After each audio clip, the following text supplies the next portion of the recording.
2. Is the mic working? Oh, yes, it is. Yes, it is. Yes, they are. We have. Is it the right thing? No, I'm definitely. Feel free to come closer if you're comfortable.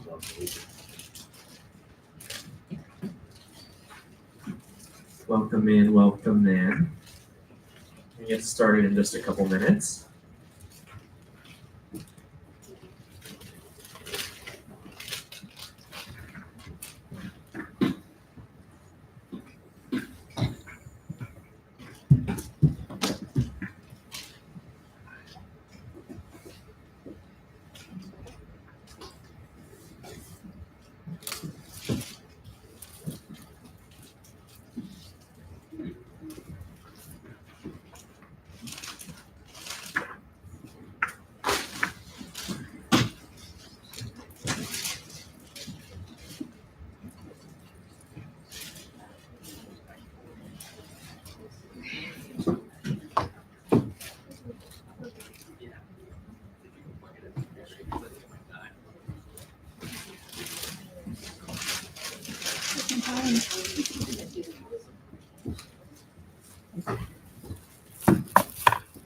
Welcome in, everybody.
Hello, everybody. Welcome to our 2024 annual Synapse conference. My name is Spencer, and I am joined by my co-lead, Ariana. We are the two co-VPs of Synapse's conference committee this year, and we have had the honor of helping to create this wonderful event. We have a couple of points to make before we get to our keynote speaker. The first is, for those of you who aren't familiar, Stanford Synapse. We are a student-run organization. Our goal is to sort of combat the isolation that individuals with traumatic brain injury often face. And we do this through two main programs, the first of which is a peer support group, which is held bi-weekly, where community members with traumatic brain injury can come to discuss their stories and to share with people of the same community. The other is the GLEAL program, where we partner Stanford students with individuals with traumatic brain injury to foster some companionship. We have two other committees. One, this conference committee. We have many of our members here. They help us to run this wonderful conference. And then we also have an events committee, which throughout the year put together events both for our club or for our organization, as well as for community members. I'll hand it off to Ariana for some others. So this conference itself, it's kind of a new thing for the club, but Synapse itself has existed for a little while, and this year actually marks our 10th year, which is pretty exciting because it's kind of nice to see a club continue for so long and kind of have a nice shining presence. And that's just helping to spread awareness about something that's so important. So if you didn't grab a schedule on the way in, basically today is going to consist of hearing from leaders in the field, so doctors, researchers who are working on things regarding traumatic brain injury. Second half, we'll be hearing from some peers who are leading a lot of brain health initiatives. And then we also have a little hands-on activity in the middle with some live brain tissue, which should be exciting. I hope you guys are looking forward to that. But yeah, we'll just get started, and we hope you guys enjoy.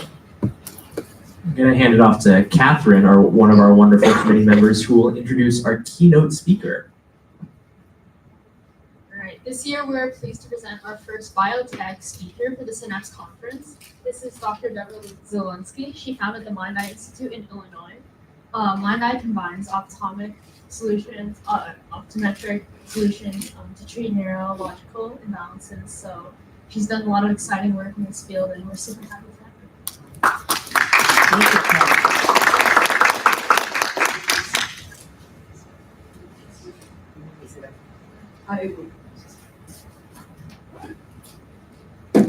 Thanks for all of you coming out in the rain to be here. I can start a little bit. I wanted to thank everybody. Being at Stanford is an opportunity that's incredible, so thank you. And I hope that we're not too boring. I was told that college students have a small attention span, so don't speak for an hour and just be boring. So we've got all kinds of demos in between and videos, and it should be interesting, but hopefully learn something. Okay. So I call this the secret life of retinal cells, how eyeglasses can rewire brain activity. Because people don't realize that if you take the brain and you pull a chunk of it downwards, you get the spinal cord. And if you pull a chunk of it forward, you get a retina, the lining of the eye. And the retina and the brain and the spinal cord all together are called your central nervous system. So a lot of people don't realize that the retina is a part of the central nervous system, and that when you put eyeglasses on, you're actually directly affecting the central nervous system and modulating neurological activity. So we're going to have an hour of fun, and then I think Catherine has 2 or 3 more hours planned of more fun. So the I Love My Brain conference, how you described it, reminded me of Kevin Pierce, because he has an organization called Love Your Brain. He's an Olympian who was beating Shaun White in snowboarding, and then right before the Olympics, he had a big crash and a brain injury. It made him see double.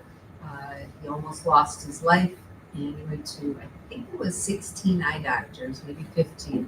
But he came to me after the other 15 or 16, and we fixed his double vision because he's such an athlete. He was determined to work, and he worked.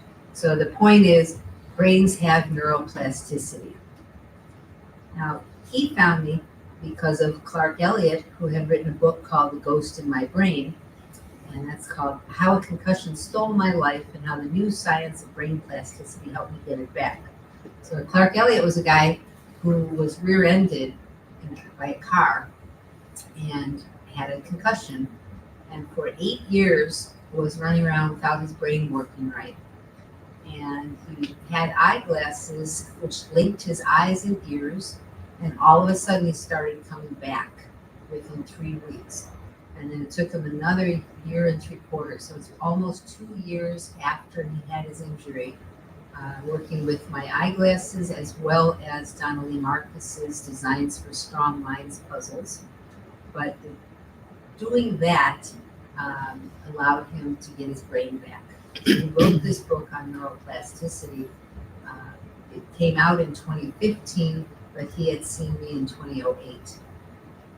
So what we're going to talk about today is biotech startups, neuroplasticity, and how glasses can rewire the brain after injury.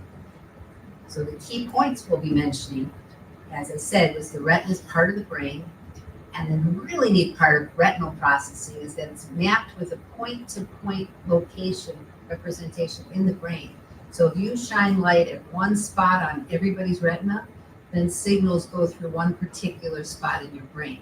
And you shine the light on another spot, and the signals go to a different spot in the brain. So there's a mapping, and you can use the retina to do retinal mapping, which is part of brain mapping. So later we'll be talking about what the brain mapping groups are doing.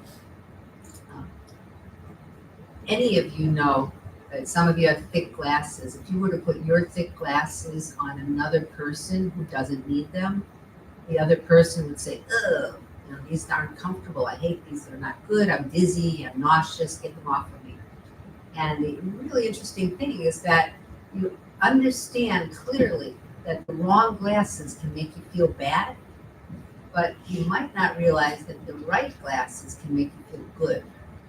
So a lot of people who see 20/20 still need eyeglasses, but they need it to feel good and not use so much energy and be more comfortable navigating through space. So we use glasses at the Mind Eye Institute that are for comfort as opposed to for eyesight. Comfort's on the inside, the eyesight's on the outside. So we'll also be talking about this biotech brain park in Los Angeles that hopefully will be open by 2026. And the neurotech convention that's coming in February, that's also in Los Angeles. So Mind Eye Institute's tagline is connecting optometry with neuroscience. So I put together a little bit of what happened. Optometry started as an organization in 1898, so roughly 1900. So for roughly 125 years, that's how long optometrists have been around. And it has been evolving. That originally it was all about eyesight. Then it turned into also eye health. So in about 1928, so 30 years later, people were saying, wait a minute, eyesight alone is not everything. There's peripheral eyesight too. So you have central eyesight to see details and zoom in and think about things. And then you have the peripheral eyesight for survival and navigating. So if you're driving, you barely use central eyesight unless you want to read a license plate. But you use peripheral eyesight all the time. So in 1928, this group said, we need to work with peripheral eyesight because it blends with central eyesight. And then a few years later, somebody said, wait a minute, when you put tints and colors on, it's relaxing the whole person's body, or it's making them feel different, or it's giving them energy. So tints are doing something to the autonomic nervous system. And then about 40 years after that, people got into visual perception. And talking about visualizing. And about 20 years after that, somebody said, wait, there's new research. So the retinal signals that come in don't just affect eyesight, they also affect posture. So if I move to this side of the room, then if you want to look at me with your central eyesight, you have to move your neck. If I go to the other side of the room, you're moving your eyes and your neck. And then if I were to be able to go much taller, you'd have to move your head up and down. So the retinal signals are linked very much with neck position and body position. And about from 90 to 20, so another 30 years later, something called STIVO opened, and that is an optometric education module run by Stefan Collier. And it's him is Stefan, I believe that's the ST, and Yvonne, which is his wife. That's where the STIVO was. Going through the neuroscience aspect, 1969 was when the Society for Neuroscience was begun. There was a doctor show on television that also started then, and one of the episodes talked about the doctor prescribing, telling the patient, you've got stomach problems, go to see an eye doctor. And in the show, the patient went to the eye doctor, came back and said, thank you, doctor. Now my stomach is all fine just because you told me to get eyeglasses. I didn't realize the eyes are connected to the stomach. So in 1969, when the Society for Neuroscience began, people knew that the eyes and the stomach were very connected, but optometrists didn't know it. And now we're 50 years later, 55 years later, and people are just starting to learn that, oh my goodness, when you put glasses on, it affects the stomach. And they're starting to learn why from neuroscience. So in 1994, there's a light therapy association that opened to do photobiomodulation. And then the Brain Mapping Association, this is Society for Brain Mapping and Therapeutics, began in 2003. They're 20 years old. And then 2014 is Neurophotonics, which is using light to affect the nervous system. And then MEI is Mind Eye Institute. That's my organization, where we started using auditory space and using eyeglasses to change listening ability.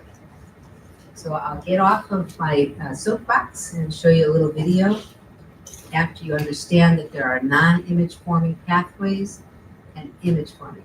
So if you look here, the back, the visual cortex, that's where your eyesight is, that's image forming. And the middle, where the brainstem is there, the midbrain, that is non-image forming. Non-image forming would be like posture, and then also sleep centers, and emotional regulation, and digestion, and appetite, and blood glucose, and a lot of other things that have nothing to do with eyesight, but they're linked. So here's a video, I think, will it play on here? Sorry, we're having a little trouble. Well, what that video is me juggling. You say juggling uses your peripheral eyesight and not the central eyesight, and how the peripheral eyesight is really important, but it's not tested. That regular eye exams test central eyesight, and they're using a machine or an instrument to block off your peripheral eyesight. And they're using lenses that were designed with standardization in 1862, which is the middle of the Civil War. So in the middle of the Civil War, somebody came and said, we need to make a standardized optometry group.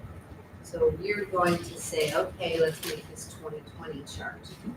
And they made lenses and chart, and everything's very carefully mathematically calculated, so that one click of the instrument would be equivalent to one line on the chart. And it's a brilliant thing, but it was done 150 years ago. And that was when people were reading books that were stationary and using their central eyesight to look at things. But in reality, the world now is all moving targets, and it's your peripheral eyesight that judges moving targets. Let me see if this works. No. So let's see how it works. So far, I'm hoping you get that the retina is an extension of the brain. So if brain circuitry is disrupted from a brain injury, then retinal processing is affected. That the retina is a two-way portal, that it's not only light coming from the outside, but it's also what's going on the inside. So how many of you, like now, if you're busy in your head, or you're thinking, or you're texting, you're doing something inside your head, how many of you can tune out the environment? Lots of you. And that tuning out means shutting off your peripheral retina. So you have to think of it in terms of all the outside eyesight, all the inside visualization, and everything else, the non-image forming pathways connected to the retina. So if there's one thing you walk out of here with today, it should be that the retina is an extension of brain tissue. It's pulled, the brain is stretched, that the retina is getting signals from the inside of the brain outwards to turn on or turn off, and that the outside movement is sending signals back into your brain. So it's a two-way street. So let's start with something. I don't know how to push it so that it's in slide mode again.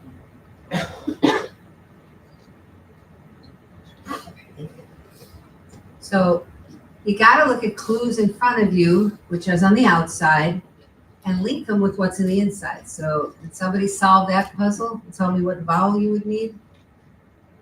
What vowel would you pick if this was Wheel of Fortune? What? You get A, E, I, O U to choose from, but there's a rule that says that E is the most commonly used vowel. So this person only goes on the inside of her head and says, I learned to pick E if somebody says pick a vowel. But every vowel except E is used here. So if you're not looking at all the clues that are around you, you're missing something in the world. You have to be aware of the additional information. So for instance, for children, they don't realize when they see an Amazon purchase, they just know that they want something, their parents click on the computer, and it shows up at their door in 2 days. They don't know there's a price to it, there's a bank account, there's a payment, you have to earn the money to put in the bank account. They just see that the toy comes from Amazon. So as an optometrist, we know that there's a behind the scenes influencing posture and sleep and appetite, and that's retinal processing. And we're in control of it as an optometrist, but many people don't think of that. You don't think that if you have neck pain, it could be an eyeglass prescription, or lower back pain could be an eyeglass. So this is the big picture. You have a conscious mind that moves things by intention. You have a subconscious mind that moves things by habit. But feeding into your mind is your body from there with all the sensors. And feeding into your subconscious mind is also the environment. So you got your environment, your body, feeding into the mind. But the conscious, what you're aware of, is way up here. And all this other stuff is going on in the background. So the background is really, really important to look at. When you get patients who come in with diseases that's in the body, it's going to affect what the mind gets. So if I could take a magic wand and wave it over all of you and make you all have a fever and a stomach ache and be nauseous and get a headache and have an itch, all of those things, if your toe is itching, your mind will be so bombarded by body signals that it's going to completely shut down the outside environment. So the retina turns on and off depending on what the body is doing. The more comfortable the body, the more open the retina gets, the more light that it's taking in and processing. And when they talk about movements, there's all these different eye movements we can measure. So let's show you how all the movements fit into that picture. So we go back and realize, let's see, here. I'm going to be changing the light, and I know what I'm changing because I can use a prism, a lens, or a filter, and then that change is going to affect movements here. So why don't we have you come up, the lady in the white shirt there? You.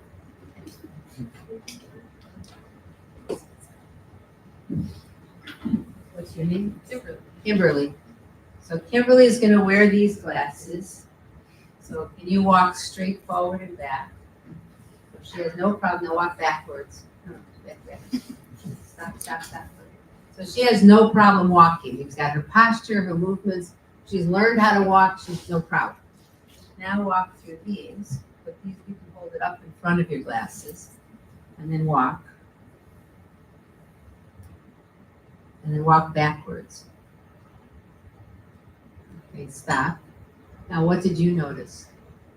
It's a little bit more like I don't know how to describe it, but it's distorted. Yeah. So she's saying it's slightly distorted. We're going to turn them a different way.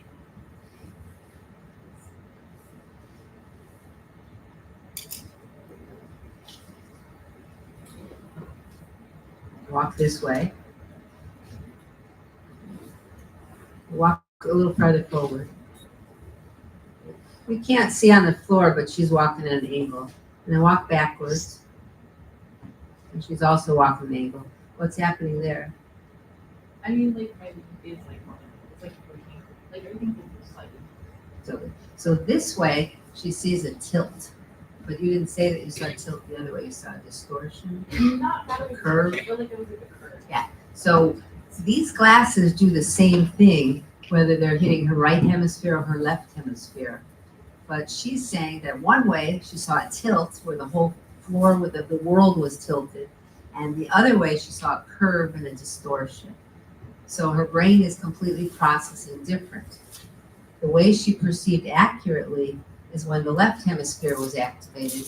The way she perceived not quite, she was getting all the same information, but she wasn't able to put it together with the background and the target. So her movements changed with the second way, the one where she perceived the tilt, she was able to walk on an angle both ways. The other way where she just saw it weird, she didn't. She walked pretty straight. So the point of this is that you can use this to check different aspects of brain function. Now she's scooted back to her chair before we tried up and down. Oh my God. So we'll take somebody else for that. So Catherine, do you want to come up here? Thank you, Kimberly.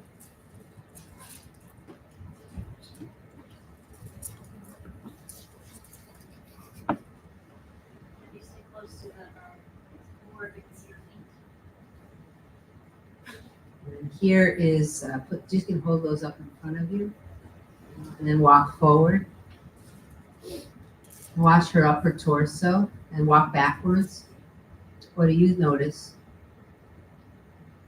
What's happening? Like everything is like, Everything is squished down.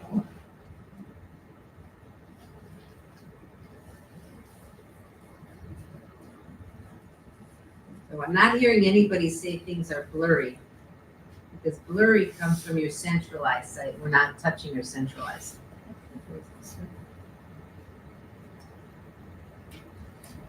Watch her upper body. What's happening there? Stop. What's happening there? like tilted upward. Yeah. So she sees the floor tilted upward. Now, if you watched her upper body was this way with one of them and this way with the other one. So what I'm trying to show you is that posture is very much attached to retinal processing. And that's what we had talked earlier. Now they do it at different levels. She's not consciously moving her body. It's happening at a reflex level. Those are skeletal muscles. If we could put a little electrodes in the stomachs and measure visceral muscles, you would find that the stomach tenses up when people get scared or the floor is tilting. So the visceral muscles also change.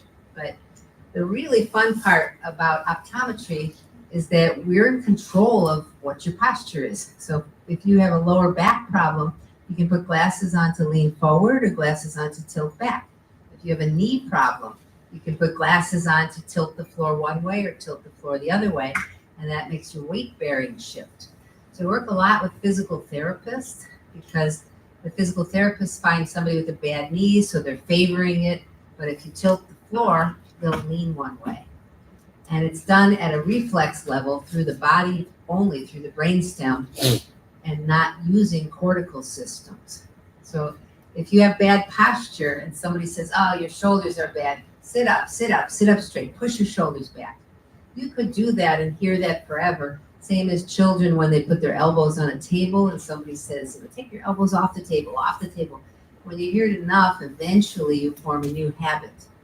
But that's going through anticipatory and learned habits. That's through the mind, the cortex. But if you want to go through subcortical changes, it goes through skeletal muscles, change the retina. So if you want your shoulders back, make the floor tilt downhill. If all of a sudden the floor went steeply downhill, you'd all be leaning backwards without anybody telling you to. So that goes through the reflex center. So I now want to try this bell. That was this, aftergym perception. So perceptions are changing depending on your viewpoint, which is based on emotions and other things. So when Kimberly was walking and was like, yeah, the floor is a little different, it's a little tilted, we get other people, and when they walk, they put the same glasses on and they freeze. They get into fight or flight or freeze mode. And they're like stuck because they're so scared.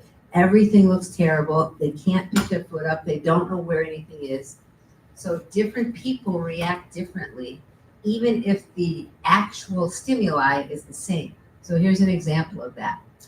The father is viewing the child as within his reach so he can catch the child. The child feels like he's way up in the air and having a blast. But the mother views this to be freaked out, like, oh no, my child's so high, what's going to happen? Perception is different, even if the actual stimuli is the same. The retina is part of the central nervous system, brain and spinal cord and retina. And you can see how in the neural tube during development, the retina branches off. And it's linked very much with the hypothalamus, with the hippocampus, with everything. And there are signals that go, and I'll show you later, from the retina to 3 different main parts. One part of the brain would be posture centers, which would be leading with the cerebellum and the midbrain. And the second thing it links with would be the hypothalamus. And then the third thing is eyesight. But the eyesight is slower. Now we wanted to show how the eyes and ears were connected.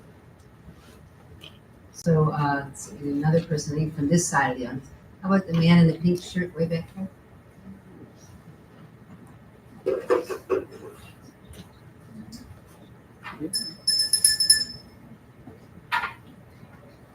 Can you hear me if I put this down? If I talk loud enough, can you still hear me? So, what's your name? Mario. Mario. Face this way. So, Mario is going to try to find this bell and see what happens.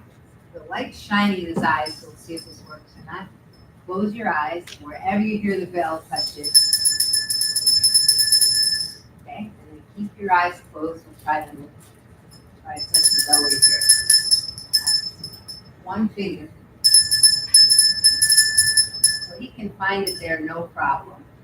So let me just do something. Now Mario's got his eyes closed. So all the light going on his retina is going a certain way. Now we're going to do the same thing over again. Touch the bell. Keep your eyes closed.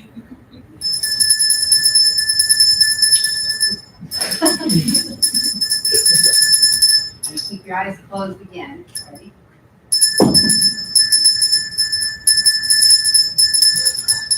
So now you can open your eyes. Thank you, Mario. Why could you not touch it before? I'm not sure. It wasn't where it sounded like it was. It wasn't where it sounded like it was. So what I did is I put a big thick lens that's not for you. I put the wrong lens, and I held it in front of your eye, like this. So he consciously didn't know what was in front of his eye, but the light bent the wrong way. And the wrong light messed up his ears. Why? Because his eyes and ears are connected, at least on this side, connected correctly. And when I messed up the eyes to keep the same relationship, his ears messed up. So you perceive the sound location in a totally different place. That's part of vision. So if you close your eyes and you hear the bells on this side of you, so if I walk and move and you're going to hear it, you know I'm on the other side of you. So you can open your eyes. That's visualization. That is a visual system, but it's not an eyesight system. So eyesight and visualization of space, 2 different things. So when he's got these glasses on, the glasses he has were prescribed by somebody covering up an eye, blocking off the periphery of the other eye, looking straight ahead at a stationary target and saying which is better, 1 or 2, clear or blurry, and he picked the clearest one. So this eye's clear and this eye's clear when he's looking straight ahead at a non-moving detail, but the periphery is not balanced, which is why this side isn't good for listening and that side is, which is why he put himself way at the edge of that room, because when he's listening, he's now listening from this side, not that side. Because if he were sitting over here, he wouldn't be able to process anything I said. So thank you.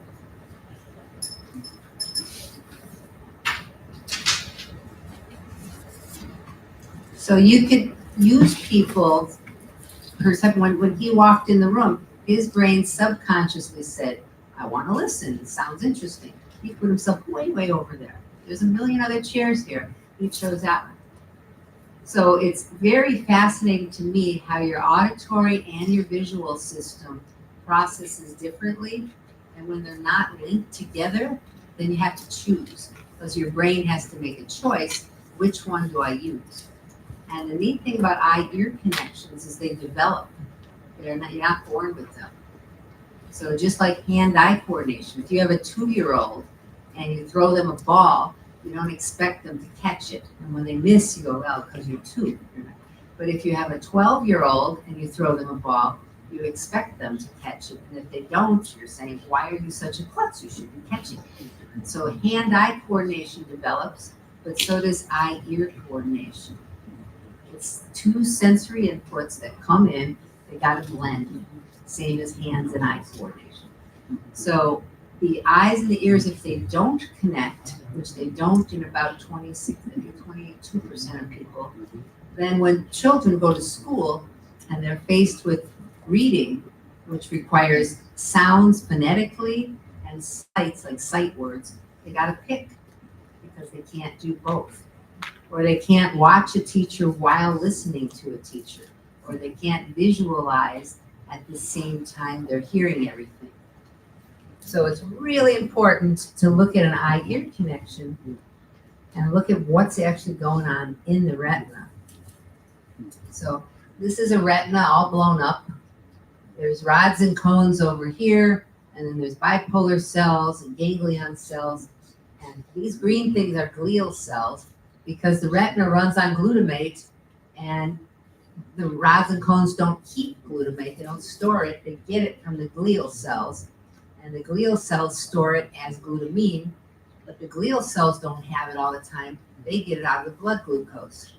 So you got the blood flow here, and the blood vessels are coming in and getting into the glial cells. The glial cells are getting into rods and cones, and you get glutamate to run the retina. So when you have, but there's also histamine coming from the brain, coming back. There's histamine receptors, there's GABA, there's glycine, there's dopamine, there's serotonin. There's a lot of stuff going on at the retinal level. There's 126 million rods and cones. And there's only 1 million or 1.2 million exiting neurons from the optic nerve. So you got 126 million sensors that have 1.2 million exiting neurons. So the funneling effect is 100 to 1. It's from about 120 million down to 1 million, 1.2 million. So all of that funneling happens at this level, just in the retina. And in October of 2021, a new retinal cell was discovered that nobody even knew existed. They could only see it on nanoscopes, not microscopes. So retinal processing is fascinating. And if you want to know how big 126 million is, if you think of a head of hair, the head of hair has about 100,000 strands of hair on it. You would need 1,250 people with 100,000 strands of hair on their head. So you have to have a room full of 1,250 people to have 125 million strands of hair. So if you took a giant room, 1,250 people, took all the hairs off of all their heads, that's how many strands would equal the amount of rods and cones in one eye. It's a lot. And they're so tiny, so they're packed really tightly. And the 1.2 million neurons that exit the eye, that would be the equivalent of a much, much smaller amount. So I just put some stuff into to show you that the retina has the highest metabolic demand in the whole body. It's used all the time, even when you're sleeping. There's a whole glymphatic system that clears out the glymph system links with the lymph system in the body.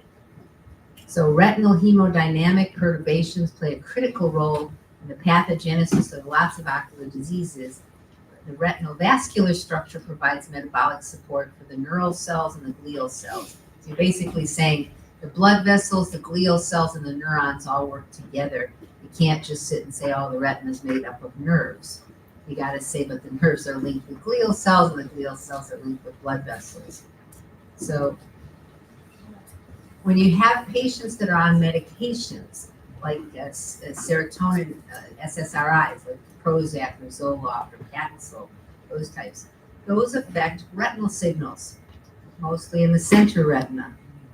So there's a large body of evidence demonstrating that serotonin is a neuromodulator in the retina. So you play around with serotonin by taking drugs, it's going to change retinal processing. So if I have a patient who's on Paxil, they're going to be processing totally differently than a patient who's on Adderall for ADD, which is going to play with dopamine levels. So it's kind of interesting how you can start going down. A lot of you are in neuroscience, so and you have backgrounds in the calcium channels and potassium channels and all the ion channels, but those are changing. The action potentials are changing depending on what's in the bloodstream and depending on what kind of attitude they have. So you got the three things I talked about. The retina's connected. So you have the 126 million sensors at the retina. You have 1.2 million signals coming out, and they split. Most of them go for seeing. And here's your central eyesight, your peripheral eyesight. Those are your eyesight ones. But all the ones at the top link with how am I pathways, and all the ones at the bottom link with where am I pathways. These are skeletal muscles, those are visceral things. That's got endocrine and limbic functions in it. This is more muscular. So, and these are unconsciously processed. Both sets are unconscious processing. So to put it in a picture, you did the bell already. Put in a picture, you could say this. The eyesight goes into eyesight, space and time and visual perception. And then you have that how am I and where am I pathway. The space and time is where and what is it. It's all about the target. So when you talk about eyesight, it's all about what's outside and the target on the outside. The visual perception is on the inside, like when Mario was visualizing the space around him. And then you have the where am I, which is more posture related. So we need to stress door, sensory mismatches. Okay, so the lady standing up with the blue shirt who's just come in, can you come down here? Have you demonstrate this? Thank you. Would have been Kimberly's demonstration, but she scooted back to the chair too quickly. So here, I'm going to have you feel this and see if it feels straight. Feels straight. Okay, now I'm going to have her put this on top of your glasses and see if it looks.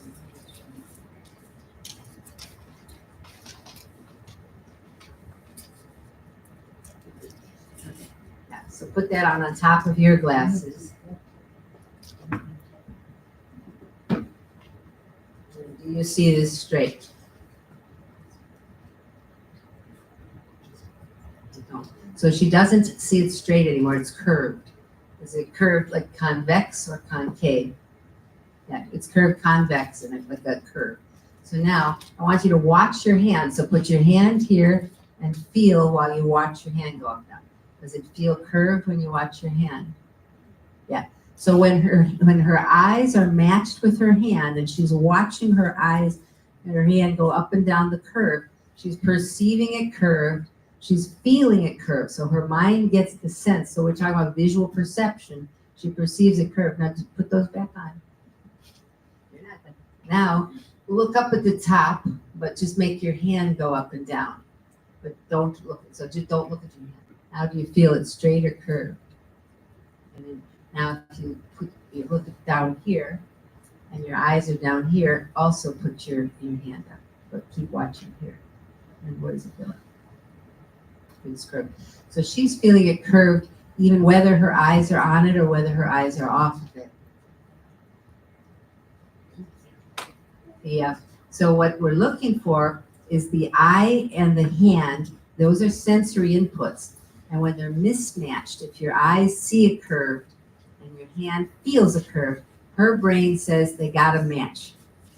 And other people can do that and say, when my eyes are not involved, if my eyes are away and I just feel, then it's not curved at all. Then they feel it straight. So when their hand is the only thing giving them signals, they feel it straight. When their eyes and their hand are giving it signals, they match and they feel it curved. So they can get false information There's something auditory like that too, called the it's from 1976, the McGurk phenomenon.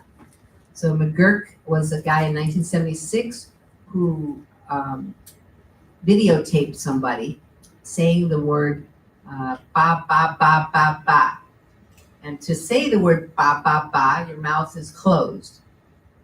If you say, then he had them videotape saying ga ga ga, which your mouth is open. So from a sensory aspect, he spliced the sound of ba ba ba into the mouth picture that was open. So the person was saying ga ga ga, but they took away the sound and they replaced the sound with ba ba ba. And they would say to somebody, close your eyes and listen. What are they saying? And you hear ba ba ba. And then you open your eyes and you watch their mouths, and your brain says it can't be ba because their mouth didn't close. It can't be ga because it didn't sound like ga. So there's a phenomenon where you switch and your brain just makes up that it's saying da, because da sounds like ba, like Debbie and Betty sound similar, but the d that you have an open mouth for. So your brain is readjusting when sensory systems are mismatched.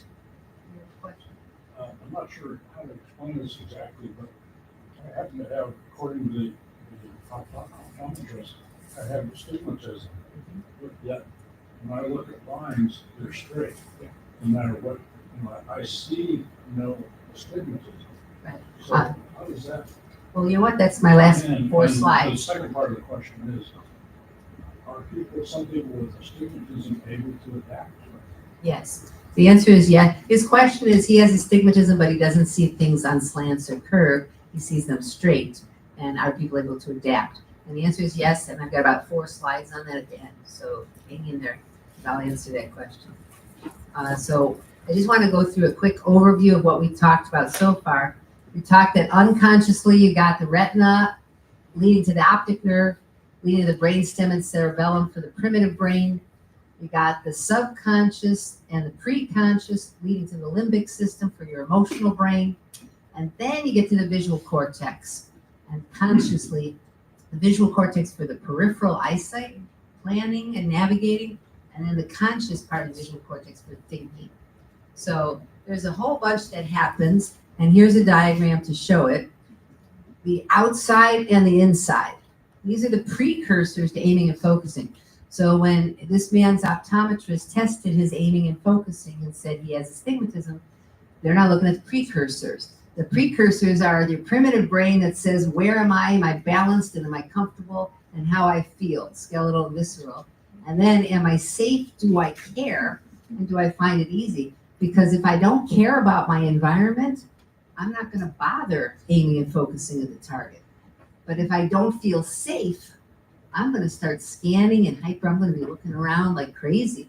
So my retina is going to be on scanning mode if I don't feel safe. And if it's on scanning mode, I can't aim and focus.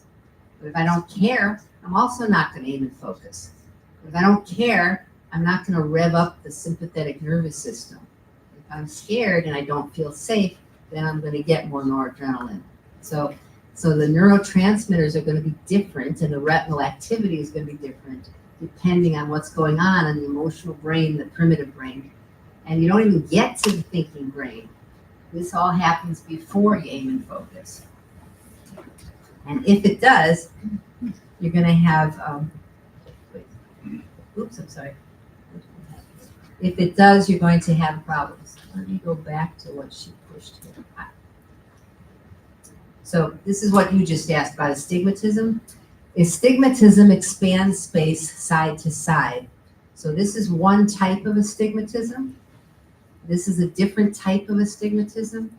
And these are different types of astigmatism. So there's 4 different ways. So basically what astigmatism means is that you are looking at the world through a cropped effect. It's being cropped this way or this way or this way. So whatever you're looking at is going to look straight. But what will happen is if you look at, say, a plus sign, one line will look darker than the other line.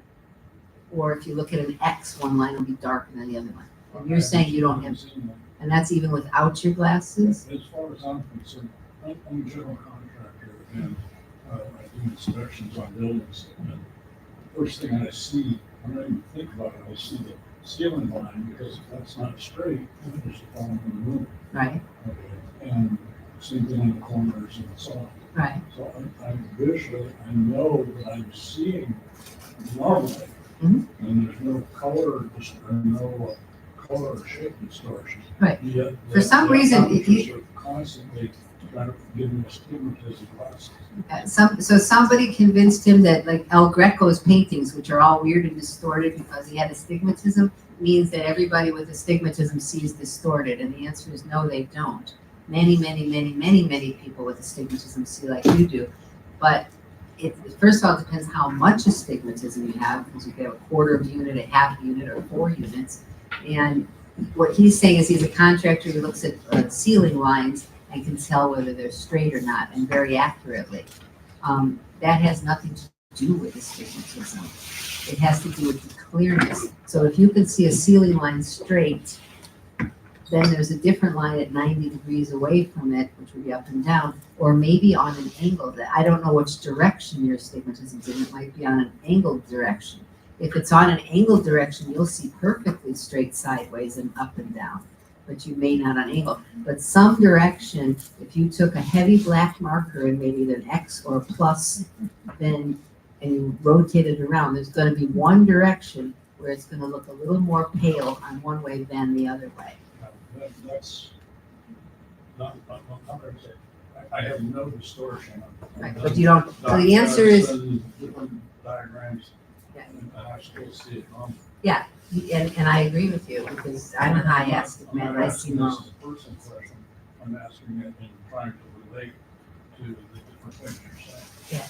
The answer is that what astigmatism does is it crops out part of your retina. So you're telling me that you're using the leftover part of your retina just fine, which means that whatever signals are going into your brain are just fine. So the point is, astigmatism does not mean distortion. Astigmatism is a measurement of only central eyesight, not peripheral eyesight. You could be using your peripheral eyesight to judge the lines, because the peripheral eyesight judges size, shape, distance, and speed. So central eyesight is where they're measuring the astigmatism in. The peripheral eyesight's a whole different thing. But the 20/20 assessments are becoming a thing of the past. It's good enough for the general population, but it's insufficient for a lot of patients. And what you can do is look at all these different aspects rather than just seeing what a target is. When you got the astigmatism in your glasses, it was to make the target sharper when it was non-moving. But it can create distortion in the periphery, but if you're not using your periphery to full extent, it won't matter. You will not perceive the distortion. But there is a difference in color of thickness that you might not be perceiving, because it might be very subtle. Or you might have it in one eye but not the other eye as much, and you won't notice it. So I wanted to get quickly into the biotech startups aspects. So I'm hoping you leave here saying, absolutely, the retina is part of the brain, it's mapped, it's a retinal map. It can be used to alter internal comfort. There's an annual neurotech convention from the Society of Brain Mapping and Therapeutics in February of 2025. It's going to be February 27th, 28th, March 1st, and 2nd. They give discounts to students if you can prove that you're a student. It's all kinds. It's physicians, scientists, policymakers, and we're paying attention to delivering the audience to the exhibit floor and creating initiatives. So there's going to be poster sessions in the exhibit hall. So I think that they're saying if you have a poster, you get like a free registration, or you get something is discounted if you have a poster. There's receptions. And if you have a product that you've come up with, because Spencer said a lot of you are making products up, showcase your products with an exhibitor space on a trade floor, or have a sponsorship program. The trade show and the conference provides you with significant opportunity to interact with recognized leaders in your field. So I wanted to thank you. An hour is too short to cover everything. And I'm more than happy to talk to you after about astigmatism, but astigmatism does not synonymously mean distortion. But it means processing certain parts of space differently from each other. And it's like moving the left side differently from the right. But if you're only looking here, it's fine. If you're only looking here, it's fine. If you're moving your eyes, it's fine. You won't be seeing distortion. But you're welcome to email me at info@mindeye.com. And thank you, Catherine, for setting this whole thing up. These were some of the demos we did. And I wanted to finish on time so that we don't take away from the other speakers.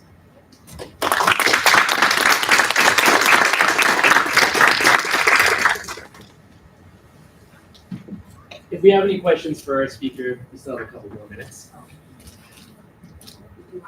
I had extra things. I thought it's 158 because they were at 156.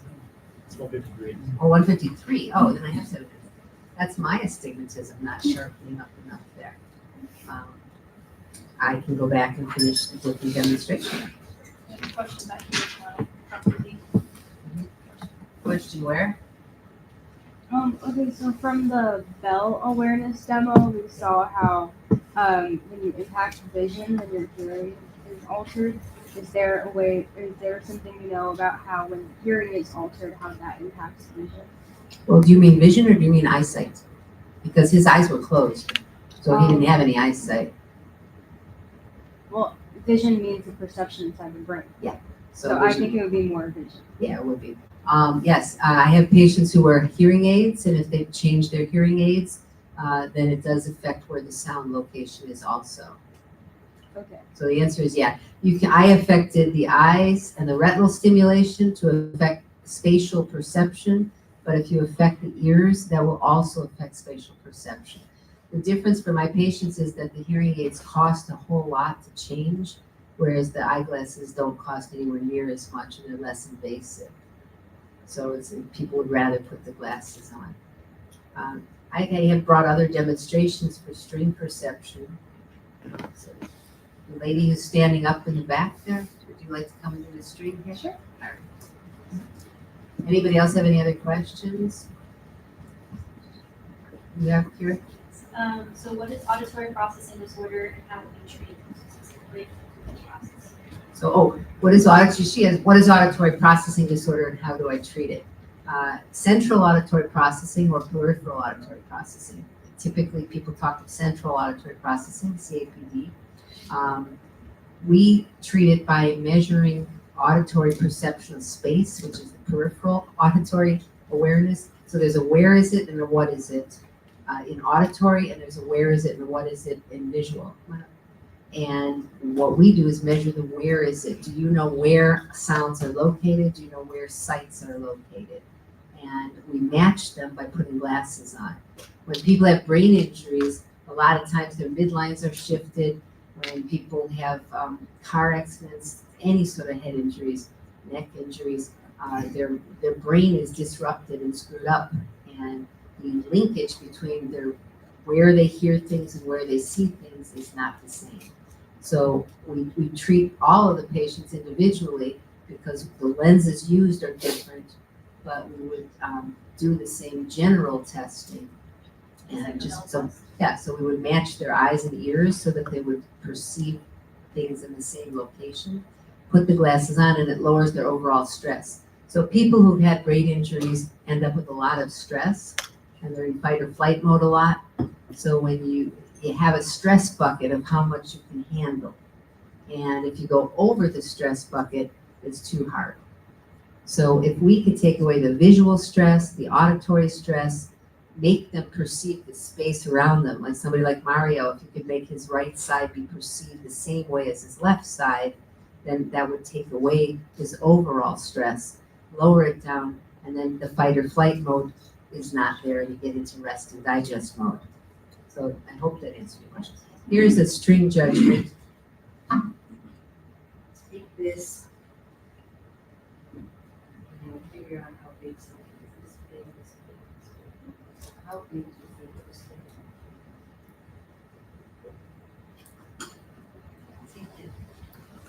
My glass last words were, you stay there. And I get here and there you are, somewhere else. Oh, sorry. Here you go. So when you look here to here, how big do you think this is? How much do you?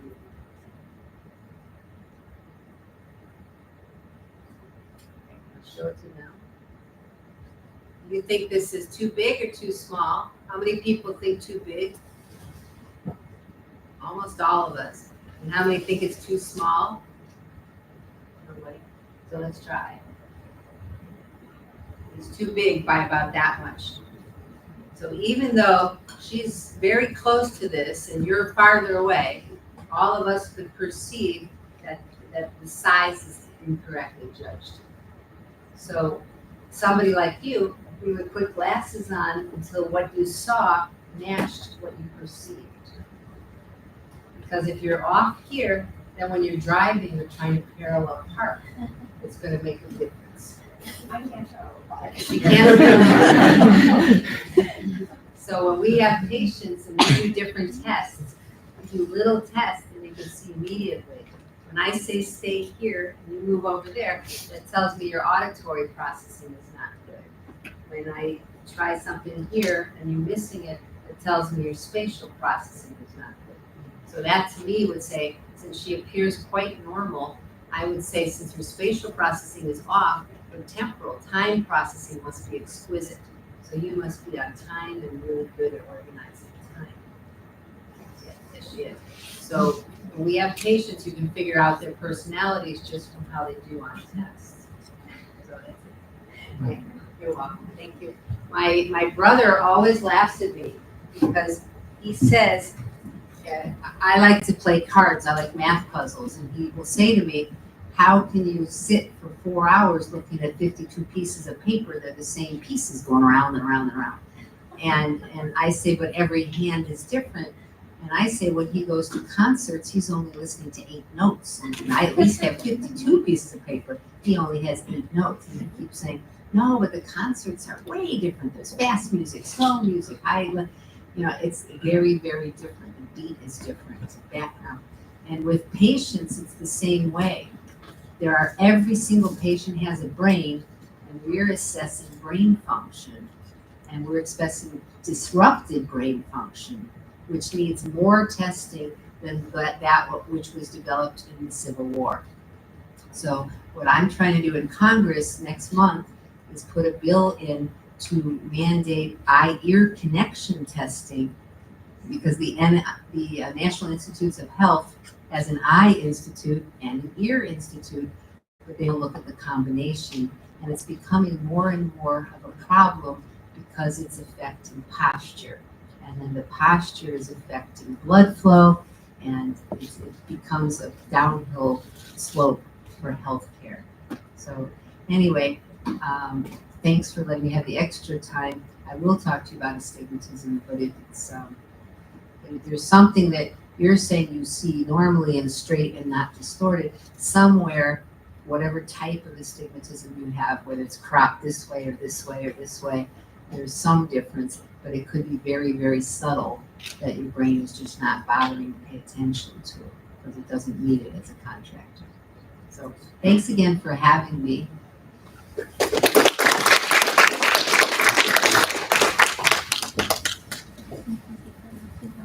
Let's have another round of applause for Dr. Zielinski.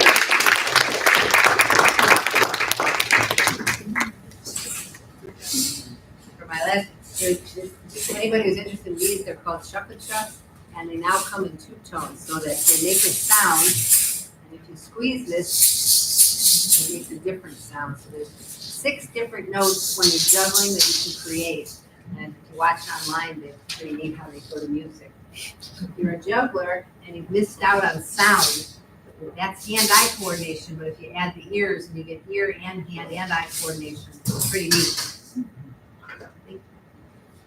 I'd like to invite Eunice and Dr. First down.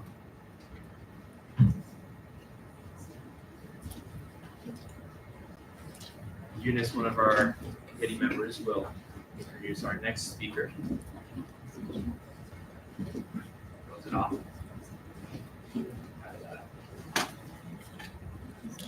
Ooh, okay, now it's on. So Eunice, one of our committee members, will introduce our next speaker as we're getting our tech working.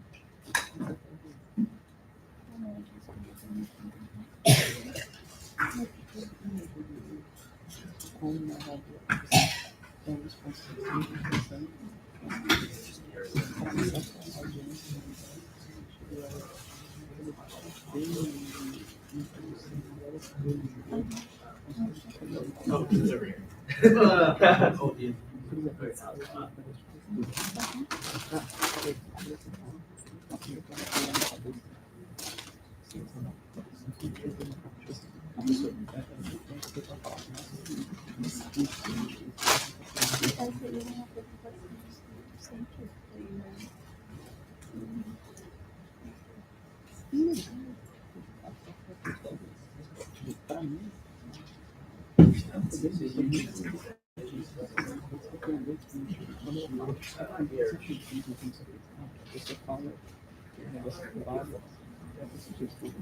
Now whatever is here will be there.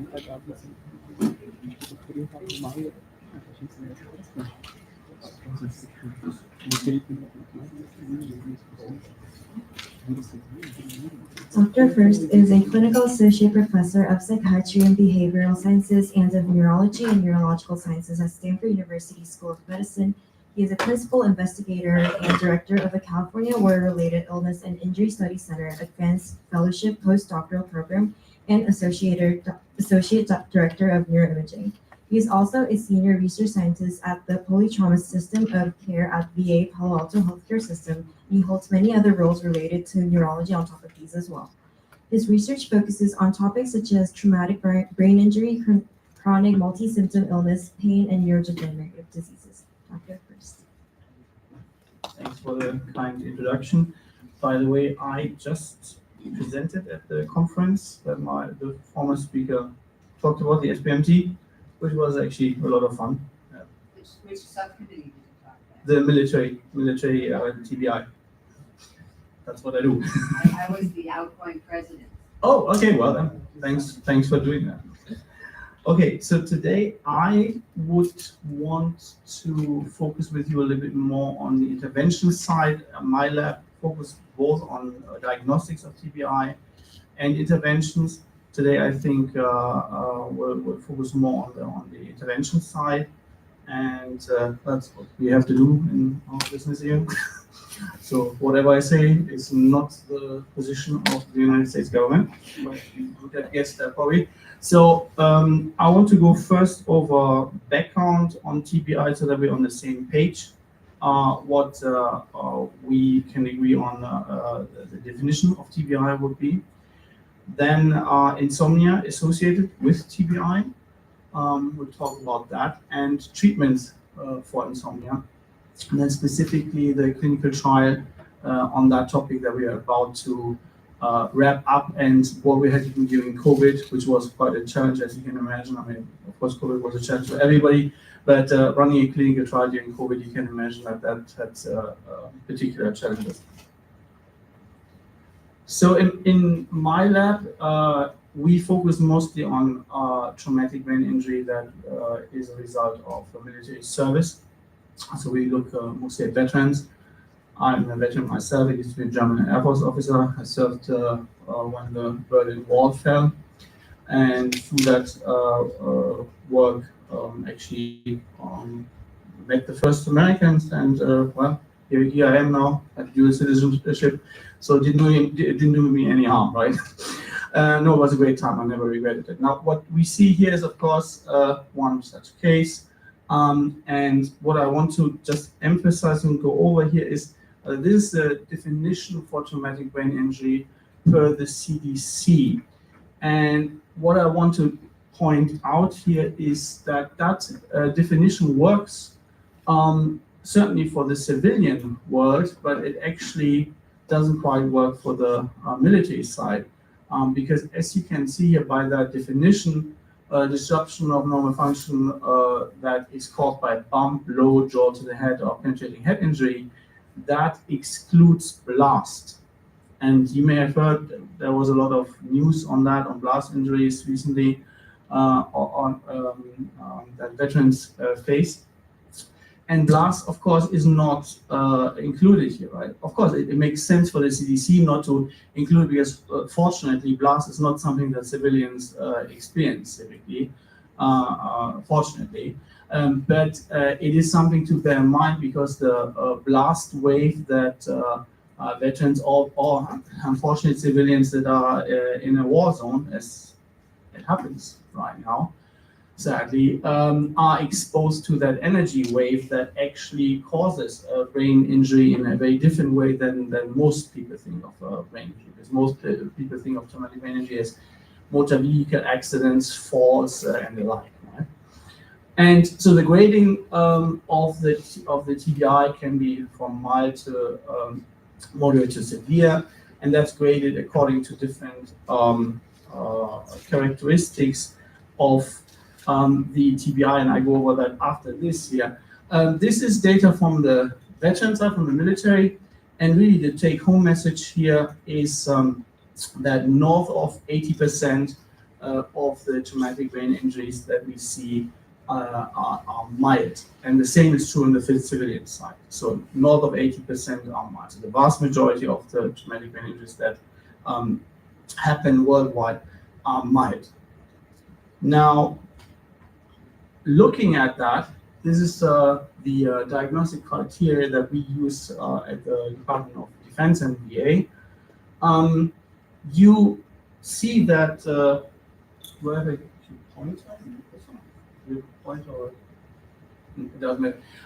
As you can see here on the, I want you to focus on the mild column, and as you can see here, the mild TBI is actually a very wide range of features. It is between no loss of consciousness. That's the other thing that most people don't understand or don't most realize. You do not necessarily have to lose consciousness in order to sustain a traumatic brain injury. That's exactly what happens very often with the blast injured patients. They do not necessarily lose consciousness, they have an altered state of consciousness, alteration of consciousness, mental state. But if you see, the loss of consciousness can range from 0, meaning none, to 30 minutes. And you may agree with me, well, that's quite a range, right? Would you think that someone who did not lose consciousness versus someone who's out for half an hour, that there might be different mechanisms involved there? Well, I certainly do think that. Same with the post-traumatic amnesia. It can be between no amnesia following the injury to 1 day. Again, that is definitely, for me, more apples and oranges.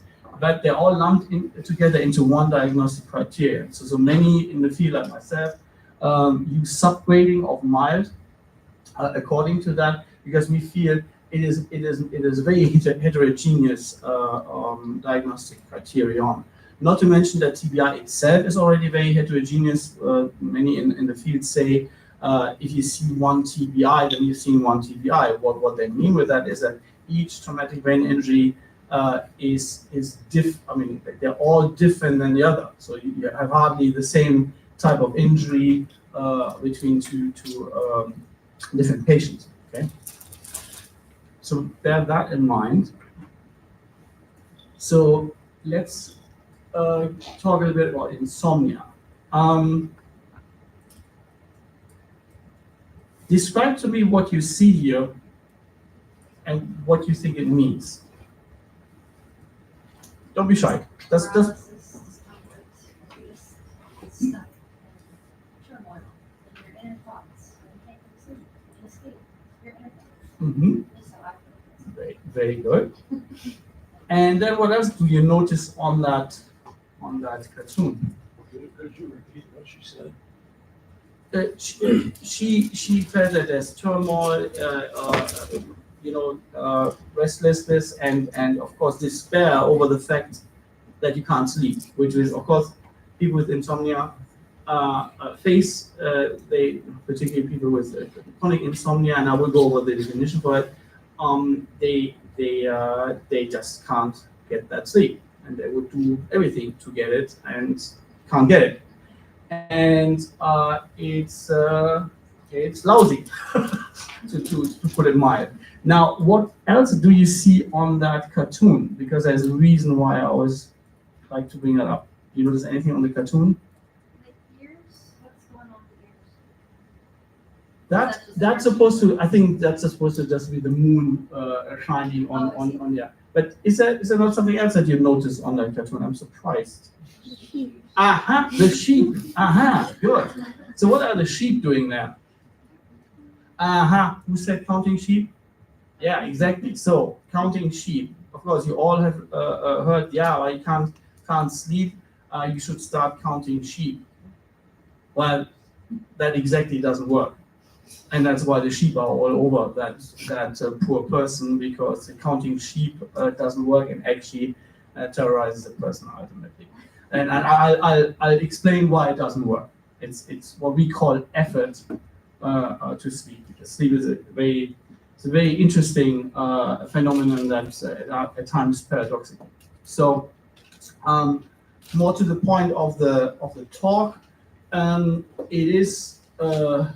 And I originally was not in the field of insomnia and sleep medicine. I was really, most of my work has been on traumatic brain injury and neurodegenerative diseases. But then I found out that really a stunning number, and it depends on which analysis you look at, who you ask, between 30, I would put this probably higher, more 50 to 70% of people with particularly mild TBI experience afterwards sleep disturbances, and what is sort of probably counterintuitive is that the ones with mild TBI experience more sleep difficulties than the ones with moderate to severe. That's normally it's a little bit counter to what we are used in science, right? In science normally we have sort of something what we call dose dependencies, so the more of one thing, the more of the other.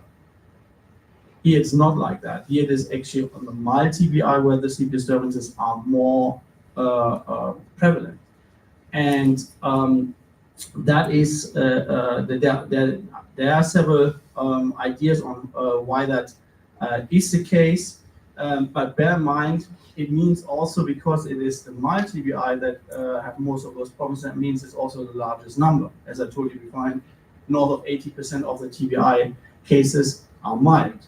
So meaning it hits on top of the largest chunk of the TBI severity. Go ahead. It's basically people with ADD. It's a corollary that they have a circadian rhythm problem and always want to stay up late. And a whole lot of people with brain injuries have one form or another of ADD.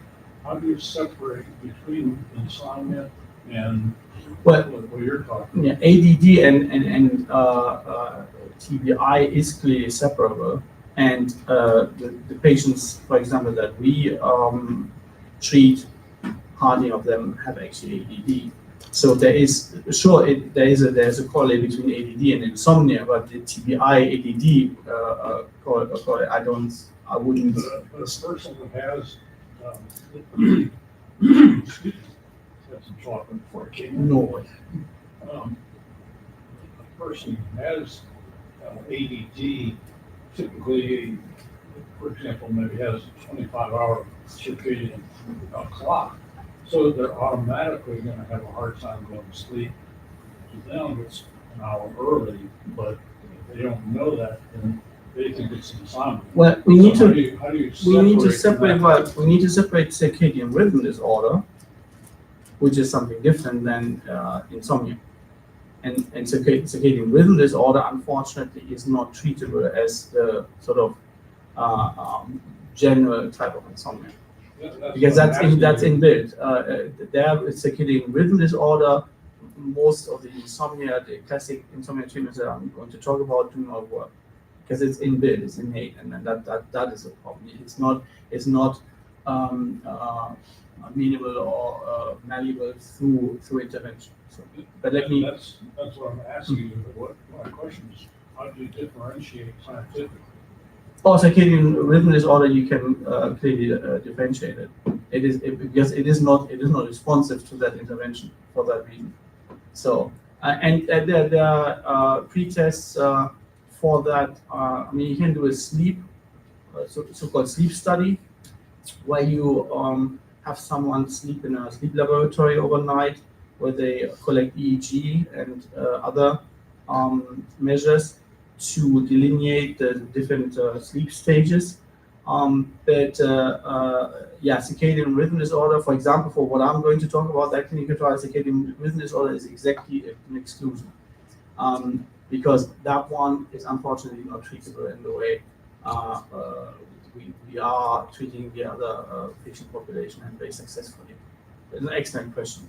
That we don't have, I don't think we have an awful lot of good things to offer for those patients right now. But it's also small, it is a much smaller number. Go ahead, Seth. I just want to say that there's studies on ADD that show that the peripheral retinal sensitivity is really different. And they've done it with autism and ADD. And the peripheral retina in autism is hyposensitive. The peripheral retina in ADD is hypersensitive. And as you know, the retina links with the hypothalamus through the suprachiasmatic nucleus, which is governing the supranucleus. So I would think you could separate them through peripheral retinal activity and do what he's asking. It is a really good question. Yeah, but you can already, with less sophisticated ways, you can differentiate it. You will know from the sleep pattern, and the non-response to intervention. So here, of course, as most of you know, and that is a not so good situation currently regarding sleep. There are lots of advocates who try to change that. But typically when you go to a physician and say, hey, I can't sleep, I have trouble sleeping, physician will be very happy to prescribe you some medication for that. So I have no worries, I can prescribe you some pills. Now, those pills, they do work, but they don't necessarily give you the sleep that you're after. So meaning, yes, you sleep, but the quality of the sleep is changed because it's not your naturally occurring sleep. And that causes issues regarding the restfulness of the sleep. So it is not desirable really to have sleeping pills helping you with your sleep. And the Academy or American Academy of Neurology, for example, really puts this other treatment that I'm describing in a second as a number one first line treatment rather than medication. And medication is not desirable. So that's what I'm talking about here. I'm trying to unfold for you that this non-pharmacological treatment called cognitive behavioral therapy for insomnia has been suggested by many as the first-line treatment because it is super effective. It has a track record in treating multiple diseases so far and disorders. And of course, if you can avoid pharmacological treatment, you wouldn't want to. Not to mention that this treatment has a better long-term efficacy profile, so meaning 6 months after your treatment, it's actually outperforming any pharmacological intervention. So it's even better in the long term. And if you want to read more about why that makes sense to use CBTI for insomnia in the case of mild TBI. Here's a paper where we describe a little bit more what cognitive behavioral therapy for insomnia is, but also the rationale why it should work for TBI.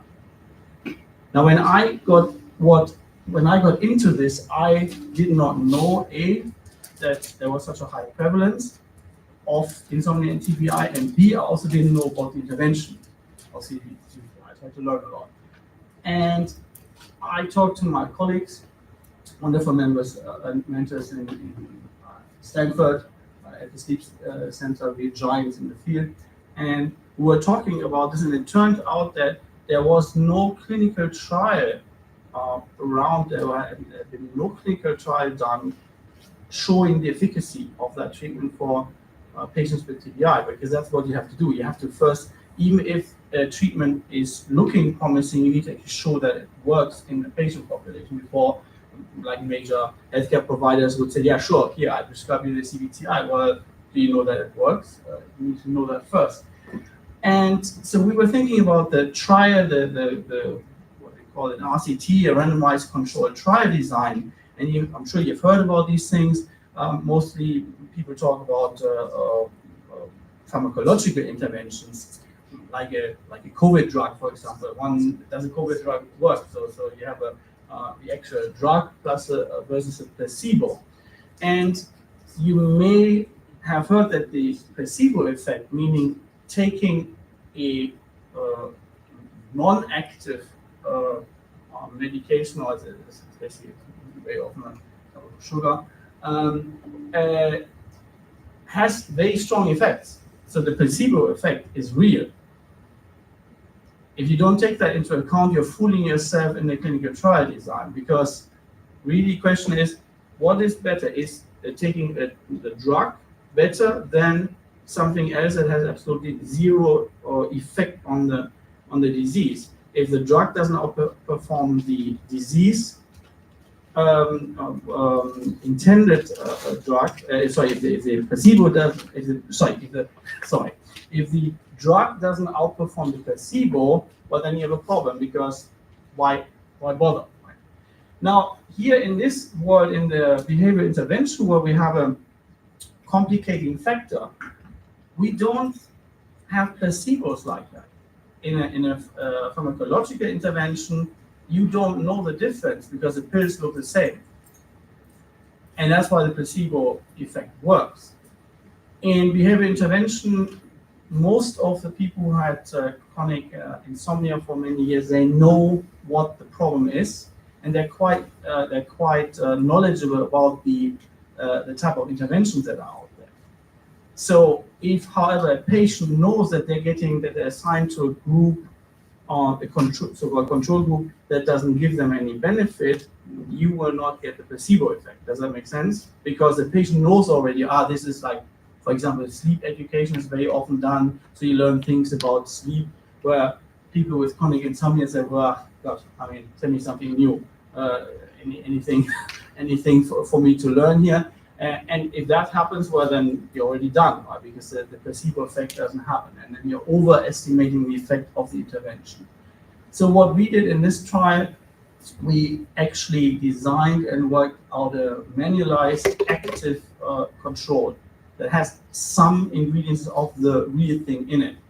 So it puts a very high bar to the results of the clinical trial, because now it really the intervention, which we believe will work, has to really outperform the active control.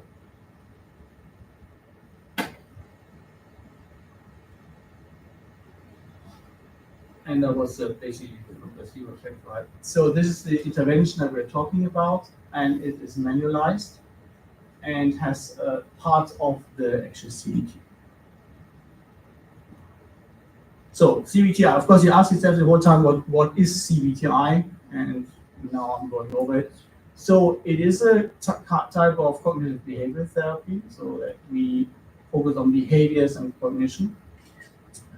And on the behaviors, we try to increase the so-called sleep drive. And the sleep drive is a naturally occurring phenomenon. It happens basically in the moment when you wake up in the morning, your sleep drive starts to increase.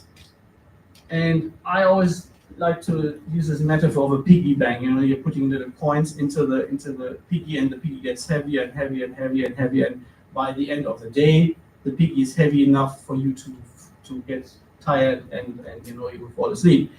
The problem is, if you make little advances out of your piggy bank, meaning naps, so you're taking coins out, the piggy gets too light, right? So now you will not be tired enough when you want to sleep, because you took money out of it, right? The cartoon with the sheeps shows you so-called effort, sleep effort, that's going down here in the cognition. Counting sheep is sleep effort. It means you're doing something actively to fall asleep. You think that works. What do you think happens if you ask people who have no trouble sleeping, who have extremely good sleep? What do you think if you ask them, what are you doing before you're going to sleep? What they do? What technique? Any suggestions? Relax. Okay, Nothing. It's like laying down in bed. exactly. That is the paradoxical thing. They do nothing, meaning there is no sleep effort, and that's sort of we're not used to that. Normally, we are used to getting somewhere through, working hard on something. I'm getting a good grade on my exam because I worked hard on the exam. But here, the paradoxical thing is, someone who has no issues with sleep doesn't think about it. They just, I went to bed and I went to sleep. And that's hard. That's hard particularly for people who do desperately try to get good sleep. Hard to understand and also implement not to do this sleep effort. There's also dysfunctional beliefs about sleep. For example, oh my God, so last night I managed to sleep. It was around 10 o'clock, but now it's 10:05. I'm still not sleeping, right? And now you're actually getting rewatched. Should I missed my magic 10 o'clock mark? I will not sleep, so I will again have another lousy day tomorrow, including then catastrophizing. So if I don't get enough sleep tonight, I will screw up tomorrow at work, and I might lose my job, which of course is unlikely to happen. But that's of course. Well, do you think you will sleep then? Now, since you're basically already laid out to yourself that you're going to lose your job tomorrow, right? And this is unfortunately happening to many patients that so desperately try to sleep. What we focus on, and that's particularly Stanford, the Stanford Sleep Center, I think, has been very much focusing on sleep restriction.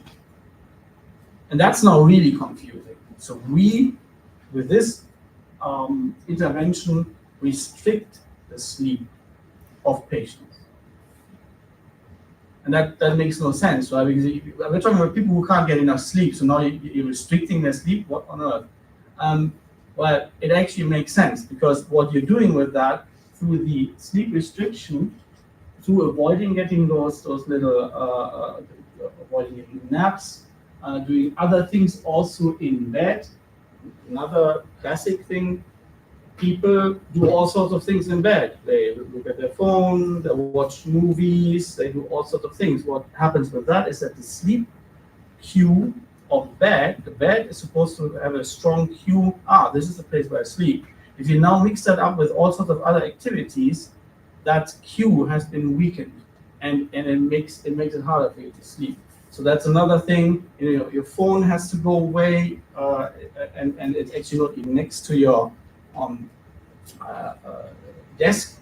You want to have it away, because otherwise you're thinking, I wonder what happened with that last post on Facebook or my social media, whether someone liked it or not liked it. And sure, even though you don't have the thing in your hand, you will think about it, and it will keep you awake. Right? So these kind of things we try to help the patients with. And the sleep restriction thing is really, through the sleep restriction, we increase this sleep drive that is up there. This naturally occurring phenomenon that you will get tired. But for that, you need to have enough sleep restriction for that to happen, if that makes sense. And that's even though it sounds paradoxical, it actually works. So this is the clinical trial that we are about to finish.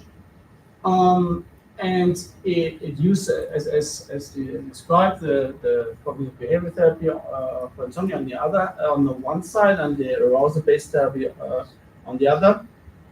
And this is the last trial that used that had actually pretty strong effect size for this control condition. That means it is a really high bar. It means this thing, even though it is supposed to be controlled, it does do something. It helps actually in some patients with the sleep.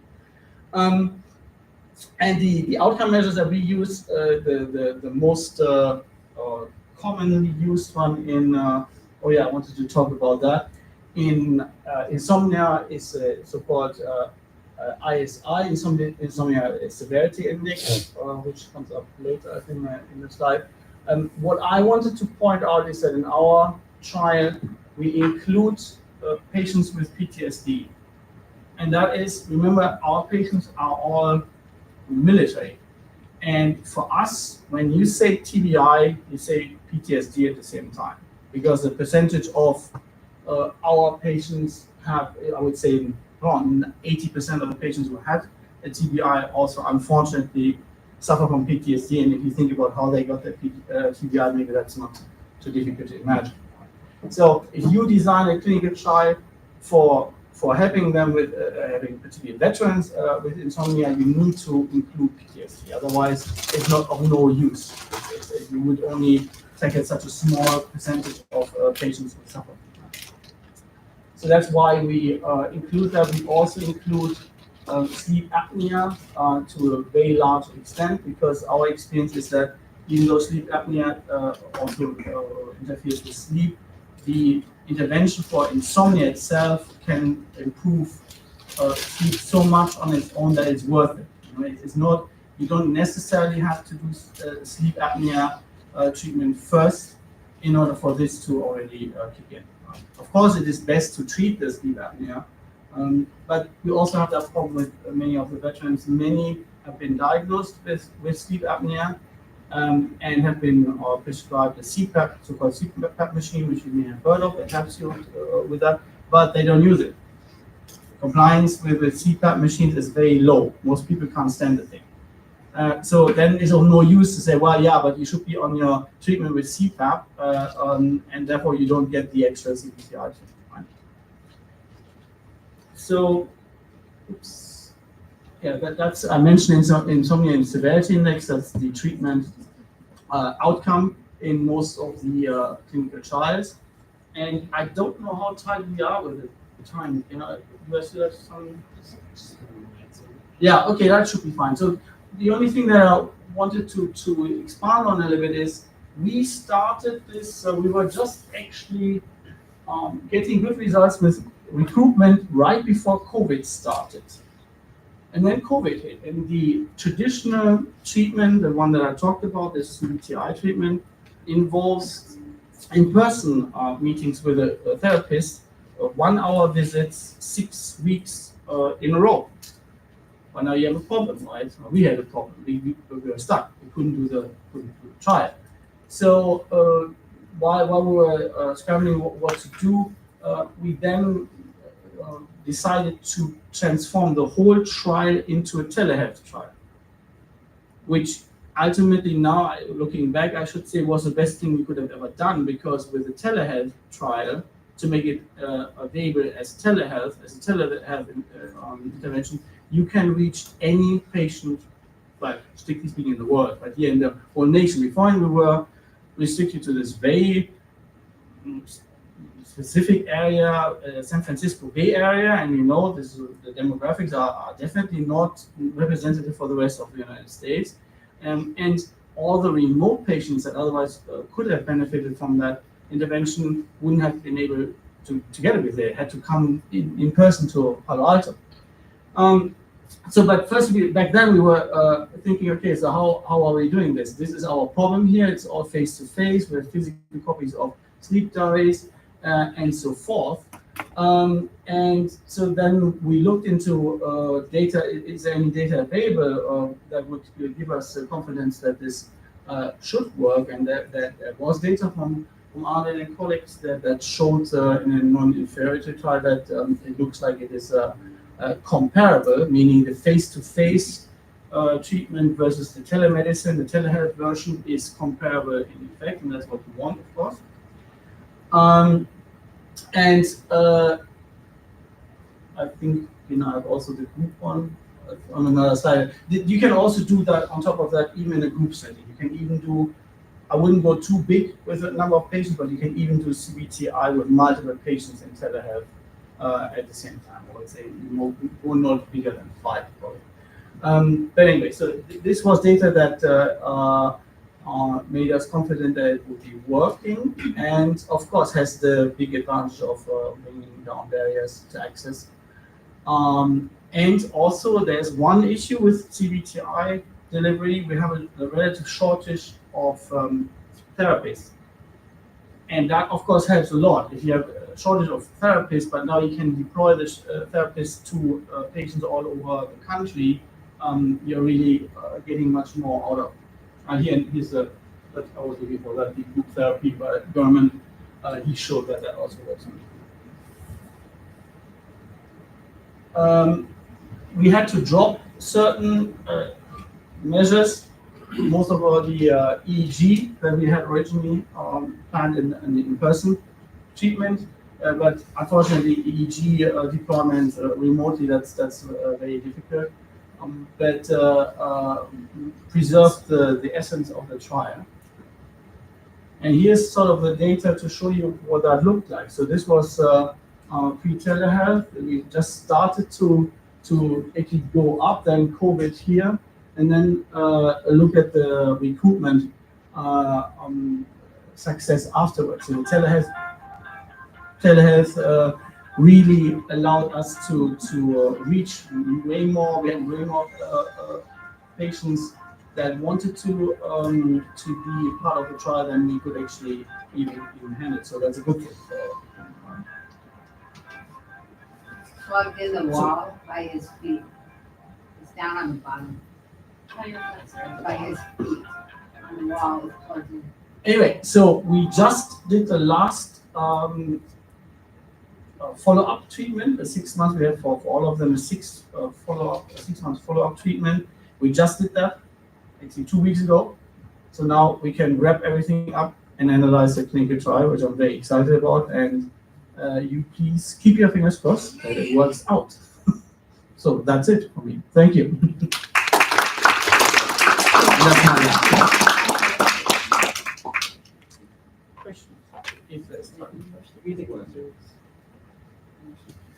I noticed that one of the things that you had to lose out of your testing because of COVID telehealth was the protein testing. Mm-hmm. Do you feel like that's something that, how do you feel personally about having that data no longer accessible? It's a shame. At the same time, for me, I think it's more important that I think it's more important to show the efficacy of the treatment, regardless. It is certainly a biomarker that would have been of interest. That we can once we show that this works, we could send out kits for patients to do that. That's quite possible. Do you know about Spark autism research by chance as a child? Yeah. Yeah, she does those mail-in kits that Right. are just amazing for saliva and other Yep. data that just is protein in saliva? I think there's where we actually did the saliva for our patients, the local patients, for many years. We're analyzing that data right now and look actually exactly at that, because many of our patients came to risk in person actually suffer from insomnia, and we're doing exactly that analysis with the saliva samples. Because when they back then, before COVID, when they came in, we did MR, in-person MRI, and saliva testing at the same time, so we have that data. Okay, great. Yeah, if you guys wanted to collaborate, I'm always, interested in that because ASD and insomnia go hand in hand too. Right. Yeah. Okay, No, that would be great.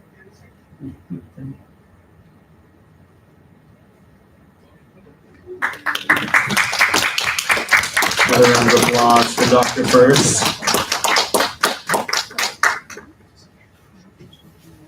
I'll now hand it off to Suhani to introduce our next speaker. All right.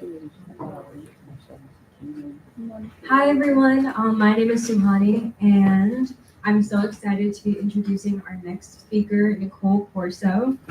Nicole has a really impressive track record in studying the brain. In 2016, she graduated from the University of Michigan with a BA in psychology, and then she got her master's in 2018 in health psychology. In her master's, she researched sleep and chronophysiology and affective neuroimaging. And then she came to Stanford to study memory mechanisms and neurodegenerative diseases. and neotonic dystrophy, which we'll learn about more. She's an expert at neuroimaging techniques, a grant writer, and she's a clinical research coordinator. So I'm really excited that Nicole was so generous to share her expertise on the brain with us today. And I really encourage you to stay later for a really exciting demo that Nicole will lead us through. So without further ado, please give your attention to Nicole Corso. Thank you so much. It's so great to be here, and thank you to Stanford Synapse for putting this awesome symposium together. This is my second time speaking with Synapse students, so that's really exciting. I came to one of your meetings in the fall and kind of talked a little bit about my career trajectory. So that's what they kind of asked me to talk about a little bit today, is my research career trajectory. So I won't get into too much detail about the actual research I do, but I'm really happy to speak with that offline. If you want to talk to me after, that's something that I enjoy talking about as well. So as Suhani mentioned, I graduated from the University of Michigan in 2016 and did my master's right after that. So that's when I really kind of started getting into research. So these are just a couple of pictures from my time at Michigan. I'm really active in the Alumni Association. That's me and the president of the University of Michigan. So I do a lot of work with him in the Alumni Association, which is a lot of fun for me. But when I was in college, I thought I was going to do the pre-med route. So I took all the pre-med classes. And then when it came to my junior year and kind of time to kind of prep for the MCAT, I asked myself why I wanted to go to med school. And I couldn't give myself a definitive answer. So I was like, should probably not study and take the MCAT if I can't tell myself why I want to go to med school. So I was like, okay, I took all these pre-med courses. I majored in psychology. I'll just go to grad school, get a PhD in psychology. Cool. And I knew absolutely nothing about what that took. So after I graduated, I went back on campus and went to one of my psychology professors and was like, hey, I'm going to apply for graduate school in the fall. And he was like, do you know the first thing about applying to graduate school? And I was like, nope, I'm just ready to go. I'll submit my application. And he was like, well, you really need to get some research experience. So I was like, okay, yeah, research experience, great. I had no intention of it being my career. I honestly just kind of went into it to just check the box on my application. But a lot of things changed quickly once I joined my first lab.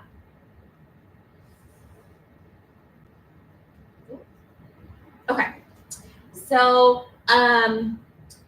the first lab that I joined at Michigan was I kind of just walked around the psychology building, was taking a look at what may be available, like literally just looked at flyers of who was looking for volunteer research assistants.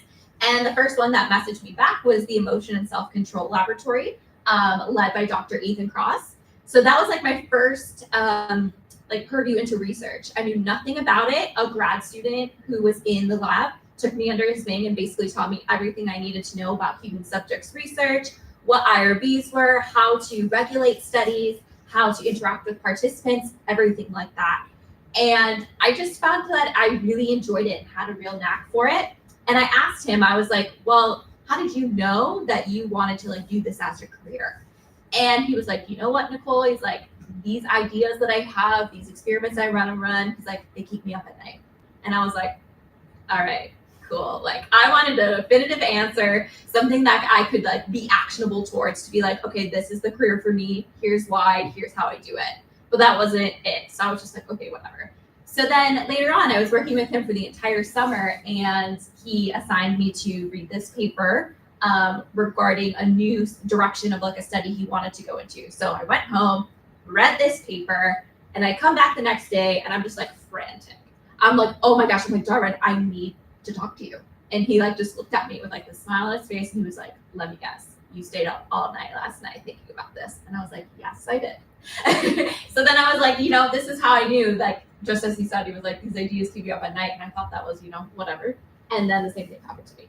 So I always like to tell that story. And I still have that piece of paper that I wrote all my ideas on, just like frantically scrambled it and showed it to him. And I told him that when I get my PhD, I'm going to hang it up next to it. But the work that I did in his lab, in Dr. Cross's lab and with Darwin, the grad student there, actually is referenced in Dr. Cross's recent book, Chatter. So that was pretty cool to be a part of that as well. When I was working with a grad student, though, I was trying to kind of develop my research interests as well. So this was more of a social psychology-based study. where we were looking at self-regulation and emotion and how we could help regulate that using non-deceptive placebos. So non-deceptive placebo is a placebo that people know is a placebo. So it's basically a sham treatment. They're not getting anything from it. But we would be able to give that to them and convince them that even though you're not getting any sort of real treatment, that this can potentially help you decrease your negative reactions to like scary stimuli or any sort of negative reaction. And then we later on, after I moved out of the lab, they kind of do that with they were looking at EEG metrics as well. So that's just a little bit of the results from that paper if you want to check that out. But I really wanted to get into another form of research because I was really interested in how the brain actually functions and what its structure was. So he introduced me to another colleague in his cohort, and she is the one who introduced me to neuroimaging. And the first time I saw a brain image from like a participant that I was talking to in person come up on the screen, I was just like, whoa, this is the coolest thing I've ever seen. Like, I need to stick with this. So that's when I started working on neuroimaging projects, and I was actually working with patients at the VA who had PTSD.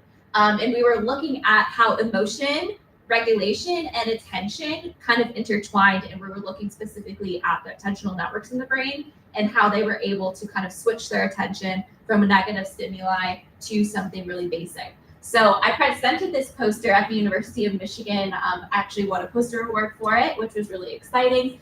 But the stimuli that they saw was they would see this, kind of scared face, like any sort of negative emotion placed on top of a scene. And what they had to do was kind of categorize the scene as being an indoor or an outdoor place. So they had to switch their attention from the negative emotion to the actual place in order to correctly perform the task. So this was a lot of fun for me. This was done all over the course of the summer. So I was just doing this just for fun, just for fun because I did really enjoy it, but also for the experience. But I thought, there's also other ways that I could be doing this research, getting my experience, but also getting paid for it.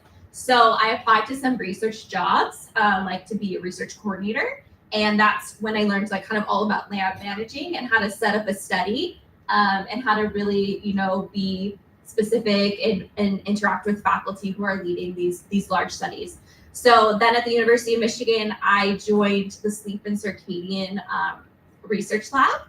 And that's when I did a lot of studies involving like EEG, MRI, but looking at sleep disorders and those that are comorbid with emotions and mental illness, specifically like bipolar disease and other related things. It's funny, the previous talk that was just given, one of the papers that you referenced, Todd Arnett, that's who I worked with. That was my PI. And I actually worked on that paper. So that CBTI study you mentioned, I was the one who recruited the participants. I created the sleep diaries and kind of organized that whole study for them. So that's pretty cool that you brought that up. Each speaker was connected. And so then that led me here to Stanford. At that point, I had a lot of experience and I was ready to go to grad school. I thought I could have a competitive application, but I really wanted to get a little bit more specific into neuroimaging. So I saw a position open here at Stanford and I applied and I became Anthony Wagner's lab manager. So he's a professor in the psychology department. And then I also worked with him on a large collaborative study through the neurology department with Elizabeth Mormino. And what their expertise is studying memory and specifically in neurodegeneration. So with patients with Alzheimer's disease. So along running his lab, we were involved in a lot of interesting work called the Stanford Aging and Memory Study, where we worked with patients who were healthy older adults, and then some who had mild cognitive impairment and full Alzheimer's disease. And we performed several memory tasks for them while they were in the scanner so we could look at the structure and function of their brain while they were performing these certain tasks. So I have a couple examples of the tasks and the results we got. I'll have my Google Scholar at the end, so if you want to read any of our papers, you're welcome to do so. This image over here is one of our PET studies. So we also were looking at some novel PET tracers of how to determine and quantify some of the proteins that are associated in the brain that often accumulate in Alzheimer's disease. And that was published in just about 2 years ago. That tracer that we used is now FDA approved, and it's being used to help with the diagnosis and looking at progress of the disease, which is really cool. So kind of setting all of that aside, I'm obviously still here at Stanford. One of the things that kept me from applying for graduate school was that I knew that I really wanted to go get a PhD. I knew that I had a lot of experience and interest, but I didn't really know what the life of a scientist was. I attended a symposium in the psychology department by a professor, he's an emeritus professor, his name's Claude Steele, and he was talking about his career journey, and he had said when he was thinking about applying to graduate school, it wasn't about what he was going to study or what questions he had, but it was how could he envision himself as a scientist and how his life would be as a scientist. And after I heard him say that, I just thought that was super interesting. I knew I was really passionate about it. I knew I had questions I wanted to answer, and I knew I could, learn how to answer them, but I had no idea what my life would be like as an actual scientist. So then I kind of took a couple of next steps at Stanford to kind of get a little bit more detailed into that to determine, if this was a career I really wanted to enjoy and how my life would kind of look being maybe a faculty member or leading a lab of my own. So then I moved into a different lab in the neurology department with neuromuscular medicine, and I became a research scientist. So with Dr. Day's lab, he works with patients with neuromuscular diseases like ALS, decayed muscular dystrophy, and related disorders. And basically he had no imaging infrastructure. So he wanted to image both brain and whole body muscle to look at fat infiltration and then some cognitive aspects to see if he could kind of quantify and qualify the different stages of these neurodegenerative diseases. So I got to be really hands-on at the MRI scanner, which you can see here. This is one of my colleagues, her brain. But I got to kind of play around and set up some really cool sequences and really good ways to image those patients. So that was a lot of fun for me. And then at the same time, kind of working a little bit more specifically with, kind of designing protocols and research. I also started writing grants for faculty members in the Department of Medicine. So I kind of took some of my writing skills and what I knew about science and kind of applied it to kind of developing these proposals so faculty could get funds to continue our research. So that's something I really enjoy too, is the scientific writing piece. Setting that all aside, I also love presenting and talking about my work. These two images here are from a presentation I gave last year, maybe the year before that, through Stanford Medicine in the Muse. If you're unfamiliar with that, you should look it up. It's a really cool initiative they have here. But basically it takes art and science and medicine and combines it all together. So I gave a talk about how the brain enables movement, and then a group of dancers took kind of the concepts that I talked about and did a dance performance afterwards. And I grew up as a dancer, so this was super exciting for me, and I ended up joining them in a dance at the end. But it was a really cool event to broadcast not only our research, but to educate the community about science in a really interesting and unique way. And I think that was really important for me to share, is that although I am a scientist and I'm very technical with all my work, I do still have other ways to kind of put that into more of creative facets. And I think that's also something that kind of helps me balance between being super analytical, super structured, wanting to get into a program versus actually enjoying the work that I do and how I spend my time. And also probably prevents burnout. It definitely does, yeah. Okay, so then lastly, this is probably one of the most exciting parts. And as Suhani mentioned, if you stick around, I'll be able to show you some human brain samples and we can kind of interact and play around with them. But one of my other big passions outside of the lab is STEM education. So with STEM education, I'm really interested in kind of interacting with different types of communities, different ages of people, and teaching them neuroanatomy using human brain samples. So a big part of my interest in memory work is a region of the brain called the hippocampus, which is the part of the brain that's most associated with memory. So there's this group called the Hippocampal Subfields Group, and we're a group of researchers who love the hippocampus. And we get together and basically we create protocols for imaging and for pathological work of the brain and the hippocampus and its subfields to harmonize protocols across different labs so we can use these rich data sets and compare them across different labs.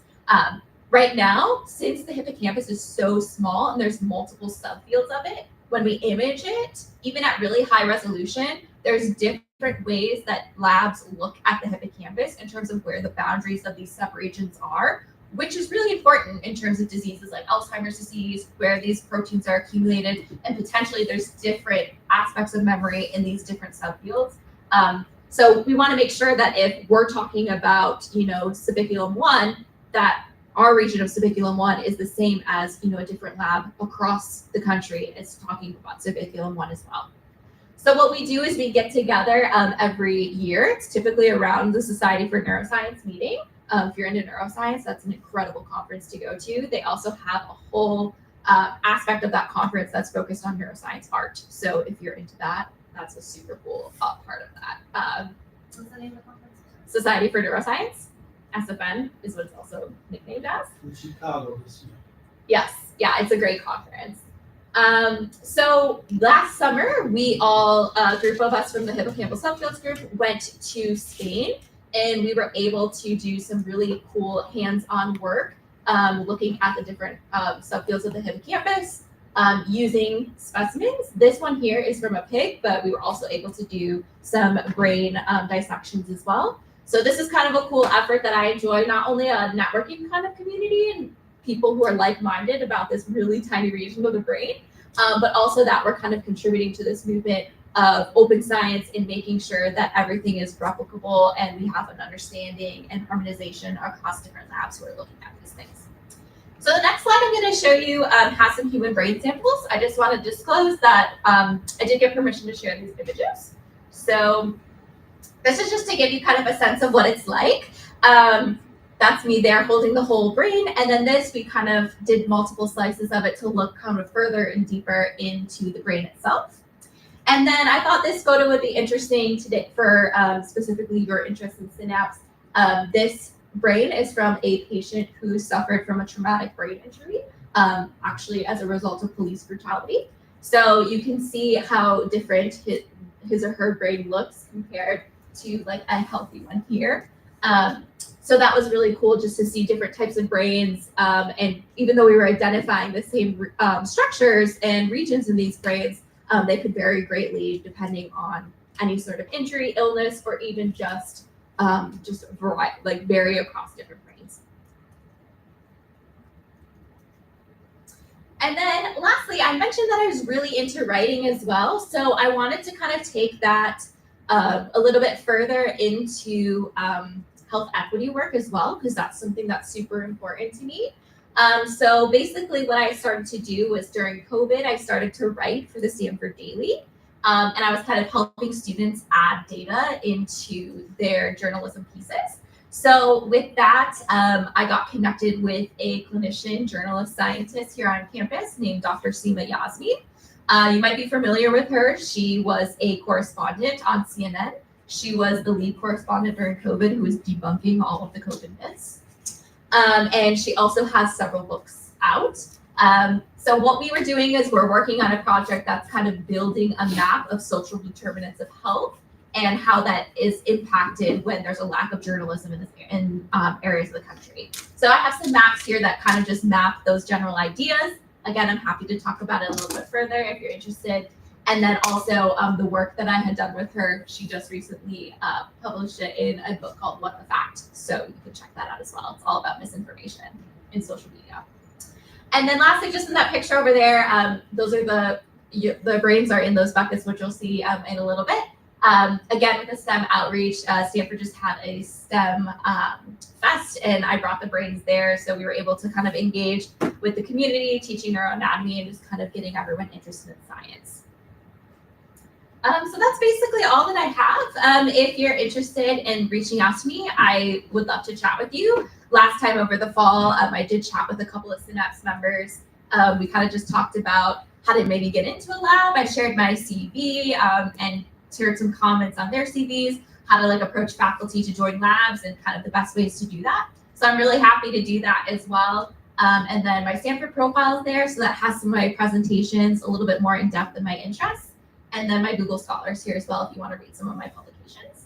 I'm happy to take any questions. And then yes, after this, I'll lead kind of a demonstration with the human brains. What I do ask is if you're going to join us for that demonstration, out of respect for the donors, we do ask that you do not take any photos of the brains. That's just kind of our policy that we had and that we made with the donors who donated those brains for educational purposes. Thank you.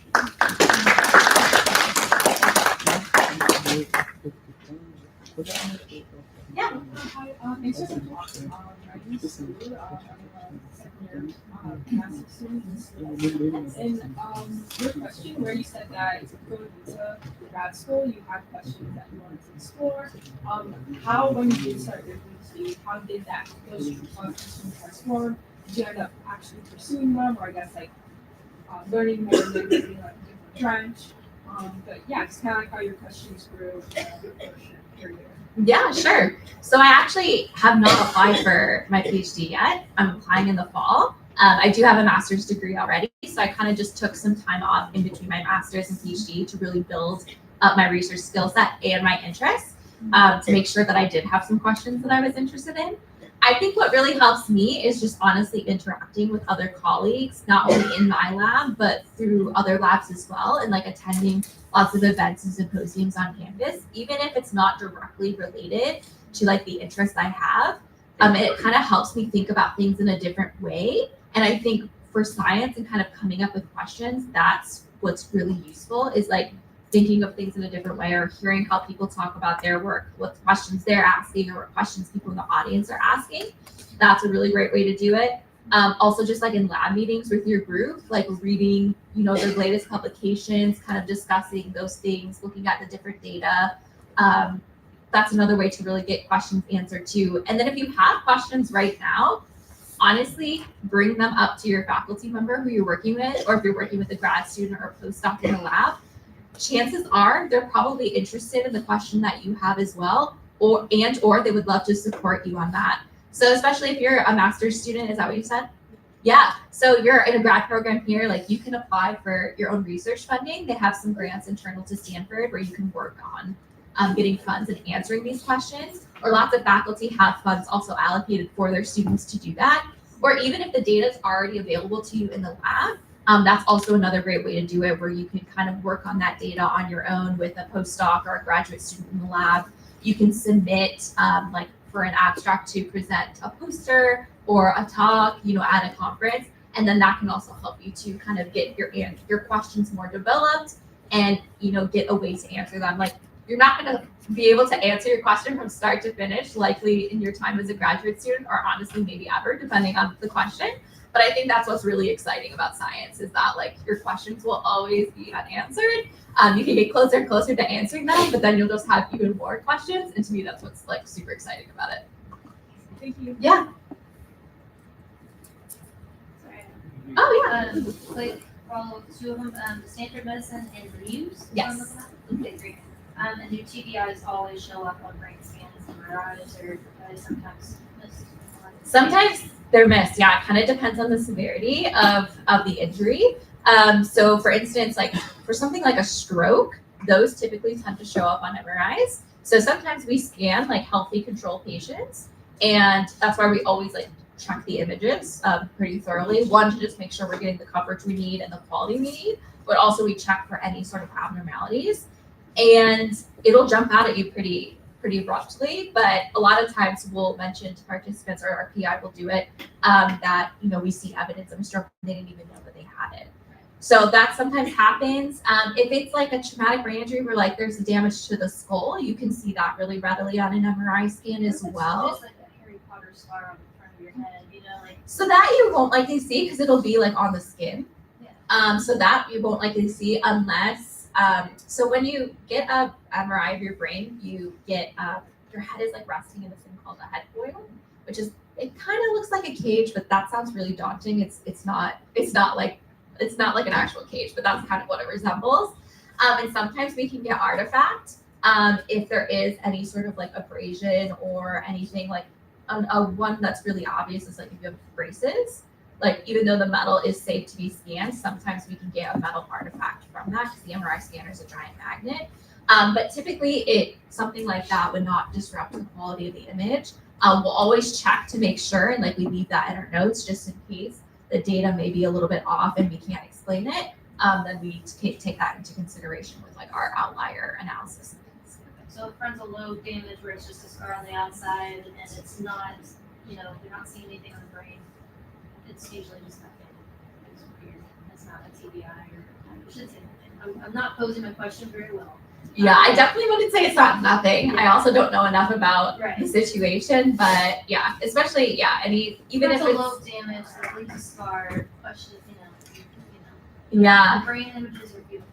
Yeah, I think if you can't even see it on a brain image, then something like that you might be able to see a little bit more definitively on like neuropsychological testing, where you do some sort of cognitive tests. And the cognitive tests, I don't know if anyone's experienced them before, but they're designed to be difficult, and they're not meant for you to get 100% right or 100% wrong. Like there's norms that they're based off of, and as long as you're within the norm range, then that's what we're looking for. But sometimes with brain injuries, if we can't see them physically on an MRI scan, we'll do some sort of cognitive testing like that. And sometimes you can see specific deficits, whether they're major or minor, it depends. But especially with the frontal lobe, since it's so important for executive functioning, learning and memory, all those types of things, likely if it's a severe enough injury, you would see it, the neuropsych testing. Of course. I just wanted to chime in on that because my lab has been mostly doing TBI imaging, while it's what we normally do. So for my TBI, diagnostically, it is the very condition that there's no imaging finding. So standard clinical imaging will not show you anything. That's actually part of the diagnostic criteria. When you have a finding, it becomes moderate to severe. Now, to think that there's nothing happening to the brain in mild TBI, that's certainly a mistake. And more advanced, non-clinically used sequences that we use, for example, they can show this external shearing, but you don't see that on the classic clinical MR. That's the issue. But there is damage that definitely happening in my TBI that is now a fact, which used to be like several decades ago, not really accepted. Decades ago, neurologists would say, yeah, you have a concussion, you have a few months of symptoms, and that's it. And because they couldn't see anything, therefore there was nothing more evidence for them that something was injured. Then in the 90s, with more advanced sequences, we were able to show that it is, yes, there is damage. Okay, thank you so much. Because mental illness is always that big old question mark. Is it frontal damage or is it just environment or hereditary? Those big old question marks. So thank you. It's interesting to hear. Curious. Let's have another round of applause for Nicole also. Now for this part of the conference, we're going to be mobilizing and moving to another building for the brain demonstrations that Nicole will be leading. So we'll be following Suhani and Nicole to the Allway building. I can also lead. So yeah, thank you guys so much. You can feel free to leave most of your belongings here, but just grab some rain jacket or umbrella, things like that, because it might be rain. We'll have people watching your stuff if you need to hear.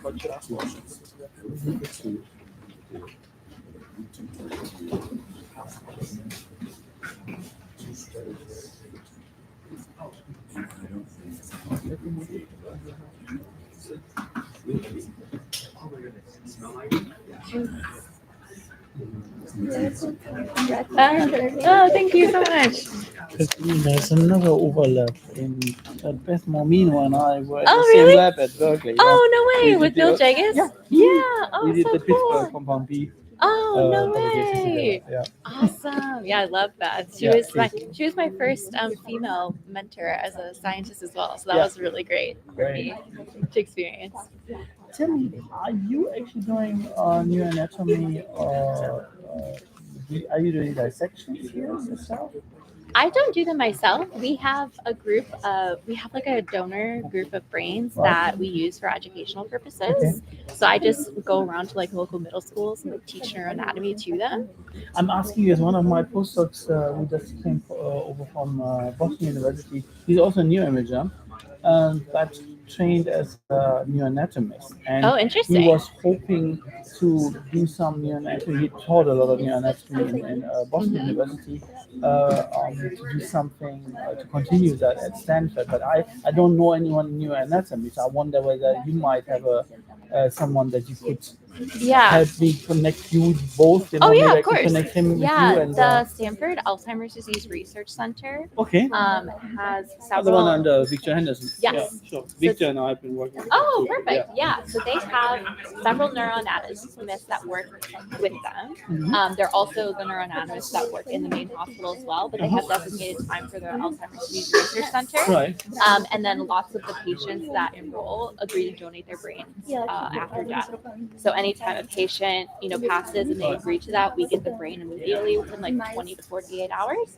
And then, they actually do it used to be on Tuesdays. I'm not sure if they changed it, but Tuesday afternoon is when they do the brain autopsies and the cutting. Oh, very cool. And that was open to like the Stanford ADRC group. So should I contact Victor then? Or? I would ask, if you have a relationship with Victor, I would definitely ask him because I know for sure that happens routinely. And at the time I was there was 2 neuroanatomists in the group who were doing that, and they were very active. Because it might be helpful because he has a training and he could actually help out because he says I want to keep my skills up. Oh, of course. And it's of course a very special skill to have. Yeah, Great. so I would definitely reach out to Victor. He'll be a good one. I'll send you an email so that we can get in touch because I of course want to know what's happening on all those projects. Of course, yeah. So, oh, thank you so thanks much. so much. Thank you. Appreciate it. So are we going to the... Yeah, okay. Head on over. I'll pull up the rear. So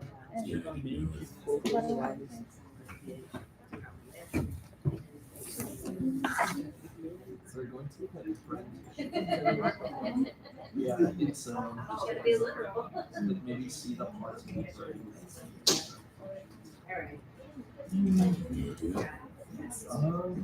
If you don't, we are. No, I've seen.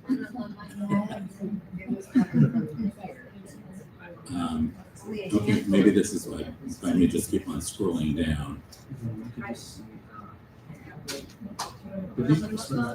Yes.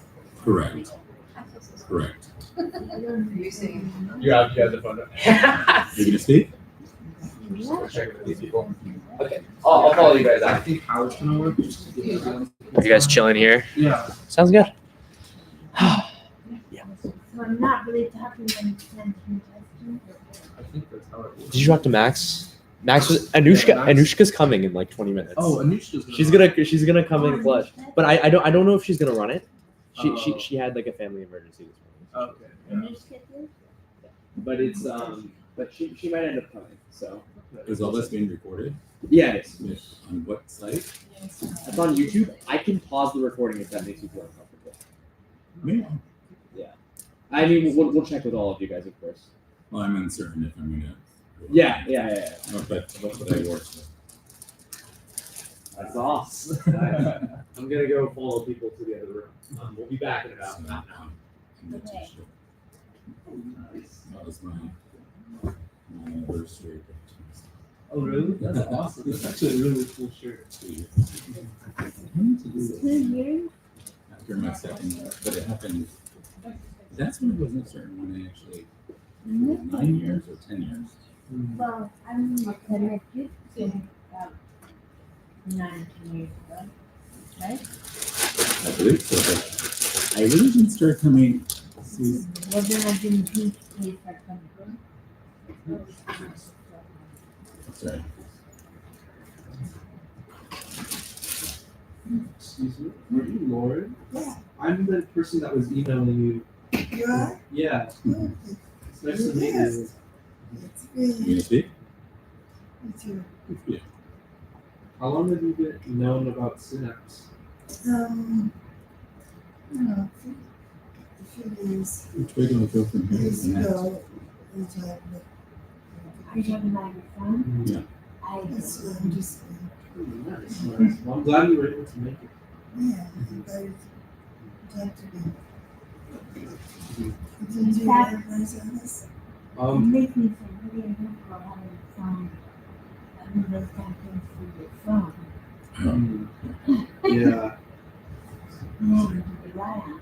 Right. Yeah. Yeah. Stanford is very good. But, Yeah, Margo I has helped that. organize it. I'm gonna run the so I run the meetings now for like the weekly meetings, and then also today I'm gonna help run the panel where part of all the PSG members. Yeah, they're coming back. Yeah, they're gonna be here. That's what I'm here. So they're gonna come here and they're gonna talk about their individual stories and yeah. So Yeah, because I haven't been there one very nice. Well, I'm glad you were able to make it. Okay. Thanks for letting me. Yeah, of course. Even as a stranger. Oh. Anyway, my history is I had a brain injury in a car accident. It was like 40 years ago, over 40 years ago. And I was unconscious for 3 nights. And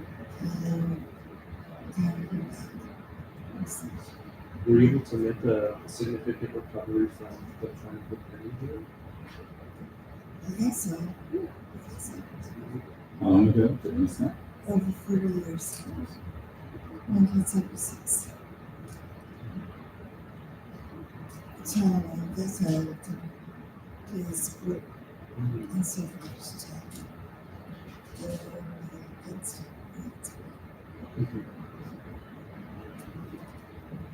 She was good. Your daughter's been coming together. Donna? Donna. Why did you first come? Don't know. I'm trying to figure out. I was relating to football coach doing that. Well, Kathy. Yeah, I was texting her. Kathy couldn't make it today. She was, I think, at her son's graduation. Yeah. And then, but no, tell me about it. That was My friend here, she, was a postdoc and those, and she, found out about this group and she thought that I should go. Oh, okay. Yeah, I think that's how a lot of people in the PhD group, they either have a brain injury and they're referred to by their doctor to this group or just by referral.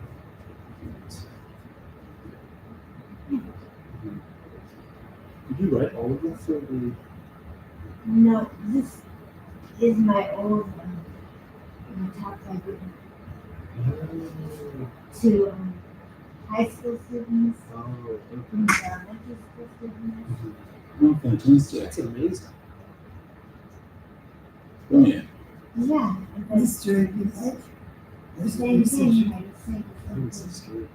But accents the same thing. Different era. The only thing that changes is nothing I can do.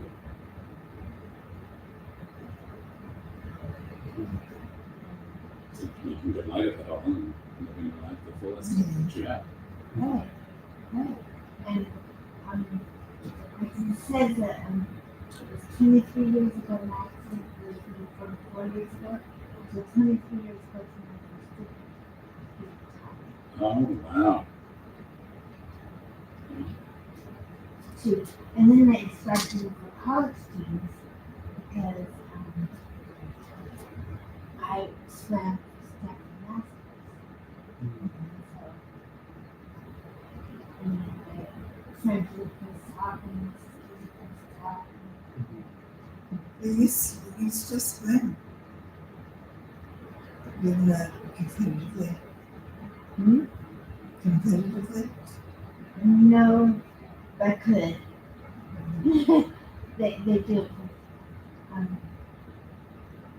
But I first saw him kind of tall, but not for masters. You can think of the masters. I never heard of Stanford. Look at it. Did you say that the Synapse? Is that it? Good.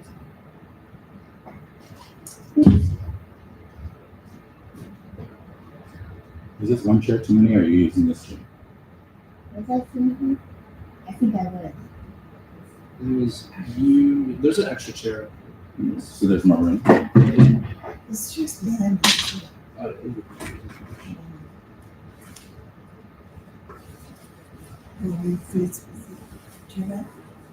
Yeah, I feel like it was for the rain. I think it was a bit. It's kind of unfortunate that it was a rainy day, but. Yeah, I remember having to make it crazy. Oh yeah. I think it was good for what it was. So I think I'm pleased with the turnout. Yeah, and it looks like it was about the same as last. Yeah, we're on the same, so it's good that we still have consistency.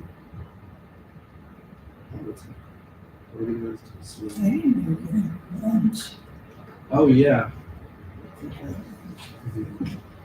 I think we try to do it because we know it runs into the time people usually. Yeah, they're very attracted to if you advertise. Oh yeah, I think multiple people were saying that they didn't see the original flyer, so I think we need to figure that out because the mail. I just got the one for sale. Okay. I should have emphasized more about the food. Yeah. Well, I have nothing. Oh, you haven't been yet? Or you were able to get one? Yes. Okay, that's good. That's good. Yeah. I didn't bring them. No. The whole point is we encourage everyone to come and we provide lunch. So it's all covered for by the school.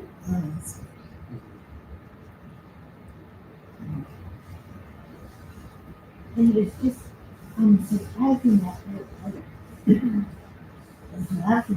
Oh yeah, I wasn't expecting it at all because it was perfect weather for I 2 know. weeks. This is Donna members. Yes. Nice to meet you. Donna, I haven't seen you in a while. Have you been consistently going to the Synapse? Yeah. Wow, that's great. Yeah. Has the group changed a lot? Not really. I feel like we get the same people every week. Around the same people. When Andrew used to lead it, he's gone. Andrew? Andrew, I remember that name. Yes, he was He went good. to Texas. I think he was working for Apple for a little bit, and then I guess he went back to Texas.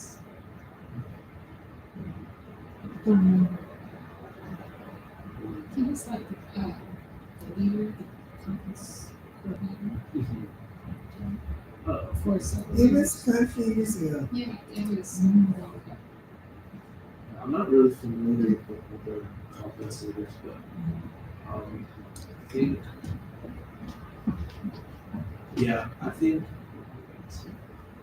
I'm really just handed the conference and I'm supposed to figure it out myself. But it'd be nice. Are you a brain student or brain injury there? Or? Yeah, I think I'm in the same position as Andrew is in right now. I'm the leader of the PSG group, so I help coordinate the meetings. You're a leader of the family? I guess so. I started last summer, and I've been running a meeting since the summer. I think this year we're gonna hand it off. I think I'll probably still come to the meetings, but technically they're only supposed to run for like 1 or 2 years. That's the majority. Yeah. Mm-hmm. When we were here, I think the last time we were was around the time of COVID, so a lot of people have been Zooming, even Zooming in. Yeah, I heard about that. And it was weekly back then too. Was it? I think it was once a month at the Hoover. Okay. Like this earlier. They're not meeting there anymore, Johnny? Yeah. Yeah, we're meeting at Hoover Pavilion. It's like the third floor. Something like Yeah. that. It's there somewhere. Yeah, I think it's the It's a fourth. four. Yeah, it's for every year. Confuses me. Oh. So, I think, well, I don't have to remember exactly. Just say, Oh. go to the sixth floor, not there, go to the fifth floor. Yeah, I've done that. We're like the only ones in the building, so it's like toward. Yeah. That's all good.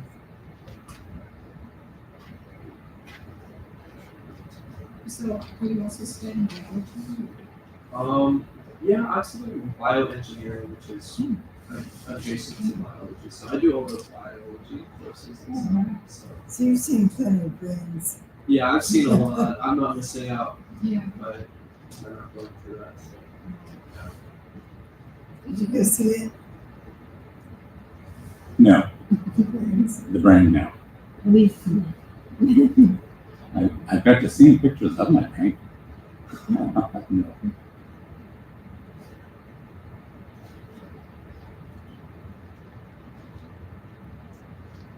Yeah, you guys. This course is, I think it's like how we usually taught it. But Yeah, I know. See, I wouldn't. I'll guide you. Okay. Which is nice. I do know my first sentence. Okay. I don't know. Alright. What it is. What is it? I don't have a life that I would have had. I've lost a lot of what I would have had and the things that was life meaningful to a woman. And then, or to a girl. It's a good one. But you still happy. My mom made that. Excuse me? Wow. That's a CT scan or? This is like the top down, right? I'm not sure. That's the entrance of the bullet. Wow. So there's one bullet head. And that's the inner brain. That's where that small brain bullet right next to it's there. That's where the entrance came in. Wow. So did I ever check? This is where it entered. How long does it happen? July 2nd, 1991 at 10:10 p.m. Is it from the war? No, I'm a victim of violent crime. I was being carjacked. Mm-hmm. So that's where the bullet came Did they ever get the perpetrator? in. They caught 3 of the 4. He was a 15-year-old young boy. That's right. That was the shooter? It was a 20. Sorry? That's interesting. About to see that one. Yeah, it's kind of cool.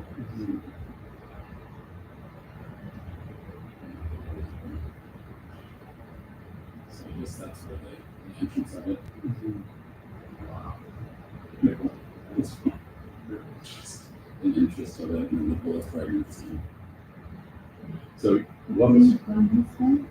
Well, like he said, that's what I'm uncertain. Since it is it reversed? I think you're looking.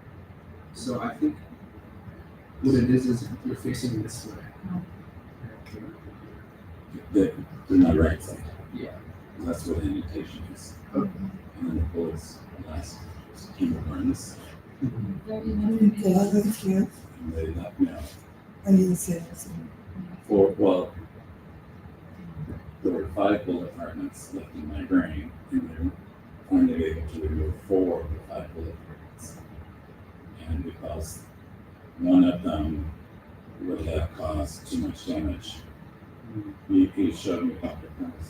He buried some Dr. Prince's. When people tell me that it really happened, I think it was rapist. Yeah, well, to be alive. Right. That's Yeah. not a different. Well, of course, but I mean, just to live through this. It's kind of super very active. That bigger. It's more. So yeah, so that's entrance, makes sense. Also came in through the sun. Right. Or maybe, and then it's removed on the left, or that's where I'm saying. How would you suggest it? So if it came in on the right, it didn't exit through the left, it just situated itself in the left. Correct. And that's the left side is where they removed. Yeah, okay. That They makes sense. removed forward the 5 bit. Okay, that makes sense because you wanna operate, you wanna make sure you touch as little things as possible. Right. So it's like big function. Oh, I see it, yeah. Oh, so that's what it is. Were you, was it like they operated without anesthesia to see if they weren't seeing it? Because I don't think they do that sometimes. They did a lot of tests first. I forget what the tests.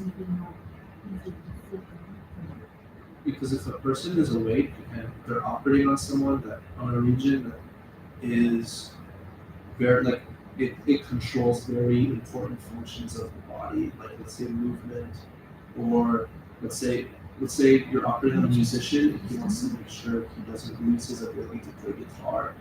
They'll sometimes operate while they're playing guitar or while they're awake to actually see the kind of effects their like incisions and surgeries are having on their shit there. And that's what we did with our surgery that they did. Yeah. And where they opened it. So I think you're gonna talk and then we're gonna bring some chairs out for the PhD. So is that for? My whole right side. Seizure. A lot of body. Yeah. Depends on how the timing. I mean, we're running late. So, however much time you want. I can't imagine you're gonna get 2 questions, so I think 15 and 5 are probably okay. It's interesting because they can't like it's very not it's they have to have you like just to see that they're doing the right thing. No, exactly. But it's just Sure.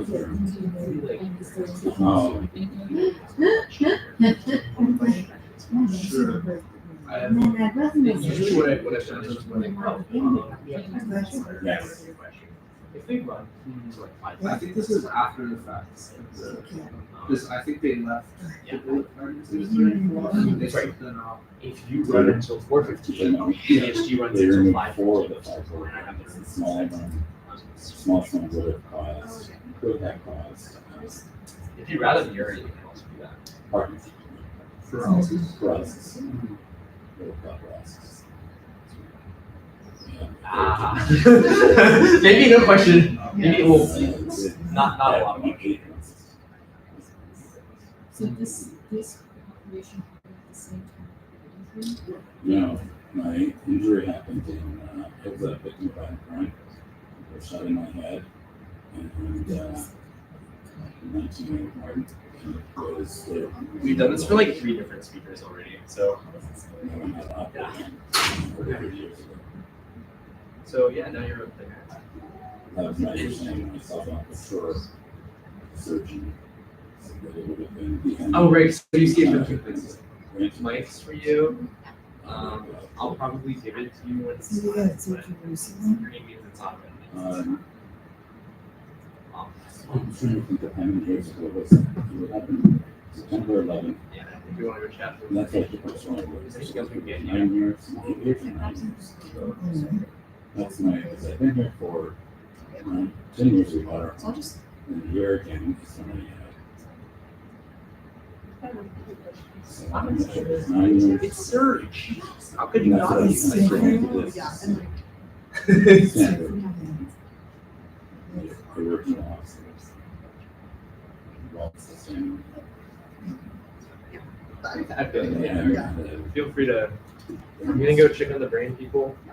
I'll text you about when we're walking back so that you can know what to expect. But they'll walk in to see your beautiful surge. Saw you. Hey, Grandma, did you want to talk? No. After. Correct, after the seizure. Yeah, I guess. Oh my gosh, good to see you guys in person. You're a good person. How's it been? Good, thank you. My name's Armando. Yes, Armando. Yes, I remember seeing you on Zoom like a year ago, 2 years ago. Oh. Last year. Yeah, I'm a lot of virus.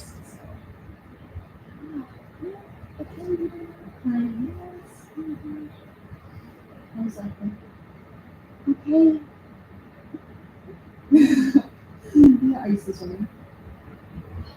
And he asked me, I want to tell him that's from summer school.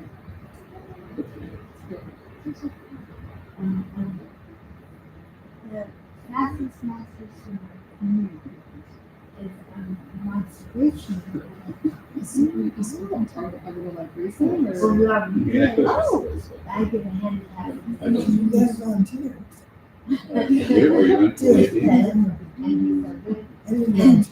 So, He should have had no up and back. Whatever you feel is good. If you want to come in the middle and say something, or if you don't want to say something, it's completely up to you. Every time. That's so good. I love your story about how you like. It's really behind hard the to say. guys. I think just you describing your story, it's like And very and open if I ended. can Like talk I'm about them guys. I can really Behind it. It's just like That's what they start. Yeah, just when you can, you know. So he wants to get to There's a list of things Right. that you want So to my say. cook said. It's literally just talk about the story as much as they're willing to share. Oh, destroyed. And what do you want people without brain injuries to know? So these are like gas? That's or- right. And he told me, if it helps, Yes. how can I and I just want you to know that I have not. Yeah, that's literally it. Just talk about your for story. 4 years. What are, and then maybe a third one is what are some advances? What are some things like looking forward? Yeah, I'm trying to do Well, like, Whoops, Jim. Take that back. I can see. Helps out No, there. you can't. It's Jim my.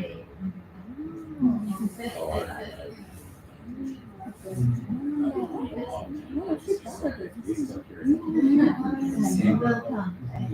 Yeah. Yeah, you move past.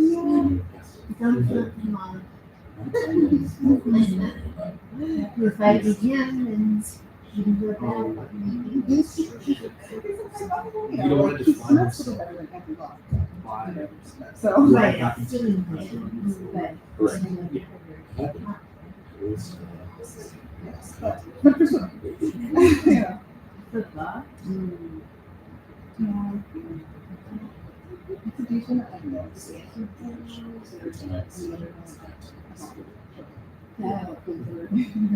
It,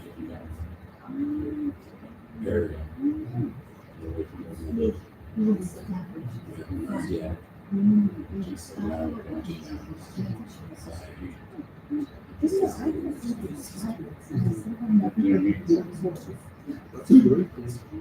I don't know why, I just.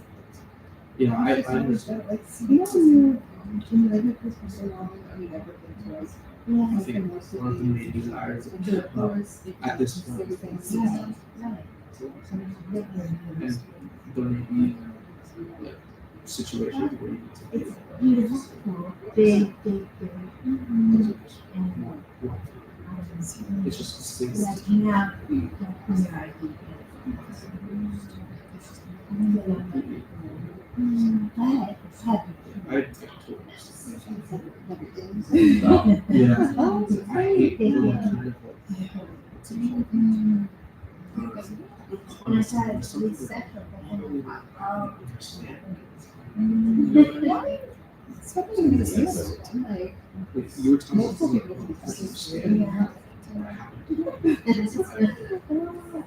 Yeah. Oh, I wonder if that would happen. I never want to do this.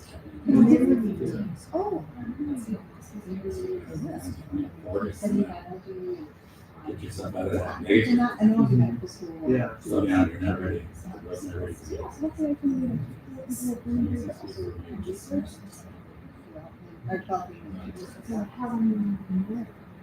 Give me a career.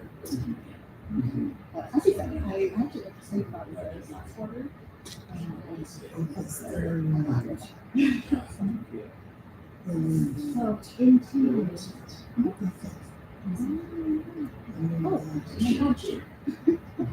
Cheers.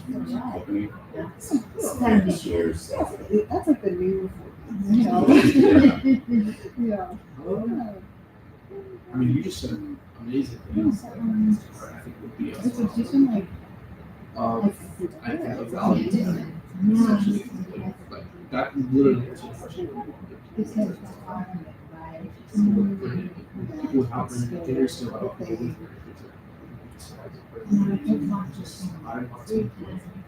essentially, you don't want to be single. That's it. I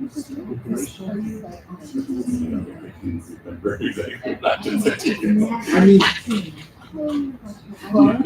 but if it comes from the heart, I feel like you don't have to have this stuff there. None of this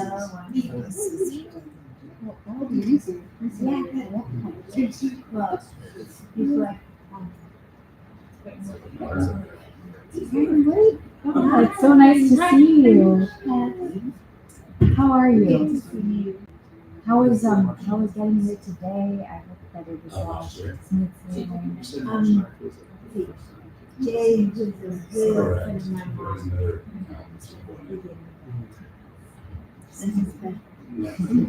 How was swimming? She's also one of the speakers this year.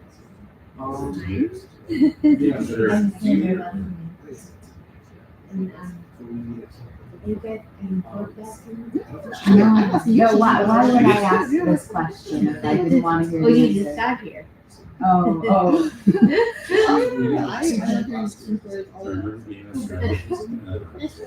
Well, yesterday I didn't do anything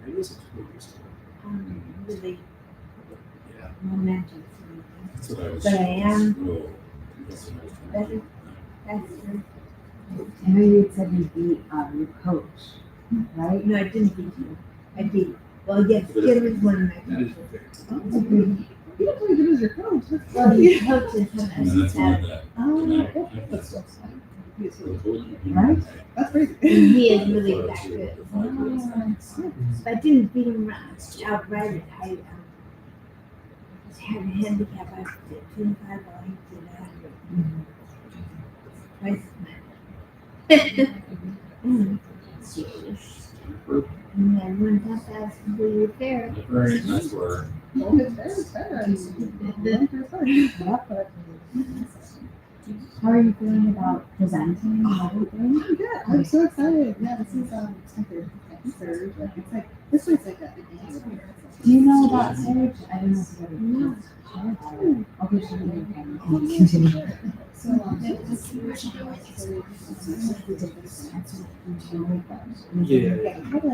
I'm sorry about the delay. I don't know if I'm supposed to introduce myself to all of you. So I'm nice to meet you, Misha.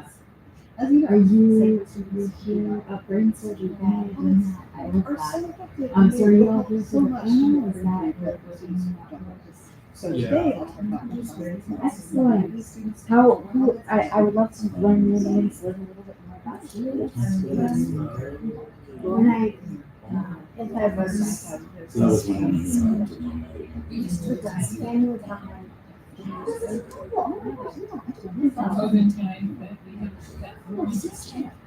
knew I was injured. That was really cool. But just, You know, 6 years, 5 and 4 years. I'm not kidding. I mean, I remember.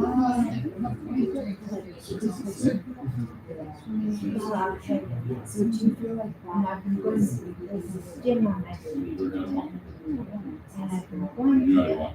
And some clothes. So I asked the guy, so I'm glad you're here. Well, I don't want to be late, I just wanted to walk here. You should.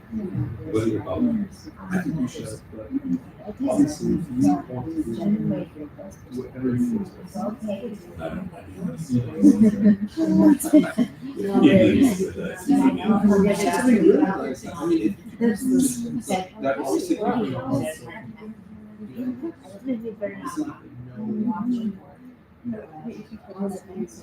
Say it.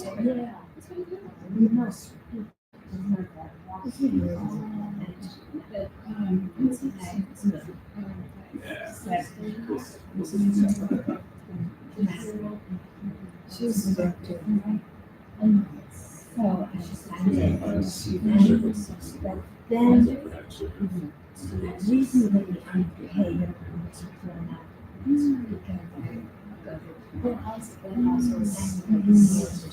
Oh, yeah. I've definitely seen it.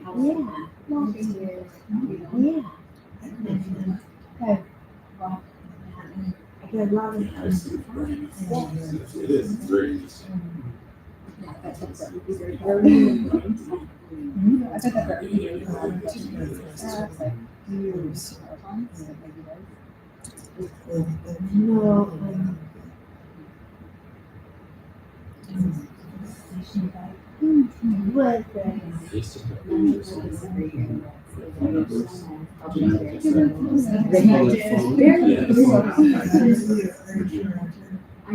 And I just feel my work out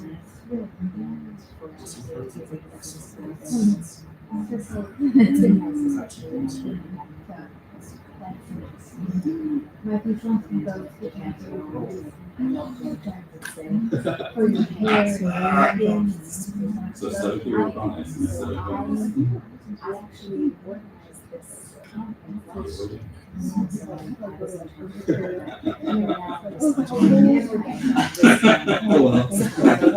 That's how I see it. Being a part of my rehabilitation. Yeah, I mean, our stuff. To keep your head on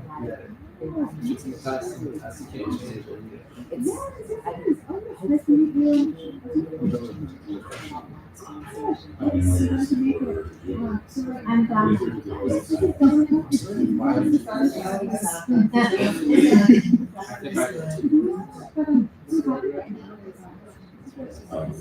Yeah, it's just like biology in the context of like these kinds of cells. Right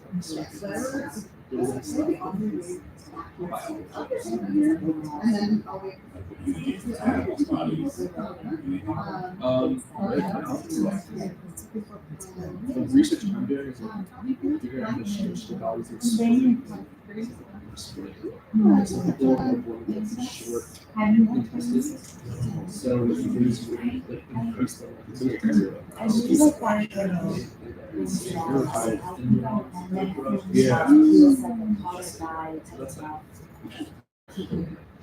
I think I remember it was before right as doctors starting to come out of the brain.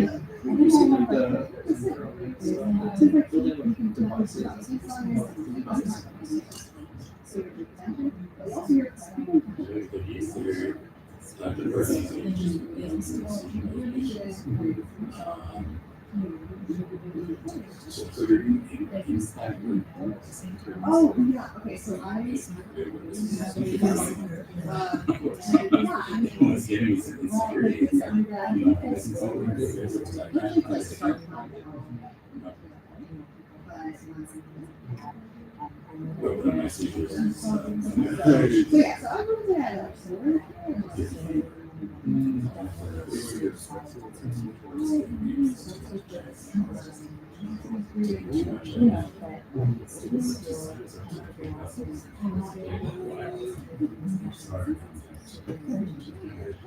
Please stop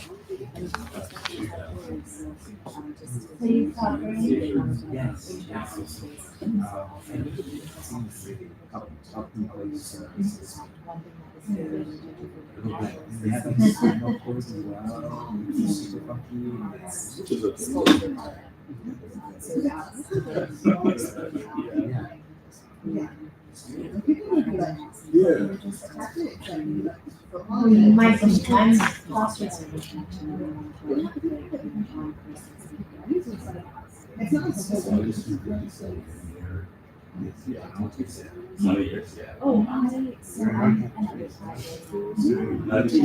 Yeah, just barely on the cusp of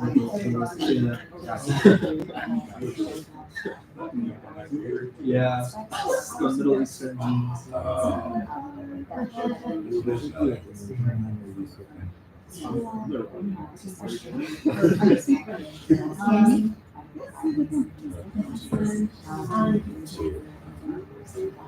There is a decent amount of transfer on eggs.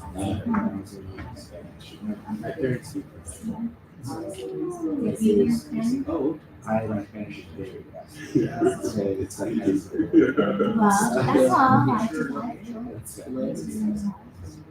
I think it was useful, and now I can just see photos of it.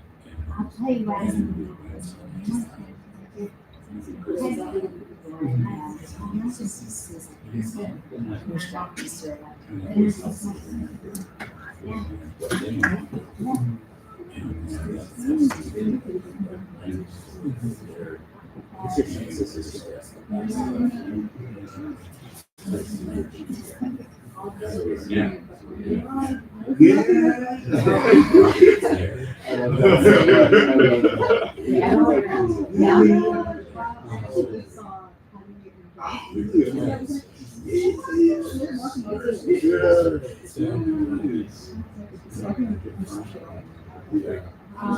It's really good. I like it. I mean, if it does, we don't know.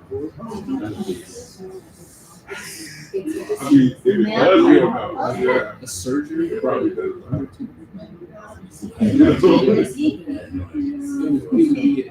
I know. Yeah, certainly. Usually, there's some newcomers. You're like,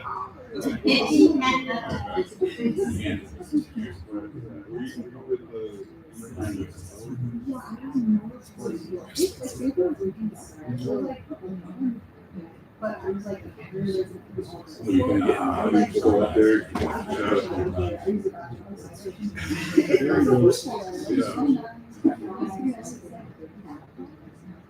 Or maybe you just said that. You can share about it.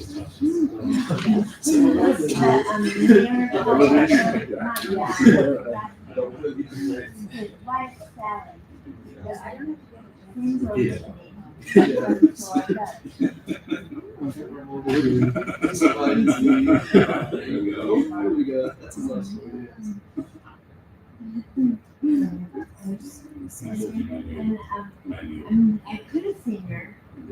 We don't remember. Oh, good.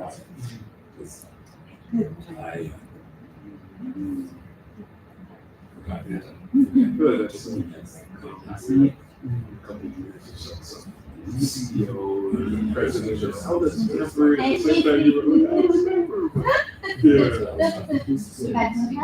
were That's it, Stanford.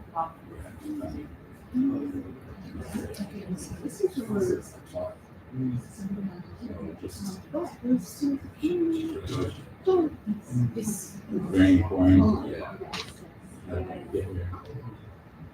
So you go back down to my There were.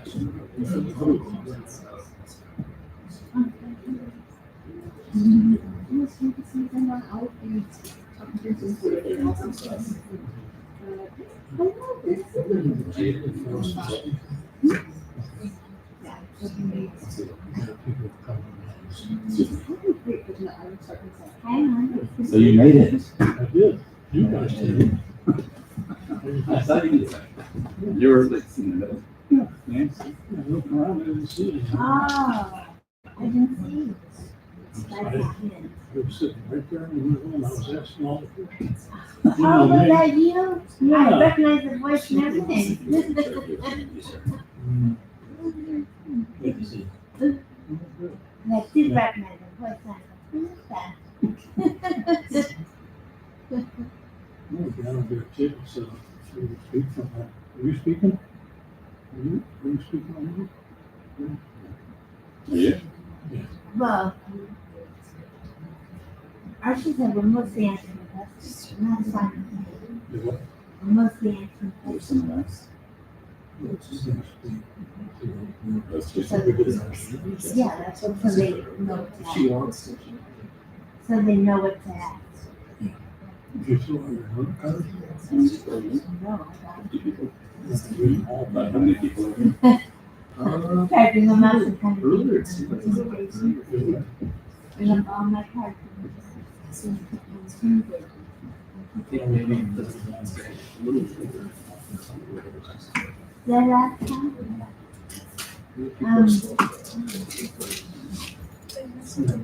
I don't think the last guy's book for that. Does she speak Mandarin? I only did it for 2 years, so both times. And then the last year we turned.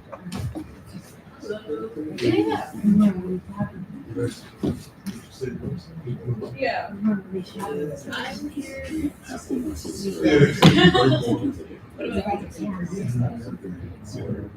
Oh, actually.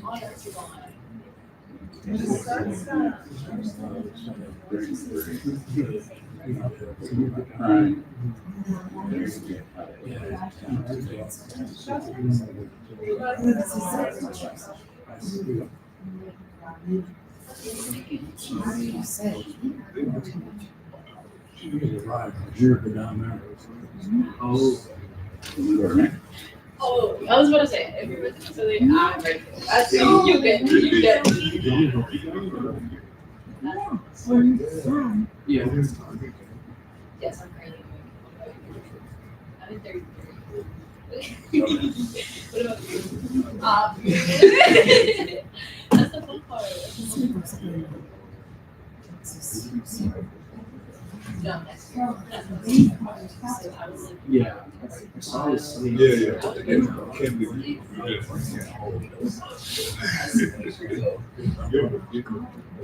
I haven't. Honestly, I believe I went to one. So how would you? I didn't get you. How should I just? Honestly, I've heard you describe it so multiple times. Like you described it. These are on this day.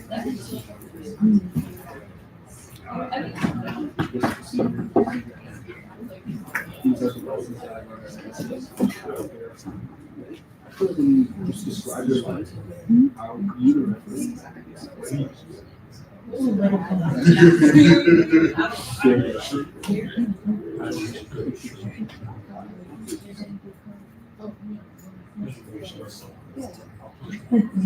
that's if you Like want. to get. If you want.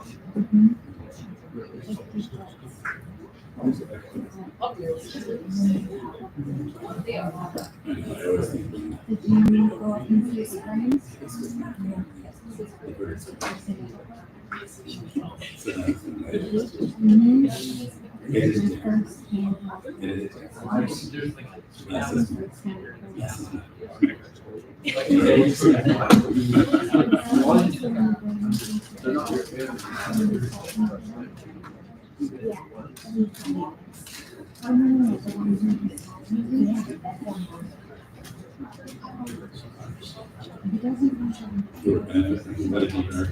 I mean, everyone here is interested. I think so. Armando, do you use your glasses? Wear glasses? Yes. Okay, because I'm a part of the TBI group as well, but I don't remember seeing the classes. So I'm like, okay, I don't know if that's the same person. How are you? Okay, anytime. That's yeah, so I think that was online. Yes. Yes. Now that I hear your voice, you were, yes. Yes.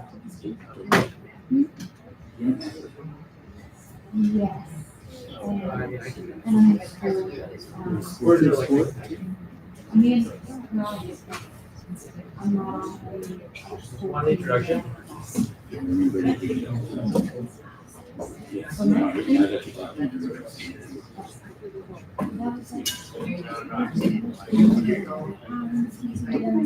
Hello, everyone.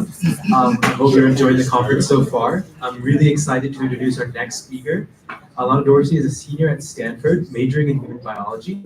After serving as the president of Synapse, Alana co-founded SURGE, the Synapse Undergraduate Research Group, and has been leading the group for 3 years so far.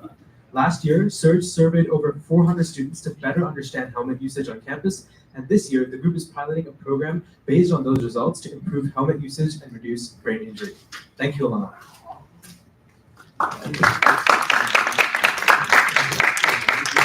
Thank you so much for the introduction. It's a pleasure to be with you all today.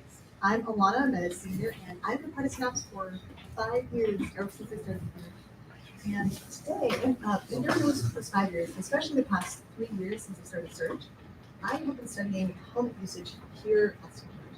And today, I'll share with you some of my findings. So first, let's dive into a bit of background.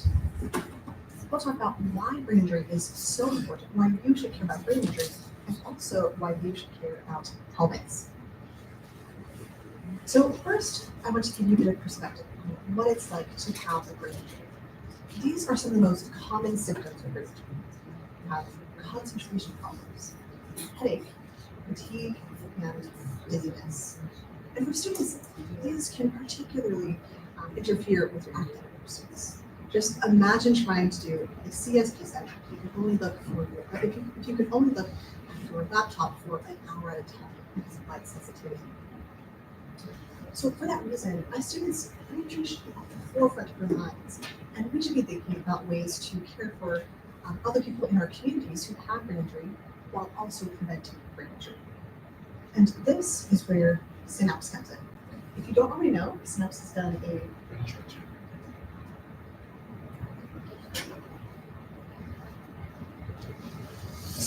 You could speak more directly. Yes, okay, this works. I will just speak that. Is this good? Can everyone hear me? Okay, perfect. Just let me know if you hear anything. Okay, yes, so Synapse has already done a wonderful job of supporting people with brain injury. And we do this through our peer support group, our conference, which you're all, well, thank you so much for attending, and other events as well.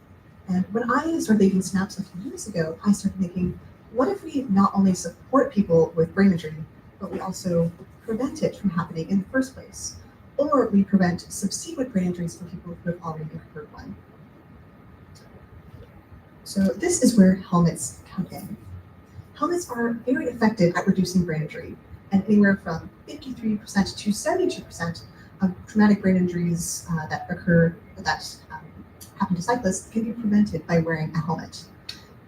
However, even though there is compelling evidence for wearing a helmet, Stanford students don't wear them, and particularly undergrads. In 2021, the Stanford Transportation Department found that 61% of undergrads never wore a helmet. And we just talked about how debilitating it can be as a student or just as any person to have a brain injury. So for this reason, this should be very, very troubling. So lots of work has been put into this. Many things have been tried. There was a very generous donor who donated free helmets to the entire freshman class a few years ago. There have also been helmet subsidies to reduce the cost of helmets. A few years ago, I also helped out with a social media campaign, and alongside that, there has been a safety quiz that happened at the same time as when people register their bikes during NSO.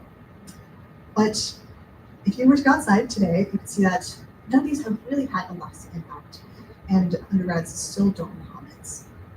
But why is this? What key knowledge are we missing? And is there a way that we can design an evidence-based intervention to solve this problem? To answer this question, I and the Synapse president before me started SURGE, which stands for Synapse Undergraduate Research Group. And SURGE was started with 3 aims. First, we wanted to clarify reasons why Stanford undergrads don't wear helmets.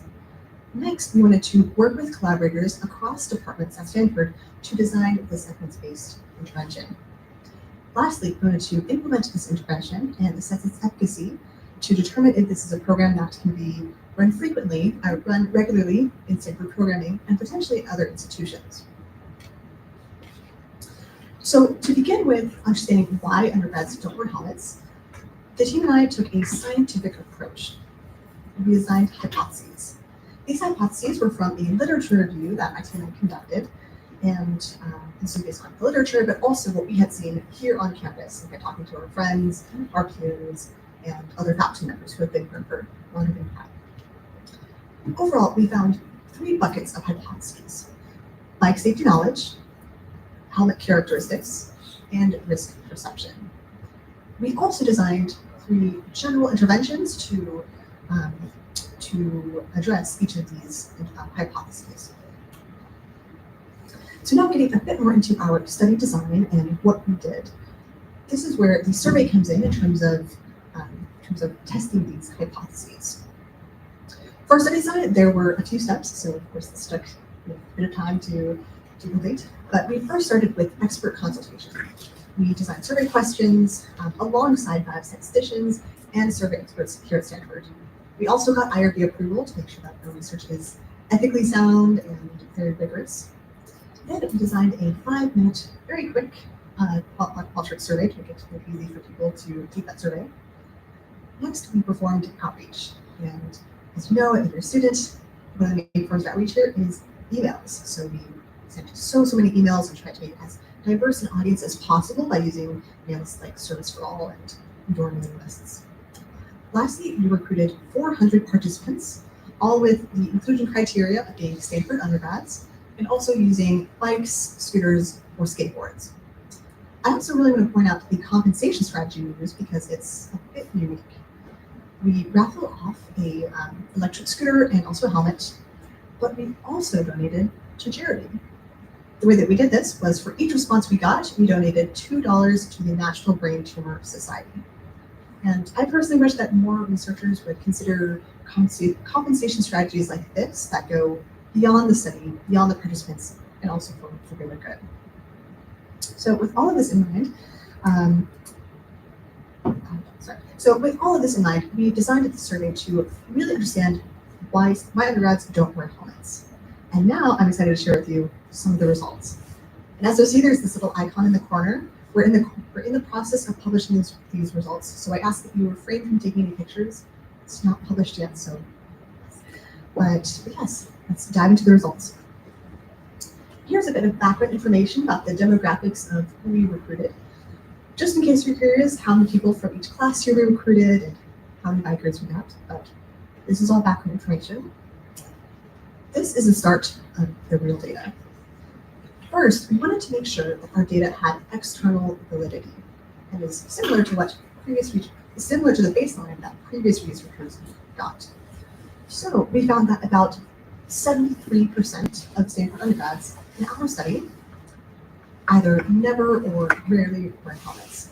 And this is similar to data that the transportation department got. So this is good. We have external validity. But it's also troubling because some students don't wear helmets. Next, we stratified this by class year. And I would make a point that this has not been done before on a college campus, so this was new, this is something we wanted to test. And we found that there was no significant difference between class years in their helmet usage frequency. And chi-square test had a p-value of 0.2, so it's not significant. So now we know that helmet usage is a problem across the board, or all class years. So this got us thinking, why is it that Stanford undergrads don't wear helmets? And this leads to the million-dollar question, the star of the show. For this question, we allowed students to select multiple reasons for why they don't wear a helmet. And then we had students blinded to the data categorize these into the hypotheses that I shared with you earlier. and they're color-coded here. The reason why this is helpful is because if, for example, let's say that the top 3 reasons were all risk perception related, then that indicates that we should design a education initiative. But as you can see here, the top 3 reasons are helmets mess up my hair, I don't see other people wearing helmets, and it's unlikely I will fall or crash. So it turns out that the reasons why Stanford students don't wear helmets are a mix of these hypotheses of social influence, of helmet characteristics, and also risk perception. I do want to make the point that this is still helpful to know because in prior research, social influences have been underemphasized. And this is because in surveys just like this, social influence had been excluded. So it's still helpful for us to know now that social influence does play a role in why students don't wear helmets. But overall, since we see such a mix of the reasons why students don't wear helmets, this indicated to the team and I that students are in need of a multifaceted intervention that addresses these barriers. And that's where we are now. We are currently launching a peer agent intervention, and I'll get into these details. So a bit about the peer agent intervention and why we launched it. We first took a hard look at our survey findings, and we worked with our collaborators, and we came to the conclusion that undergrads overly prioritize their appearance and social acceptance over their safety. So with that knowledge, the team and I did another research review, and we specifically looked for a previously validated intervention that addresses these barriers. And we found one. We found a study from 2006 that used a peer agent program and doubled helmet usage on a college campus in just 5 weeks. In this peer agent program, the researchers recruited students, just like you and me, who already wear a helmet. And they trained those students to go out into their communities, talk to friends, classmates, dorm mates, and personally convince them that you are at risk of a brain injury if you don't wear a helmet, or you should know that your helmet is more important than your hair. Then, if they had convinced that student to wear a helmet, the student would sign a pledge and get a different prize. It was very efficacious. So given the efficacy of this intervention, and also that it addressed the barriers that we identified here at Stanford, the team and I decided to replicate this with some modern adaptations. And the target outcome is, sorry, I skipped some. But so given that, we have just launched our peer agent intervention, and we are currently recruiting peer agents. And our target outcome is to empower students to be agents of change and to really combat this low risk perception that's happening on campus. And hopefully we can make Stanford a safer campus for years to come. So if all this sounds great to you and if you want to join our mission, please consider being a peer agent. The application is here. You can scan this QR code, and not only would you contribute to a safer college campus, but you would also be compensated. You can earn up to a $40 Phil's gift card, and you could also enter a raffle to win a JBL Bluetooth speaker. So that's very exciting. But you also can scan the QR code or also talk to me later. And I just want to leave you with one take-home point. There are many reasons why Stanford students don't wear helmets, but one of the prominent factors has to do with social influence. So this means that if you are a peer agent, for example, you can make a huge impact. But even if you're not a peer agent, just by wearing your helmet, you can really contribute to creating this campus culture of bike safety and of wearing a helmet. So you can personally make a difference just by wearing one. There are so many people that I'd like to thank in this. It's been a 3-year journey. I particularly want to thank the surge members, past and present, who are here now. They're all rock stars. I'm so thankful for you all. And I also want to thank the incredible mentors that I've had in the Camarillo Lab, in the QSU Biostatistician Group, and also Stanford Transportation. And I also want to give a special shout out to the Department of Neurosurgery and Neurology. They funded these. They really made this all possible. So thank you so much. And also thank you. I really appreciate you hearing us talk about helmets. And if you have any questions, if you want to get involved, my email address is right here. You can also scan this QR code if you'd like to hear more about the peer agent application. But yes, thank you so much. And I'll take a few questions.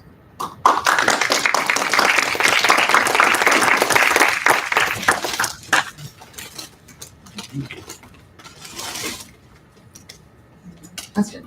So what's the timeline of your peer agent intervention? Are you also doing 5 weeks like the study? Yes, we are doing 5 weeks, and the goal is to finish it this spring quarter before I graduate. So we're, it's been a crunch time. We're, trying to make it work. But yes, because we don't want to draw it out too much. We want to make sure that it's short, potent. That's right. Is there any data on the amount of vaccines that students get each week? Yeah. So the most recent data that I've seen showed that over the course of 4 years, there were 300 plus accidents. So that's about like 80-ish accidents per year. We don't know how many of those were brain injuries, but at a different university, I believe about 15% of all cyclist-related injuries were head, neck, or brain injuries. So definitely something that we should be concerned about here.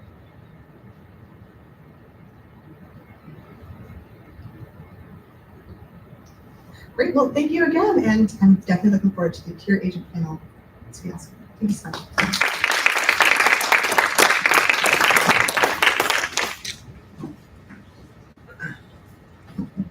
Here, just another round of applause for Alana of Surge. So we're just going to spend a few minutes rearranging so that we can get ready for our peer support group panel, which is our last event of this conference. Thank you for sticking around until 4. We're excited. It'll just be a couple of minutes for us to move this table and move some chairs.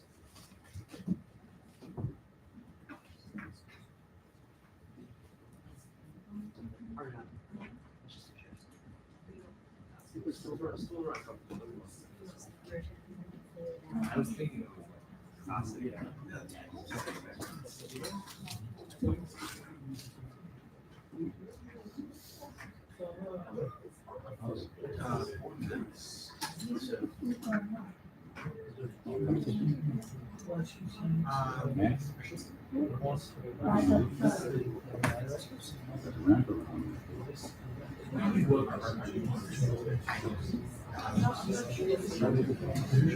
There might be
So I'll just like sit there. That's very kind of you. I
like it.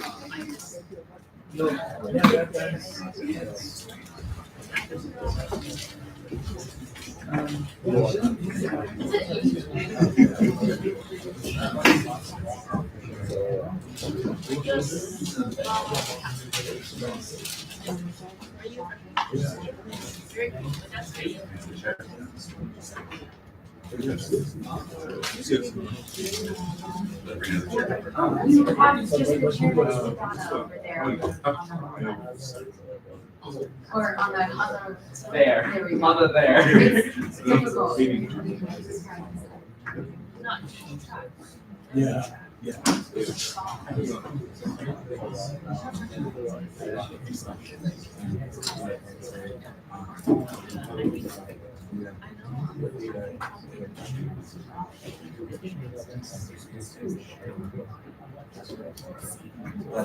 Hi, everybody.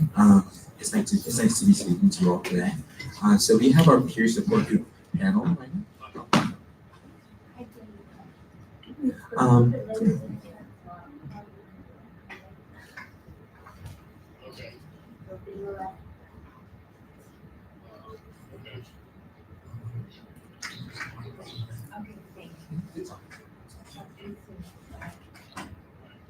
Yeah, so we have our peer support group panel right now. So I asked if you guys have questions about something they say, or raise your hand and I can ask them a question. But yeah. So first, I would love if you all could go around and introduce yourselves, your names as well as how the backstory behind how you acquired your traumatic brain injury. Maybe start. Go ahead. Hi, good afternoon, everyone. Hey, good afternoon, everyone. This is Armando. I am a team member for group support system here at Stanford Neurology Building. Fantastic. It's helping out tremendously. I moved here to Stanford for medical care here 11 years ago. I have had brain surgery. I've had a brain problem due to being a victim of violent crime. I was shot in my head, and 31 years ago, left me with a seizure disorder, unknown how to deal with it. After getting care in Seattle, Los Angeles, and thank God Stanford has helped me out. I had a major seizure disorder. Recovery used to be from 3 days all the way up to 6 months. Coming here at Stanford, they knew how to deal with good medical care, prescription meds, things like that, to help me manage and live a normal life. It seems as though nothing's wrong with me, but I try to always be a positive man and a lot of gratitude. And Stanford has helped me out tremendously, aside from prayers, family, and friends.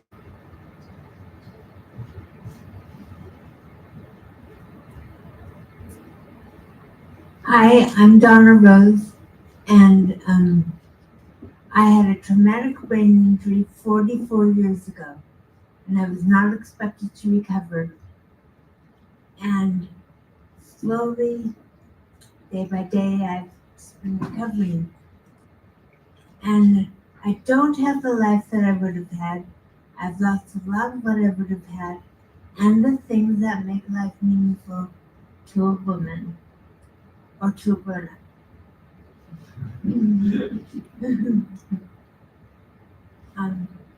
So after I graduated from college, I worked at a hospital and I was a nurse's aide, and I really liked it. It was super hard, but I really liked it. And so I decided I wanted to be a nurse and get an RN. So I went to, so after I worked there, I drove to LA because I wanted to go to USC, and I'm sorry, Stanford, but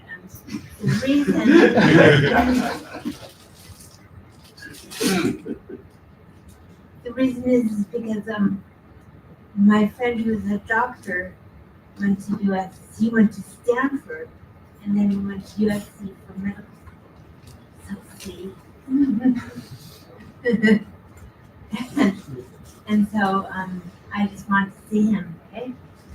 And but he was his family friend. And so when I had my accident, it was then when I went to see him, we went out to dinner, and on our way back, I was a passenger, and a big fan went through speeding because he was racing other cars, drag racing, and went through a red light and hit us. And I was in a coma for 6 months and not expected to recover. But my family never lost hope. And my sister, who was a doctor here, and she wasn't then, she was a little kid. And not a little kid, but teenager. And so my parents, everybody helped me, my friends. My dad was a folk singer, and he would sing songs to me. And my first grade teacher would come and read to me stories that she read to me in first grade. And then I also kind of was fluent in Spanish, although I wasn't speaking. But I was thinking in Spanish. And my mom thinks that's because I had Spanish-speaking nurses while I was in a coma. And I picked it up because I had taken Spanish in high school. And so I was just thinking everything in Spanish. And I thought I was speaking, but nobody understood what I was saying. So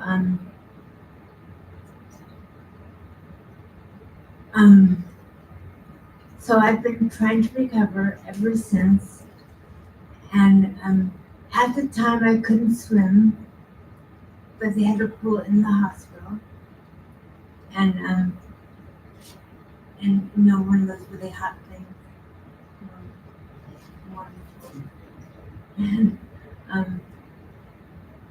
And so I learned how to swim there because I'd forgotten, but I knew how. And I forgot to tell you that I was a nationally ranked college gymnast, and that is one of the main reasons that I recovered so. Because I was in really good shape at the time. And when they first brought me to physical therapy in the hospital, I was in this room with wrestling mats on the ground, and it smelled just like the gym.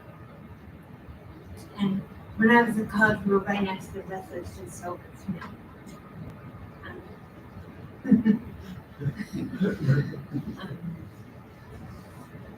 But so it just smelled like I was at workout, so I didn't know that I wasn't. but I knew I wasn't doing the like I should have been. But I just did what I could. And, slowly I learned that what had happened to me. And my family would come visit, and my old boyfriend came, and I didn't recognize him. Like when they told me it was him, I didn't recognize his name. But when I saw him, I recognized him, so I didn't say anything. I didn't remember him. Because even then I knew I had some tact and knew how to get to like me more. Still like me. And so since I've been coming to assist, Dante Dedemonte was the water polo coach at Stanford. Was the water polo coach at UCSB, where I went to school, and we got to be really good friends because my boyfriend was a water polo player.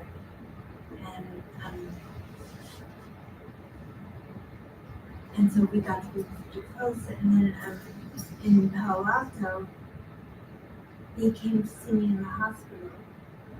And I was there, and he told my mom and dad that as soon as I could, to bring me to the pool, and that my swimming would make me better. And so they did. And slowly, and then I joined Masters, so I know I could swim. And Masters is really good there. But I swam in the slow lane, and then I kept getting injured again and again. And then the last time I got injured, I fell from falling. And so the last time I fell, I injured my shin, and it triggered a skin cancer to grow, which was probably dormant and was already there. But so it grew, and so then they said I couldn't swim for 4 months. And so then when I finally could, my coach has been just spoiling me, and I get there are 60 people at a time in Masters. You share lane with 10 people, but I get my own lane. Everybody clears it. And because I also swim my osteoporosis. And those old men that I used to swim with, in the slow lane, they crash into you, and I can't have it. It's really interesting to see how you can progress through healing through like a sport. You said you used to do gymnastics in college, and I think like just being athletic and being fit can help your healing process. So I think it's like incentive for all of us to stay active and stay fit, because if something catastrophic does happen, it is helpful to have a healthy body. So that's great. In fact, I used to just talk to teams here, like football team, baseball team, basketball team, and I would tell them, you've got to keep working out your whole life. Don't stop just when you're done, because it really helps you. And yeah, 100%. Do you have anything to say, Alan, about your journey and how you were connected? I'm sorry. We give her a mic and she can't give it up. She's a real sweetheart. My name is Alan Brinker, and my brain injuries are from an extremely abusive childhood. I was blessed with ADD, ADHD now, both by heredity and by injury, severe ADD. And I didn't get enough food, I didn't get enough clothes. My childhood was not fun. And I'm not here to complain about it. I'm trying to combination show you what people can recover from, and also you can sort out what's a brain injury, because I'm 76 years old. I'm still sorting it out. So, basically, my dad was knocked me out one time in particular. My sister and I both remember it the same way. I was 50, early 50s when I learned that I had a brain injury. And what came about, my psychiatrist at the time, who was treating my ADD, decided to have me do a brain, MRI scan. And in the process, they found that I've got when you get a concussion, the brain swells, and then as it heals, it shrinks back. But it shrinks back a little further than it was originally. And so, in my case, there's no way to tell how many I've got, but I've got at least 20 or 30 injuries. And essentially the whole back of my brain was pretty well beat up.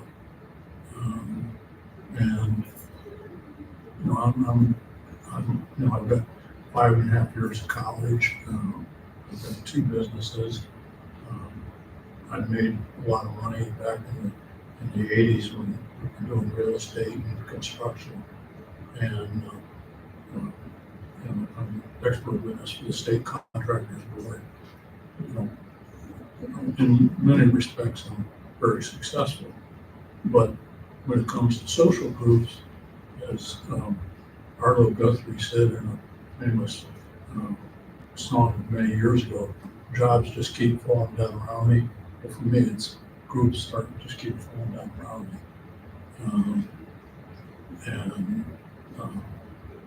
That is very unpleasant. That obviously makes you feel alone, questioning friendships, and so forth.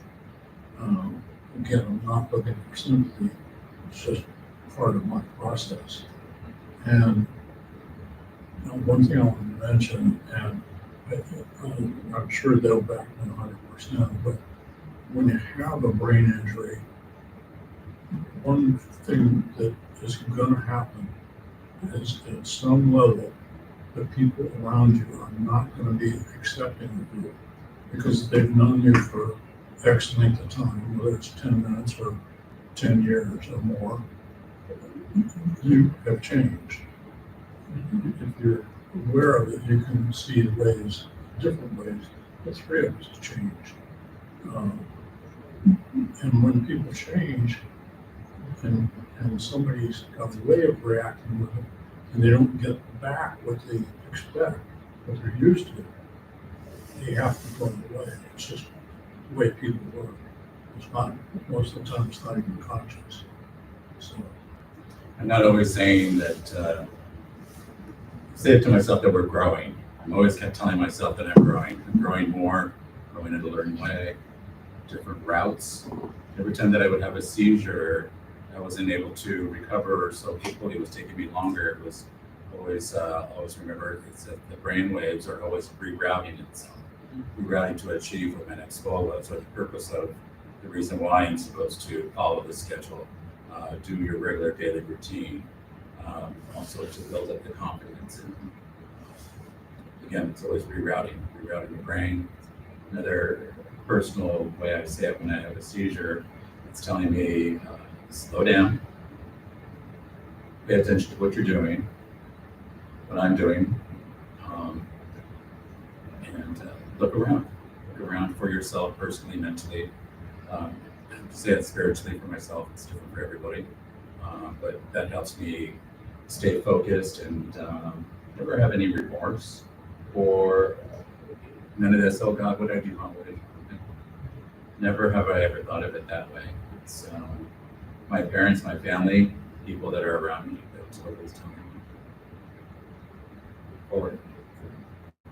I guess a quick question I have is, you have support systems elsewhere. You have your family, friends, spiritual support, but But then within the peer support group itself, there's a different type of support that offers. How has the peer support group impacted your healing journey versus your family and friends and those other people? Well, meeting these two among many others, it's great that we can vent equally and they understand. My family, again, they go, I've lost friends. It's unfortunate, but also I appreciate it. When you have all that negativity around you, it's like, hey, it's not time for them to be. They were just keeping me back from going forward. So it's great being around these people, these that I've met, who listen, who's unafraid, who can relate. And God forbid, I never want anybody to have to relate the way we do with each other, if that makes sense. Yeah. Something I want to say, there, so to speak, there's two groups in here. There's younger people, and then there's some of us who are not so young. Good age, learning age. Yeah. But particularly for the young people, when you think about this for a moment, pretend you're a parent, and you got a screaming kid, and the kid just won't do what you want, and won't shut up, and you're trying to drive. You're borderline crazy, okay? And then you decide, for whatever reason, justifiable or not, take your, say it however you want to say it, but you choose to yell at that child or scream at that child, or worse yet, to hit that child. Remember, when you think about it, you're 3 times that person's size. You have total power over their lives, and you're very angry and they're physically threatened. That child is put into fear that is beyond what people encounter in battle. So I hope that you can remember this when you decide to have children.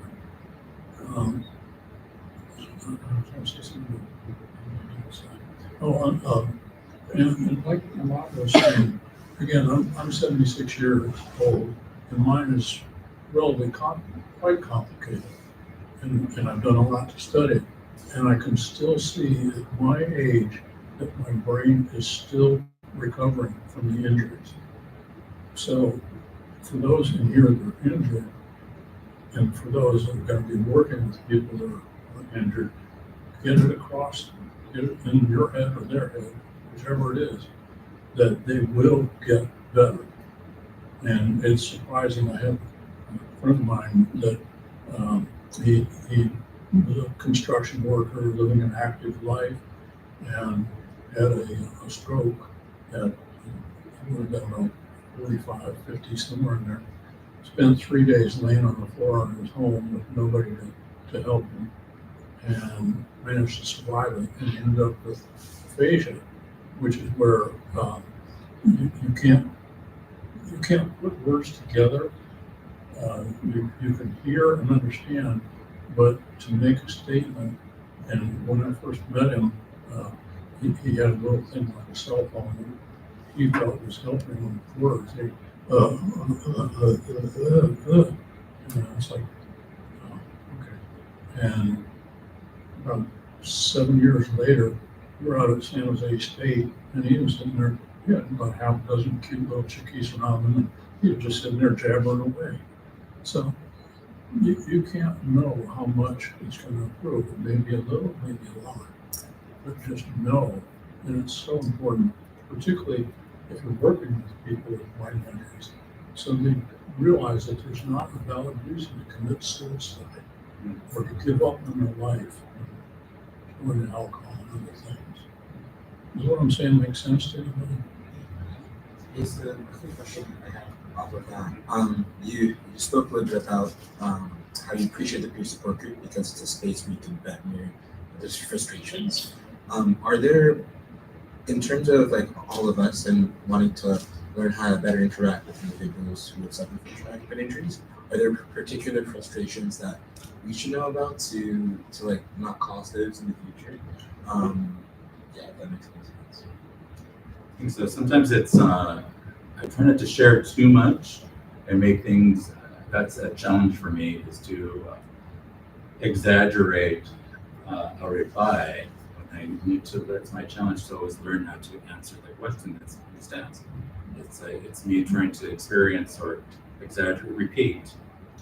Okay, well, this happened to me because I was shot in my head. Oh, no, it's like, forget, don't. I never want anybody to ever get shot in their head and have to deal with a seizure disorder. So I have to tell myself how I would manage things by what I've learned is, if you don't know the question or how to answer, you ask for help. I always learn to ask for help. I'm uncertain, or is my second language. It helps me build up the confidence to be mature and my second language. See, I forgot what it was. Or by saying I'm uncertain. Is when I never say I don't know. I don't know how to deal with this. I'm uncertain how to deal with the situation. But it's just a generic scenario. Like for many jobs that I've had, dealing with the multiple people who I have no idea what their careers are. Mostly I focus on, always learning for myself.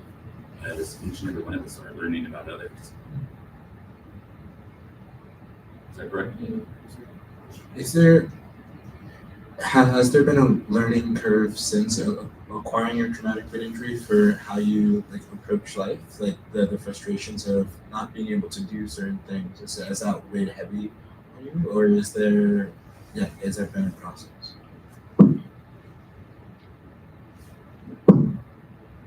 Not being able to do things is very hard for me still.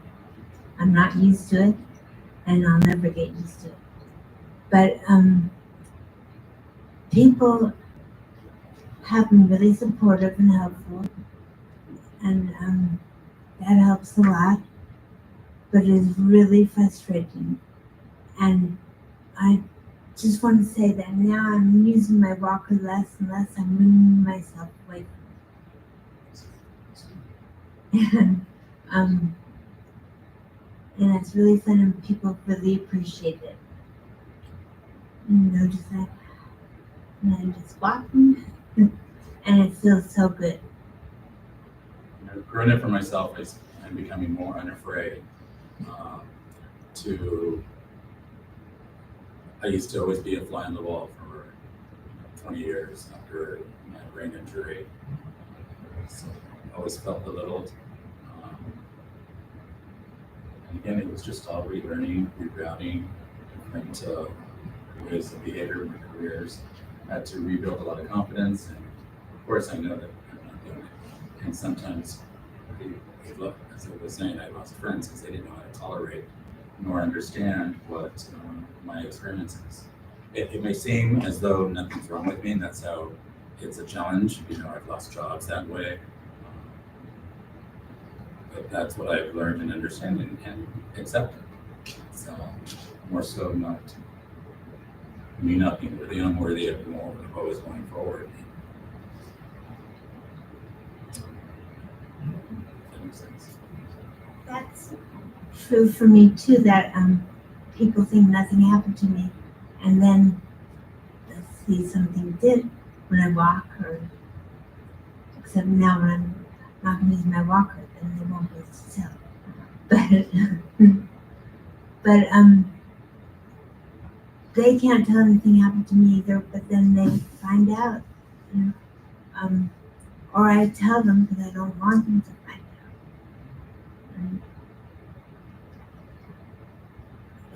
It's easier for me when people know.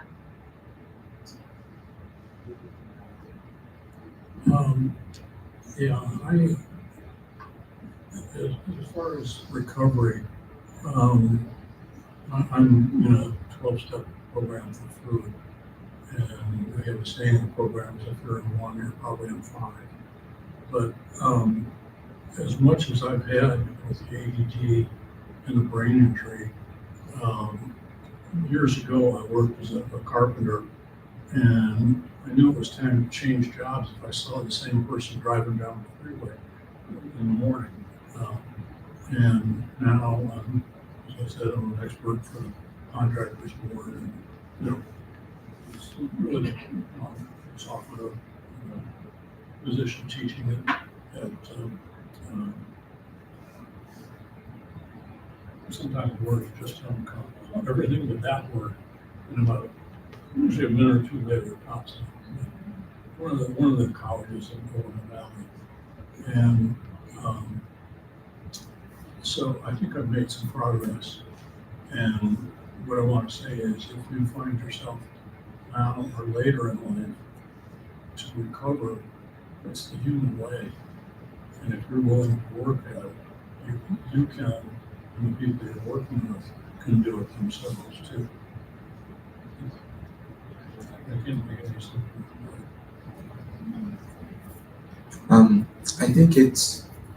I think it would be particularly hard to go through a traumatic brain injury because it is like an invisible condition.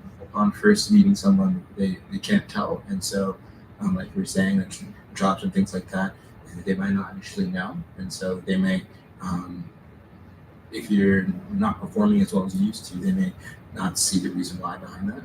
So is the fact that you suffered a traumatic brain injury something that you can bring up to people that you're meeting for the first time, or is it something that you try to hide until it comes up? Or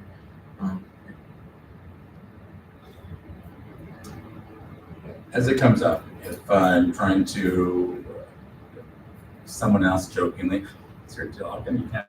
Well, the reason why I can't complete this task that everybody seems so simple, I have to start over again. Again, I don't know if I've said it before, it's rerouting. Whenever I had a seizure or a situation, and to get from step 1, 2, and 3, I can't step 1, 2, and 3. I go step 1, 3, 7. Okay, now I know step 2, 3. So it's always rerouting with my destination. I know a doctor that's good with ADD. Well, the completion of the task. So destination completion, however it may be, and it's ironic. It's, I've lost my job. Well, the first day I stepped house cleaning, when I was living in Palm Desert, Palm Springs 20 years ago, and I lost being a store manager, a restaurant manager. I just couldn't do it anymore. But when I had 8 hours to complete cleaning a house, I could do that at my own pace. But some people, when you're told, well, they didn't know what's your route. It doesn't matter how many the homeowners cared about, as long as it was done. You do the dishes, you do whatever, it didn't matter. So same at my own home. It seems odd how some people start cleaning their home. It's everybody has their different route, their own personal route to complete the task. I would think that trying to explain why you're doing things your own way would be something. Maybe it'd be advantageous for you to communicate that I'm doing this my own way because of my traumatic brain injury. But of course, you don't want that to be the first thing you say, because that immediately people can't see it immediately. So I understand what you're talking about. And that's always my explanation. How do I say it? Exactly. I found that right along with that, and an important point is I think everybody in here is some degree of a college person, freshman or professor. But as educated people, you know what it means to want to learn, and we have that desire to learn. And the most important thing I found in my recovery, which fits in with what they've just been saying, is the more I know about it, the more I'm able to deal with it. And I had no idea I had a brain injury.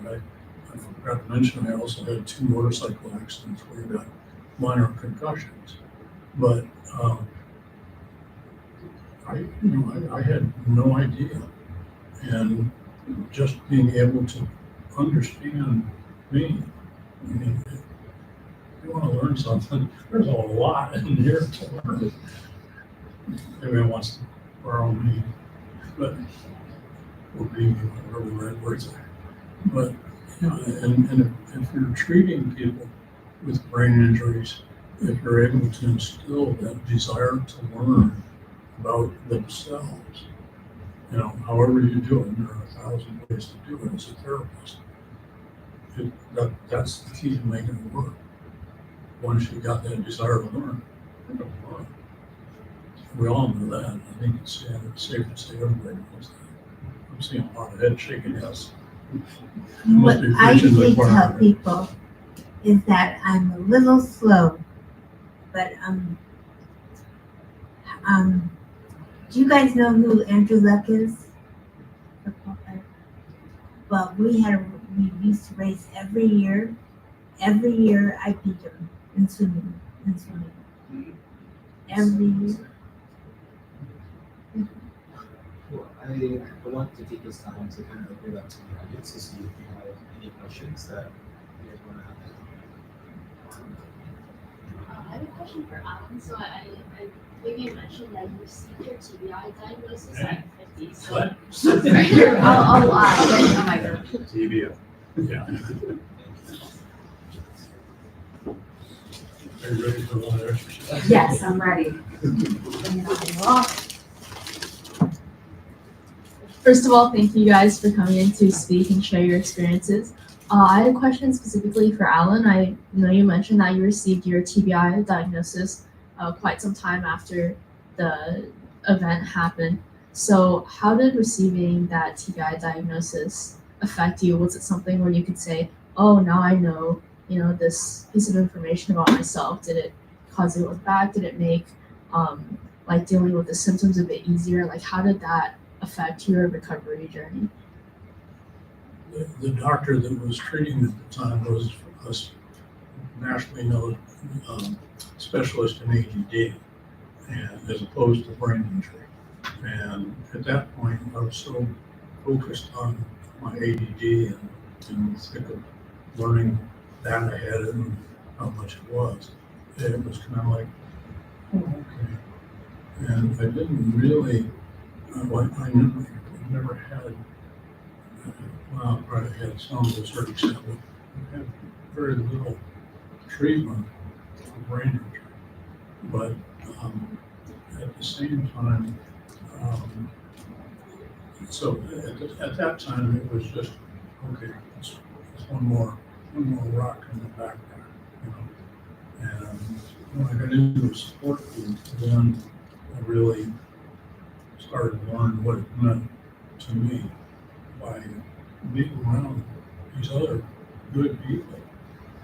One thing, if you want to find somebody that's a good person, look for somebody with brain injury. This, knows it. And so as time went on, I've been in support groups for about 12 years now. The differences are obvious.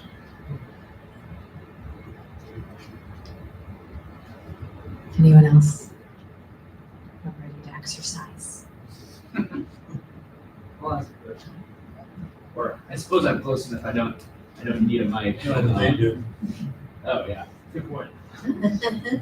So I know many of you talked about change and how it's having a TBI is all about change from like the initial TBI itself, and then the recovery is always changing and learning.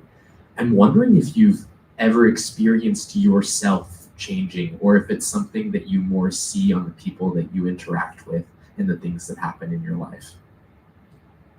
For me, it's clearly both.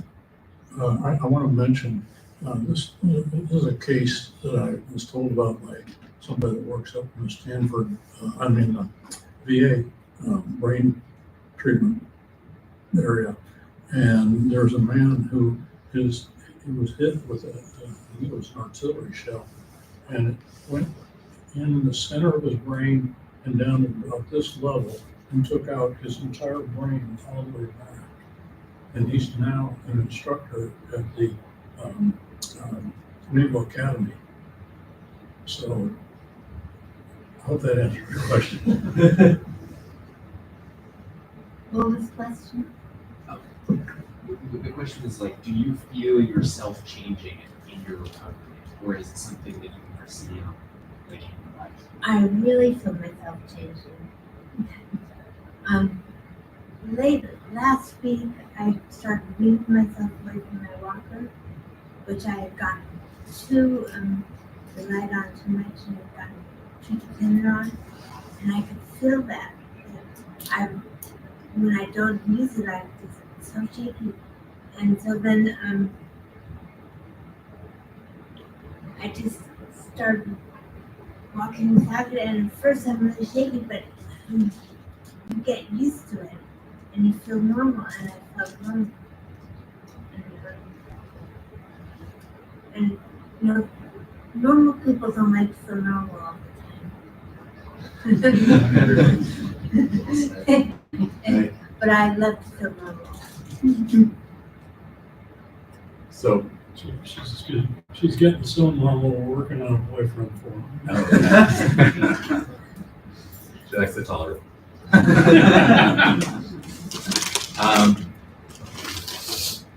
Changes, is that what you said? Or do you feel yourself changing, or is it something that you more see on other people that you interact? I try to interact more with positive people as opposed to other negative people. You know, it's if that, but I find, again, I just had a seizure. This always brings up, it was 6 years since I had my brain surgery. Sometimes I would have an aura, which is just a petit mal seizure. I had my last grand mal seizure, most recent, was just 6 weeks ago. What do you? Yes, my auras are a warning, but I ended up having a full grand mal seizure after surgery, which is rather odd for me after surgery 6 years ago, brain surgery. And I really felt for myself that I really got pushed back where I have to, I call it again, I think I said rerouting itself. I'm finally feeling confident, more confident talking. Still very repetitive, but it is what it is. I'm unafraid to talk, even though I hear from my siblings, my family friends, yes, we heard it. Yes, we heard it. Yes, we heard it. You know, one of my neighbors said, because I would repeat myself, one of my neighbors said, that story gets better every time. Mine gets blocked.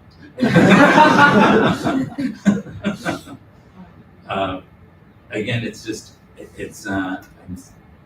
since it just happened recently for me, I'm feeling confident coming back here, knowing that it's nothing but for me going forward. Again, I said it, rerouting, relearning, becoming more confident. It's still, I'm not afraid of trying. I'm not afraid to be in a surrounding like this. I may be uncertain, but I'm more than willing to try and learn. And someone said about age, we don't call it we're growing older, we're maturing, and we're learning, constantly learning. Does that mean I'm very mature? You are. You are. Oh, wow. Thank you. Yeah, do you have any final questions?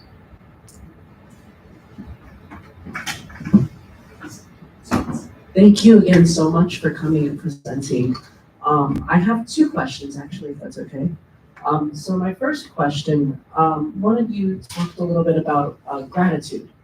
And I was wondering, in what ways do you practice gratitude, and how can we learn from those lessons of gratitude? It's an excellent question. I am so grateful. Personally, I'm Catholic. I was born and raised in Our Lady of Guadalupe Shrine. My parents, my father was a deacon of the parish of Our Lady of Guadalupe Shrine. My mother became the director of the parish. My father was a deacon. My sister was married there. My brother was married there. We were all baptized there. So it's always something for me to look forward to and for gratitude. And I had my tattoo on of Our Lady of Guadalupe. My parents would have said, scolded me, but my siblings cried out of gratitude and remembrance. So always, that's how I show my gratitude, and also to the people who have been negative. maybe held me back, didn't appreciate, I let them go. It's time just to let that person go. And it's a hello, it's I don't know if that answers your question, but it just, it's not, we go through different chapters, and that was a chapter that has appeared at Emily.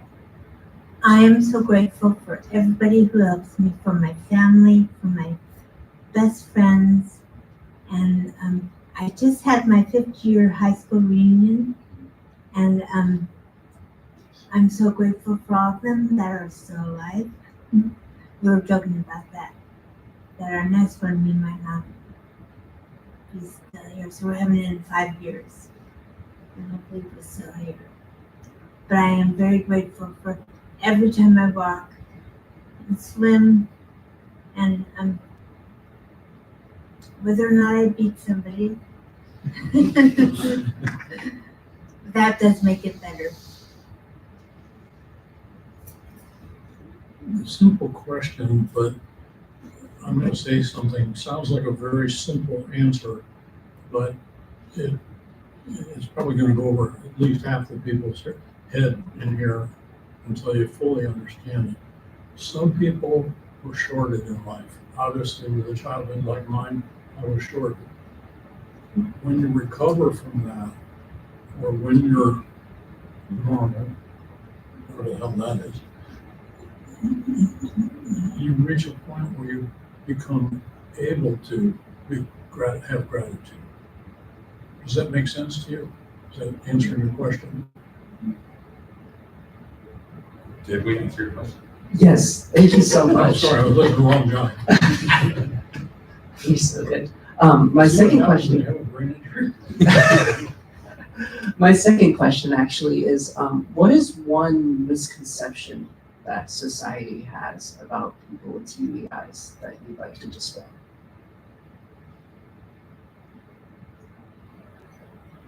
In America, and it's not as much this way in other countries. Some countries radically different. But in America, if you think about it, we think of everybody as being normal. I can walk up to anybody in the United States, talk to them, we can communicate. They may not be as smart or as educated as me, or I may not be as smart or educated as them, but we have the ability to communicate, and we have this tremendous similarity of feelings. And when I'm trying to think, am I answering your question? Yes, yes. It's very, it's a very hard thing when somebody is different. And, if somebody can't, I have a hearing aid, and I get a kick out of it because I know that my hearing's good. So if I can't hear somebody, I can say, hey, I know it's not me, and plant my hearing aid, you're not speaking loud enough, and they laugh. So that enables them to accept that. So how do we maintain or develop or recover with the standard of equal? Does that all make sense? A lot of times I don't know if we're the same, but I always try to turn it around. Well, what are your thoughts about it? As you just asked us. Try to say I'm uncertain, and this is what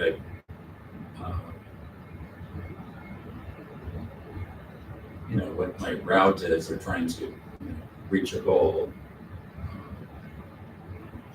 Anything, I guess, for myself, I'm unafraid. And I'm uncertain too, what the question was, but I'm unafraid to learn other people's thoughts and the routes that I can put in perspective in the future, what my challenges are in a situation. Perfect scenario, I'm more than willing to be in here because I know that I can learn something in the future for myself that I can share with others, and hope that can answer to everybody. I have to tell this to you mainly. A word that I use is reset. Tell me. Reset. I call it reroute. I know, you call it reroute. I said reroute. Did I say that already? There's My so many brain after a things. seizure, after the brain needs to reroute itself. It's not going to go in the same direction. It's going to go I had lots of seizures too. But I don't remember any of them.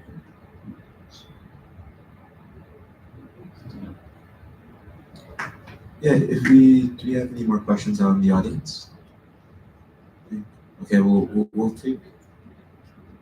Yeah, sure. It's going around the same theme. What I think the questions before tried to get at. Is there something that you feel is not addressed sufficiently concerning having sustained TBI, and that's not sufficiently addressed by society or in terms of dealing with people who have that problem?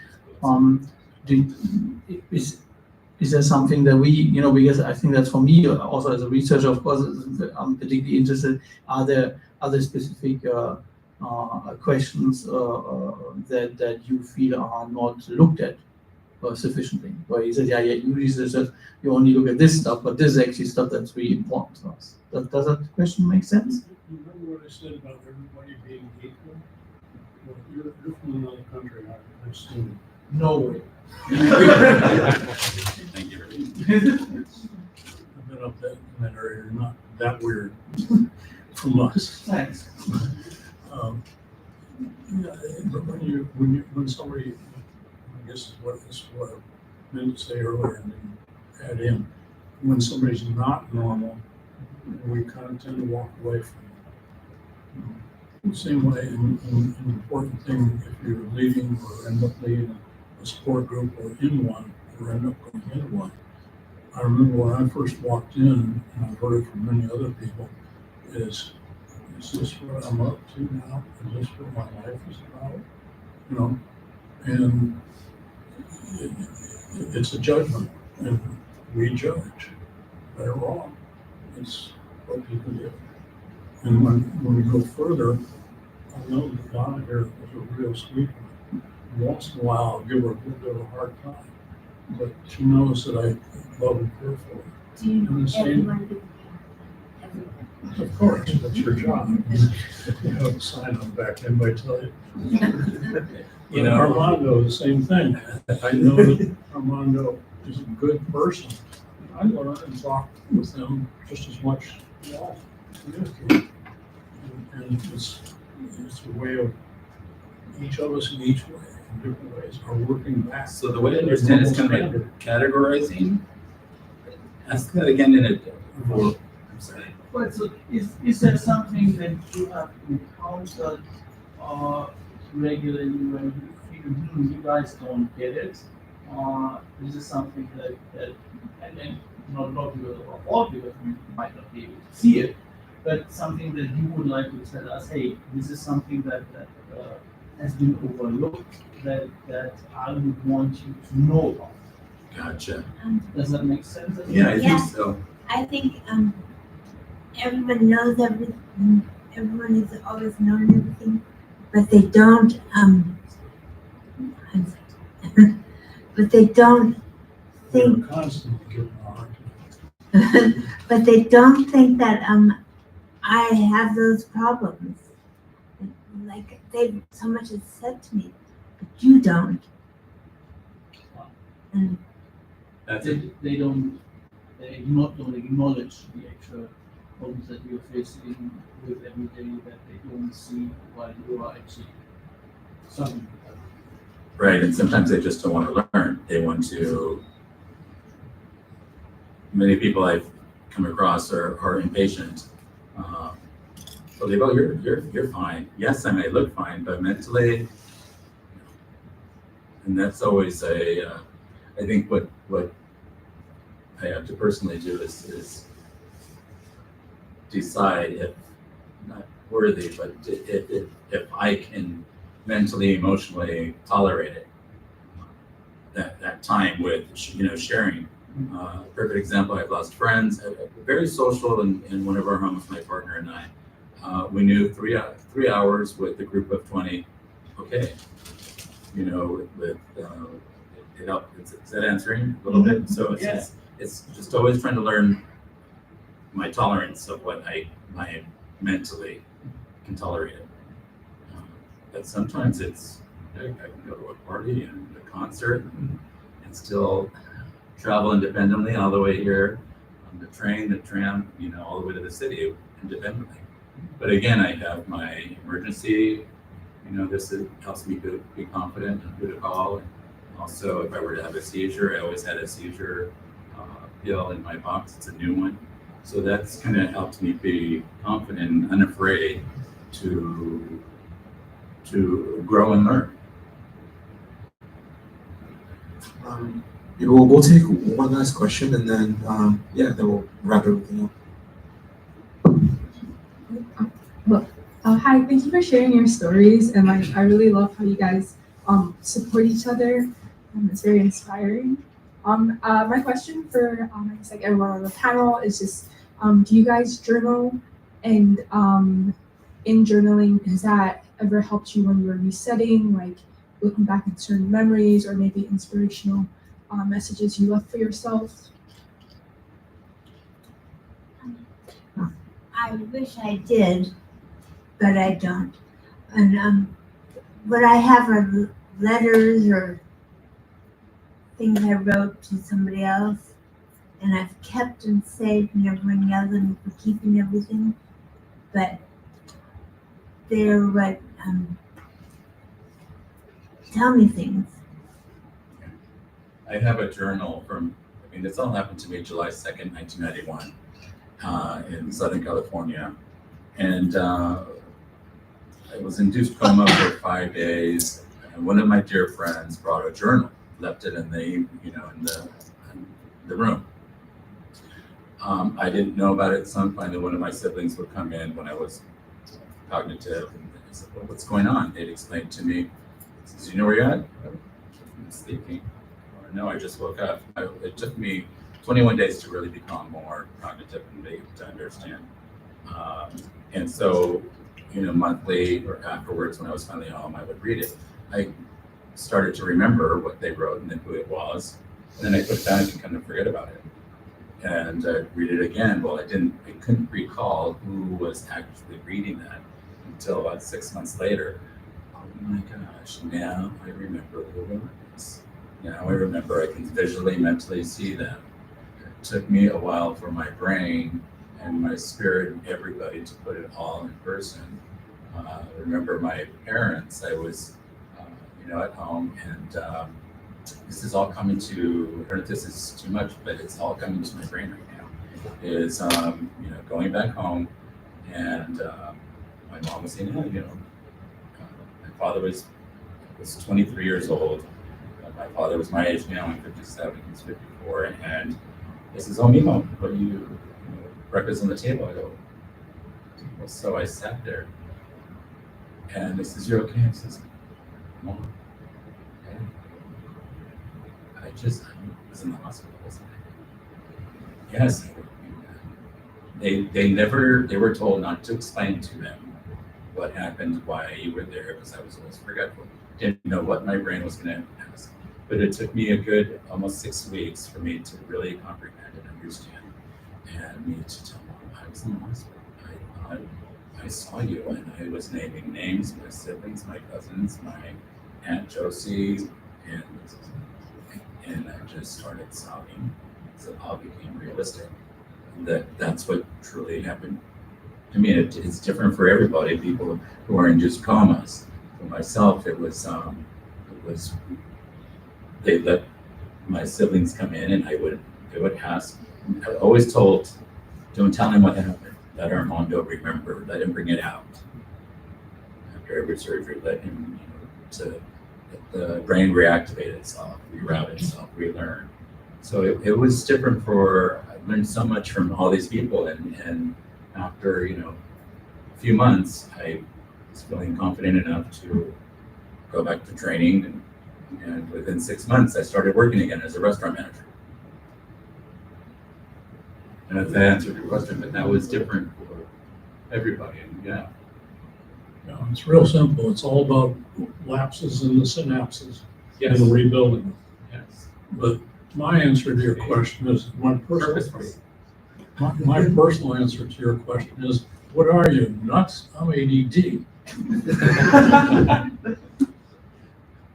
I don't know if that helps, but probably not.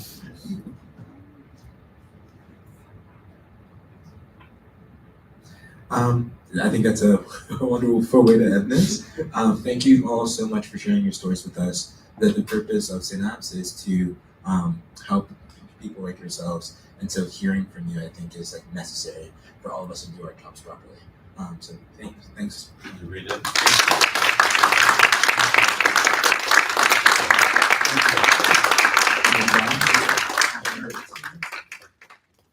I have my own. Let's hear it again for our peer support group panel.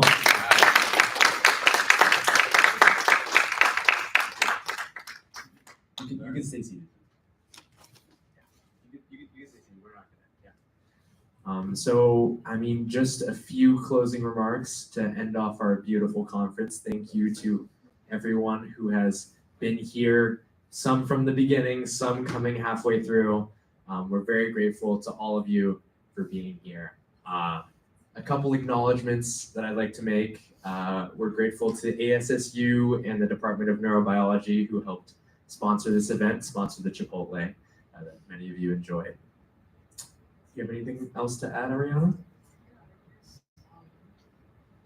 I just want to say thanks for showing up and coming out. I think it's part of what makes this special is just like people who are interested in everything, taking the time to sit here and interact with our speakers, interact with each other. And that's the fun part, just talking with each other about these things and learning. So I hope you took something away from today, whether you kind of met someone new or whether you enjoyed the brain demo, anything. So just thanks for showing up. It really means a lot to us, and we hope to continue this, in the coming years. So yeah, just peace and love all around, that sort of thing. It also takes a lot of effort to plan this, so please give a round of applause for that. And to our beautiful committee members, I see some of them, Catherine, Shreyas, Suhani, who introduced some of our speakers. And thank you all for coming. This has concluded our annual conference 2024.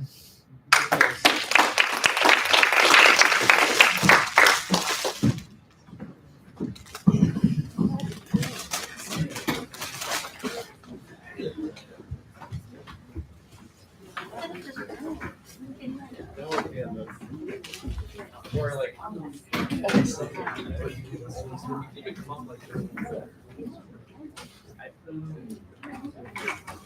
I forgot to mention there are sweets outside that we will have. There's a reception. I have some cookies and cupcakes.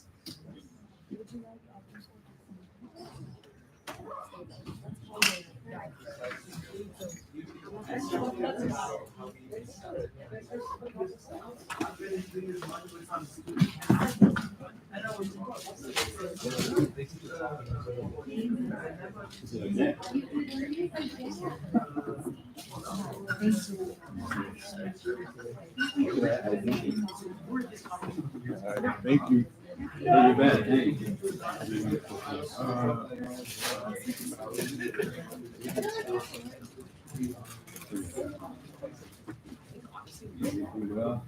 Like,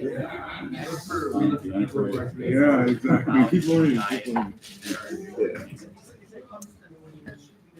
No much. Yeah, it's okay. It's all. Okay.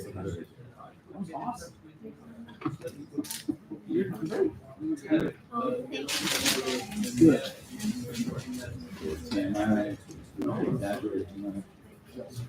Yeah, so.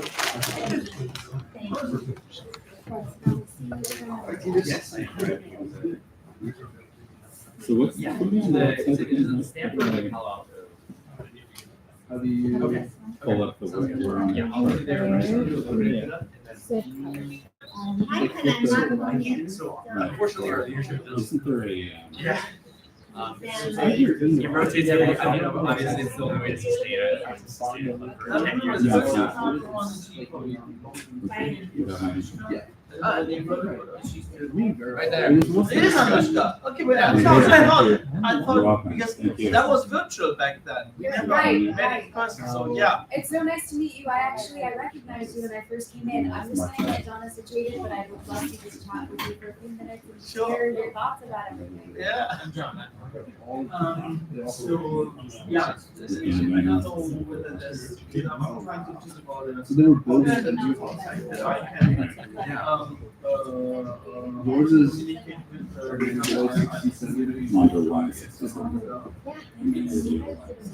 Similar to something. Thank you for coming. Thanks for your.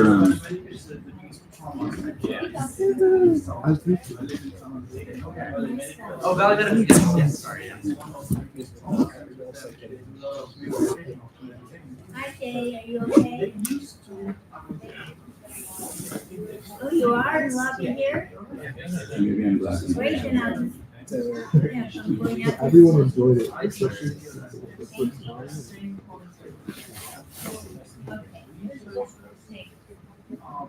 See you soon. Everything's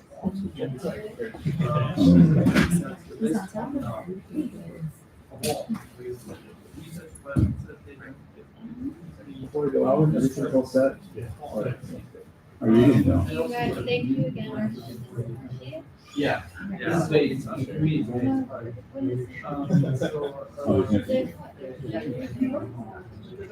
I have not, but it sounds like it would be a great opportunity to connect with, and so And I would facilitate. So we could connect with Yes. they have a.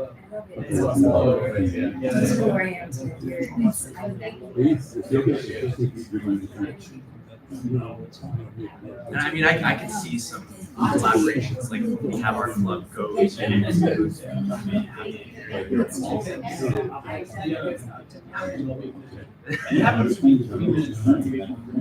oh wow, wow.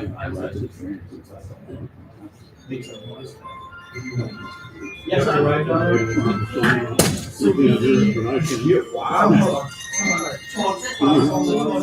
Make sure that in contact with the person who's Yeah, so next year, I mean, I know I'm definitely going to still be a part of this. I'll either be running this event again, or I might be president, depends on if I would be.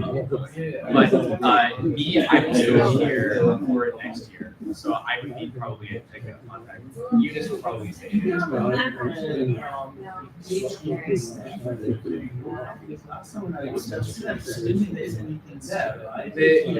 technically have a website. It's StanfordSynapse.com. We do not hate things Stanford. We don't have like a synapse email or something. That would be another great way. If you had one email that we always send it to you. Thank you, Donna. It's always a pleasure to see you. Hopefully we'll see you soon. I'll go ask him what Thanks. Would you get as soon as Stanford? I bet you have one, and you should probably know. So that's why. Because that way you always have, because at times like with me, things happen, and but then you want to reach out, but then you don't know when it's Oh, exciting.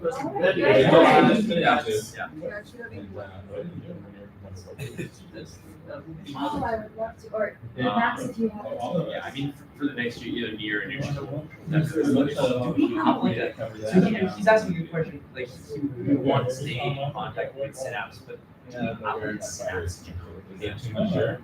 We do, although it's not a Stanford official email, it's just a Gmail, but typically, I think what we do for responses is just to have whoever the visitors have information to just reach out and continue that contact. So I'm happy to be that a junior right now. So I first got in contact with you when I was a freshman, and I was helping just organize, and then this past year. How did you find out about this?